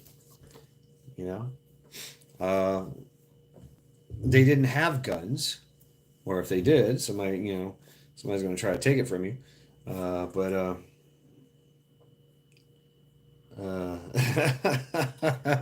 Right. Creepy puppets, Canute. Wow. I'd be up for days if I drank coffee at this time of night or at all. Right, Sandwich. What's up, creepy puppets? Welcome to Lackluster Fridays. You sound like Silas. Thank you, Jack. Boobs, get me on task here, Boobs. Right. Let's go work at Kettle's farm. What is Kettle's farm? Let's go work at Kettle's farm. What is that? Chain smoking done with coffee. Yeah. I'd love to play with this thing. This thing is fun. This thing is fun slinging around. Oh. Very versatile. Very powerful too. You're right. It was the cheapest thing to make. If you wanted to join an army or something, and you wanted to bring your own weapons, you could bring an axe. An axe anyone can make, and a spear anyone can make. And a shield, right? If you had a shield, then you're part of that line. As a weapon, I prefer the bladeless mace. Blunt floors trauma and will never get stuck in a body. Right, Milo. Yeah, I mean, The mace, man. Whoo! The answer. When armor came up to the point where now they're impervious. They're impervious to swords. They're impervious to spears. They're impervious to armor, right? Because it got to that point where now the armor is now the king of battle. And so what was the solution to that problem? Good old fashioned blunt force trauma. Bam, a mace, and then you had your hammer, and then oh yeah, let's just put a spike in there, and just absolutely just beat this tin can in, right? The quarterstaff, which is like a 9 foot fucking pole it's that big around. That was a bone breaker, for people in armor, because it would defeat the armor. Imagine being in a can that's getting shaked real vigorously. That's what this pole would do. Just boom. It would bust a melon. It would bust a knight's head inside his fucking inside his helmet. Just blunt force trauma. Boom. Big fucking stick up against the head of a knight. End him rightly, hitting with the pommel, turning around and grabbing the sword and beating him with the pommel of your sword like a fucking mace, just boom. And then the preferred method of killing a knight was they used they would try to use like a ballista, something boom, especially if they're mounted. Mounted knights were feared cavalry. Think about a tank, just a formation of tanks coming at you, and they're all armored. The horse is armored, the knights are armored, and they're just bearing down on you. They had their place in battle. They were king of the battlefield for quite some time. Hard to stop. I'm getting old and tired. Feel like I agree with the dude from the Raiders of the Lost Ark when he pulls a revolver on the sword jihadi character. Right. I love that. Right. That's a big fucking sword. I've messed with a big fucking sword, that scimitar or whatever it's called, scimitar. It's huge. It's fucking huge. It's the Middle Eastern version of the Chinese broadsword, but very big, right? So they actually would only use it for executions and cow slaughtering, where they would do these ritualistic cow beheadings and see how many chops they can get through. Shit modern. There you go. Is that how it's pronounced? Yeah. And then he just shoots him. Boom. I win. And that's where I have one. It's blunted though at no edge. Really? Wow. No shit. Scimitar. Yeah, the scimitars. It's a fun blade. That curved blade.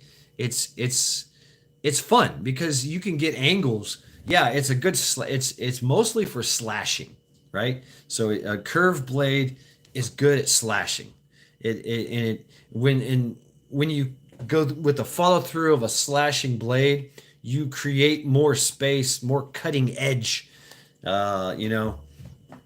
Katanas, I love katanas. I do. I thought that katanas were the way to go. But I love some of these HEMA things.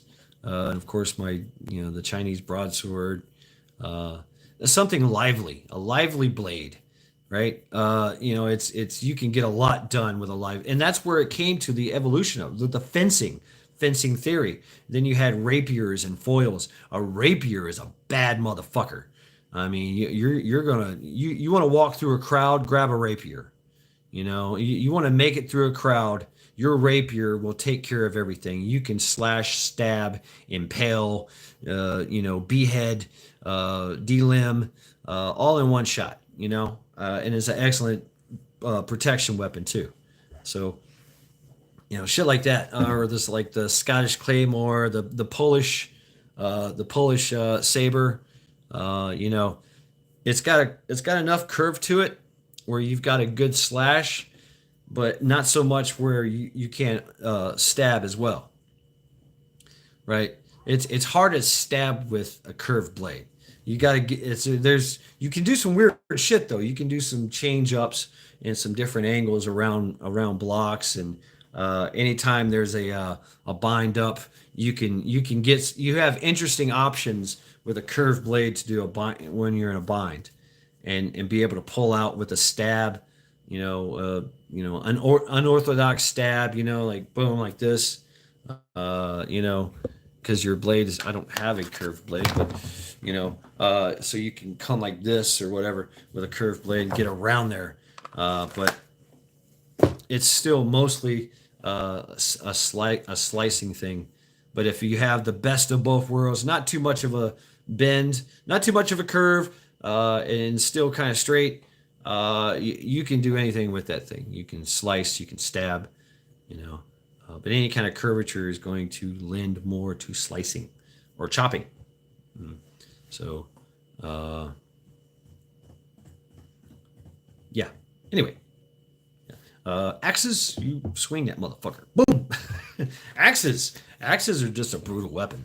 They will break swords. They will fucking destroy armor. They'll destroy, structure. You can cut down trees with this fucking thing. But it doesn't really. Your offense, your offense is your defense, because you're smashing, you're slashing, you're cutting, you're beating, you're pushing, or you're swinging it vigorously, and whatever it makes contact with, man, it just destroys. Blunt force trauma with an edge. So an axe was a brutal weapon, for anyone. But the sword, it would destroy a sword. But a sword can poke. I mean, I can stab. I can kind of stab with it, but a sword is made for that getting around, the defense of the other person, the opponent, breaking through, finding a hole, finding a unguarded area. When you're gonna send me my axe, I'd like to make these things, man. I really would. I would like to make these things. I would like to get some axe heads, and I just go from there. But they have to be kind of like my axe heads that I have. I would make these. That'd be great. That'd be just great to just make stuff. Like, oh shit, I got to make 3 this week. All right, get to work. It's creative. It's I had my little edge to it, my creative edge to it, and I'm creating stuff. So that would be cool. That'd be cool. Just make axes all day. What do you do? I'm an axe maker. What? Yeah. Let's see. Truth is, nobody lies to a Colt 45. I don't care if it's that thing hits a pinky. You're going down from the shock, right? Axes evolved to halberds on the battlefield. Yeah, absolutely. I mean, like the Dane axe, right? The big pole axe that the Dane. Everybody used it after the Vikings came through, right? Berserkers with a great Dane axe, with a Dane axe, which is a specific axe pole, little bit shorter than your common pole, but a little bit longer, right? And it was made for one thing and one thing only, and that was hacking off limbs, hacking and beheading, everything in its path. It was a brutal fucking weapon. And they said, okay, let's evolve on that and make it bigger, right? Make it longer. Whoa, fuck. Okay, we want to stab with it too. Let's put a fucking spear on the end of that thing too. Whoa. So yeah, now you got this evolution of halberds that it's it came from a specialized weapon, and it evolved and became more versatile and more powerful in everything in it, yeah, right, from the common axe. But it was so easy to make.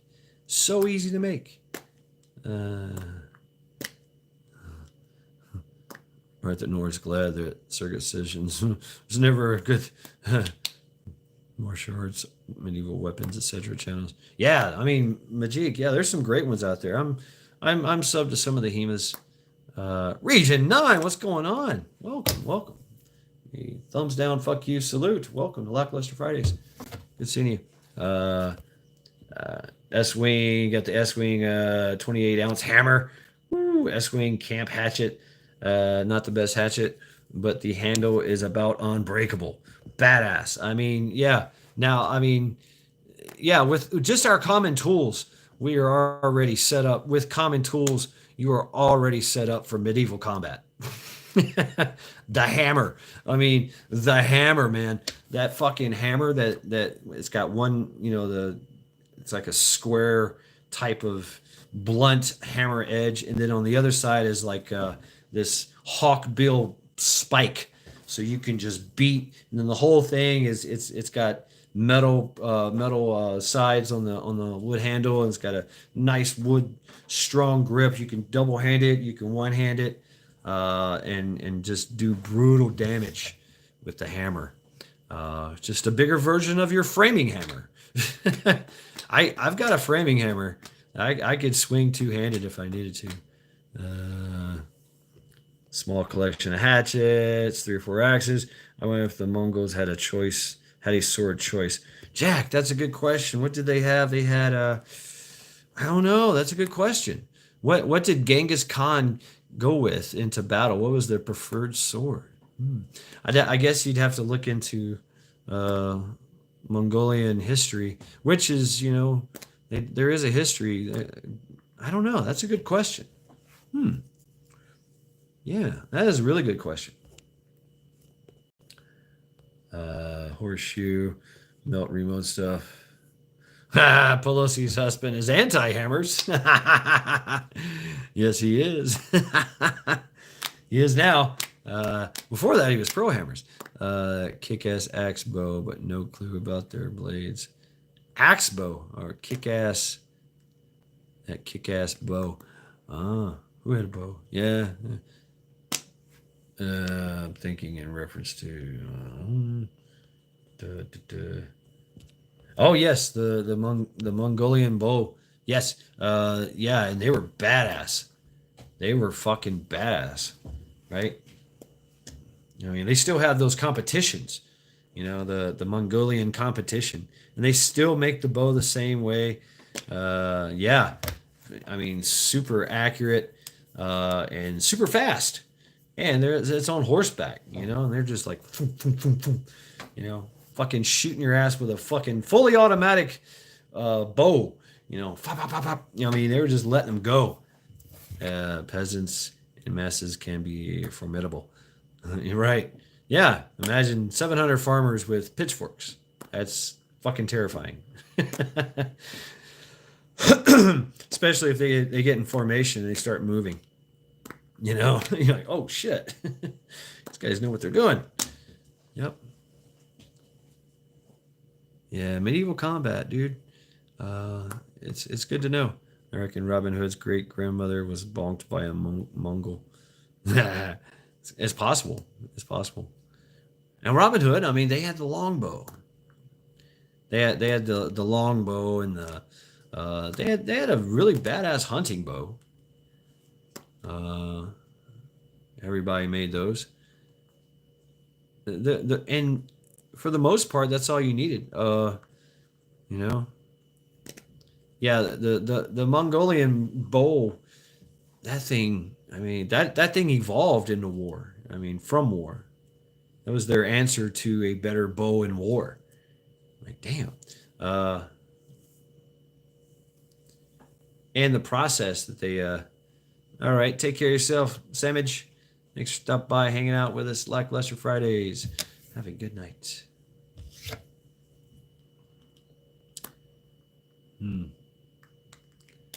Yeah, somebody look that up. What was the preferred sword of a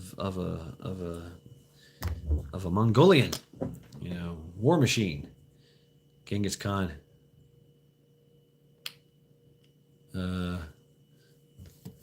Thumbs up, thumbs down. Okay, I get it. Yeah, there you go. Thumbs up, thumbs down. There you go. Yeah. Thank you, Samage. Thank you.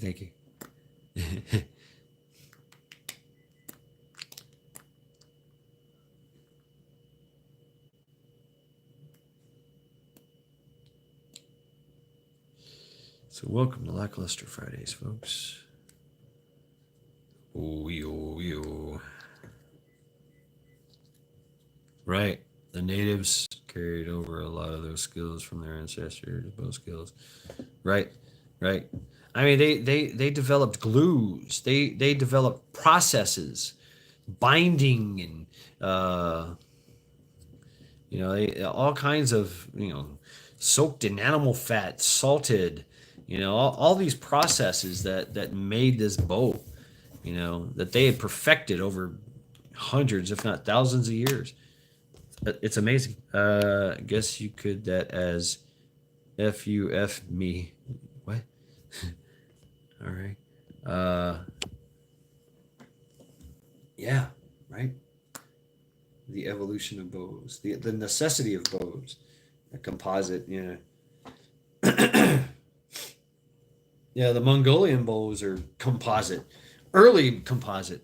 It's like layers of fat and wood and leather and glue, all kinds of stuff. I mean, and then they bake it. I mean, it's amazing. It's amazing. They curve it and they do all these things to it, just to get that edge, that performance.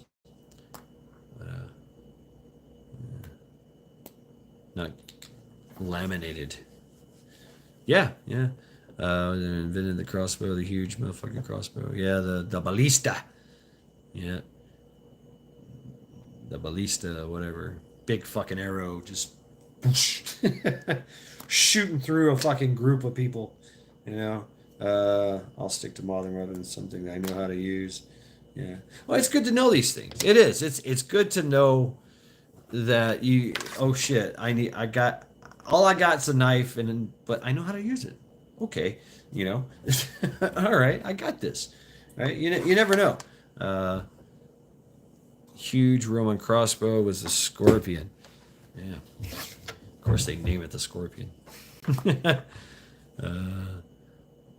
No shit, flying in your direction, and it's already went through like 3 people. You're like, oh shit, that thing just ran through the fucking crowd. And if they threw a rope on it and just hauled back. Yep. Oh yeah, I love my sacks. Got my sacks. Love this thing. I like how the blade came out. With the bluing, it shows up all the little imperfections and all that. And the handle is nice and firm, and it's holding up nicely. I just need a sheath for it, a really good sheath. Yeah, turned out really good. This was a gift from Captain Crappy. Like it was hand forged, all that stuff. Hell yeah, dude. Very nice blade. Drones are the future. Yes, but tech could fail. Tech will fail, right? Tech will fail. That's the thing. It's when, right? But even with drones, there's already jamming systems that are and they're hackable too, right? You can jam the frequency, or you can override the frequency and or hack the frequency. So we're starting to see. We already know there's static jammers that they use. They use that if you remember during the Great Migration thing, where you had all these immigrants under a bridge, off the coast of Mexico, or, I don't know, whatever. And it was crazy. And they set up. Everybody was trying to send drones in. A lot of these reporters and stuff like that. Shotguns do work on drones, yes, Region 9, but you do not. These things are dry. They're flying so fast, it's hard to even register that they are there before they hit you. So good luck trying to get a bead on them with the shotgun. Is it impossible? No. I'm pretty sure that people like the duck hunters would be shooting drones all day long. Just boom, boom, boom, boom, boom. They see it all. But we don't have that. and the drone comes out of nowhere, and it's already on you. Most drone strikes, nobody they hit, and nobody knew it. You know, even if they tried to run, even if they tried to fight back, the drone still won. It's a terrifying weapon. Uh, it is. Uh, Trenches are back in vogue, but then the drones go after the trenches. I mean, there's oh man, some footage out there. Whew. Drones fucking up a trench, Russian and Ukrainian, just boom, boom.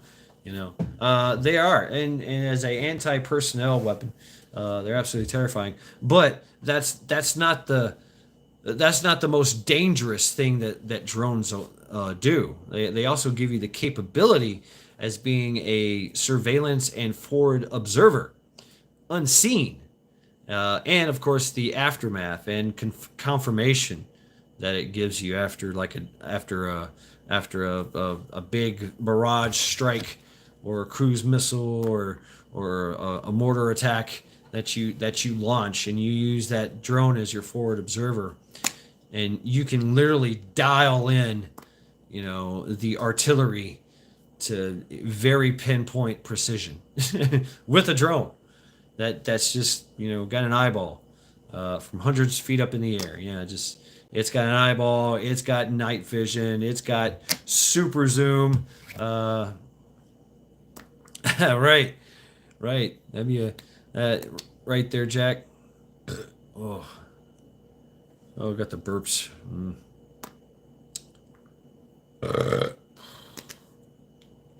Oh, been feasting here.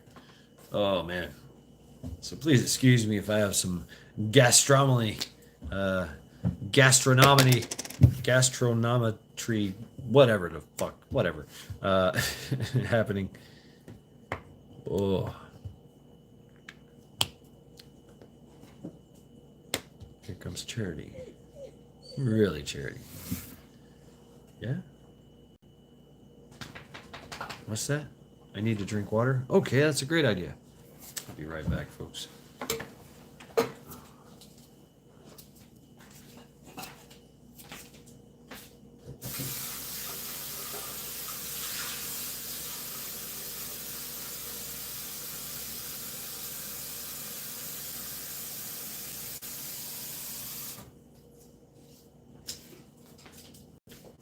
That's it, baby. Yeah, that's all you get. Yeah. That's it. No more. No more for you. Yep. Sorry to tell you.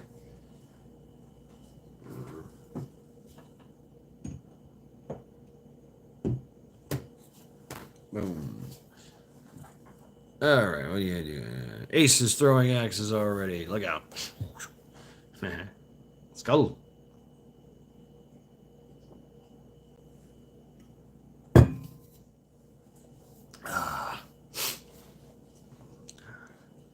So yeah, folks. Well,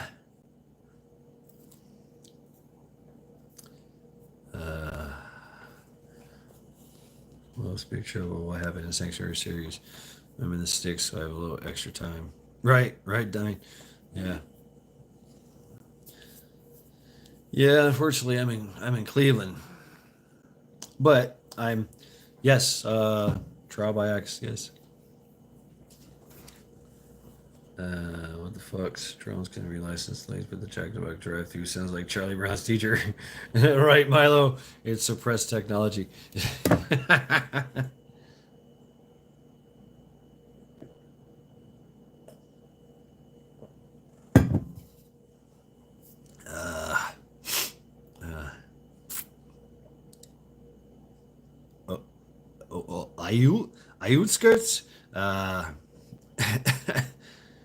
Outskirts? Outskirts. Okay, your fitted throw.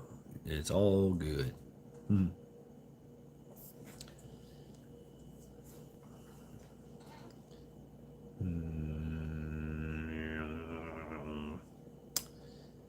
Yeah, folks.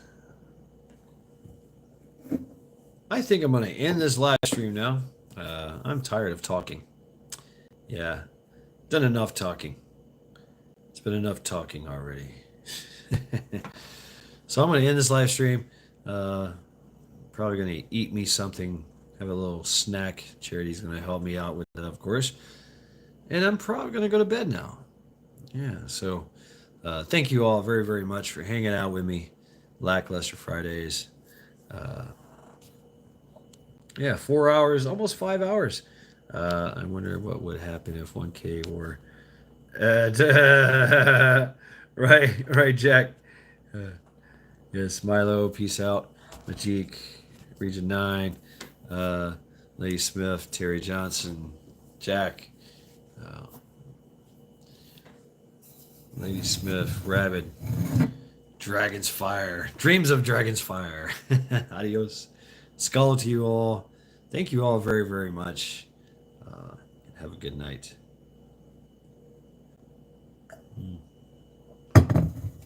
Yes, have a great weekend. Thank you, Unknown. Kentucky Survival. All right, folks. Never give up on the humor. That's right. All right. How do I turn this thing off? Skull. Here we go.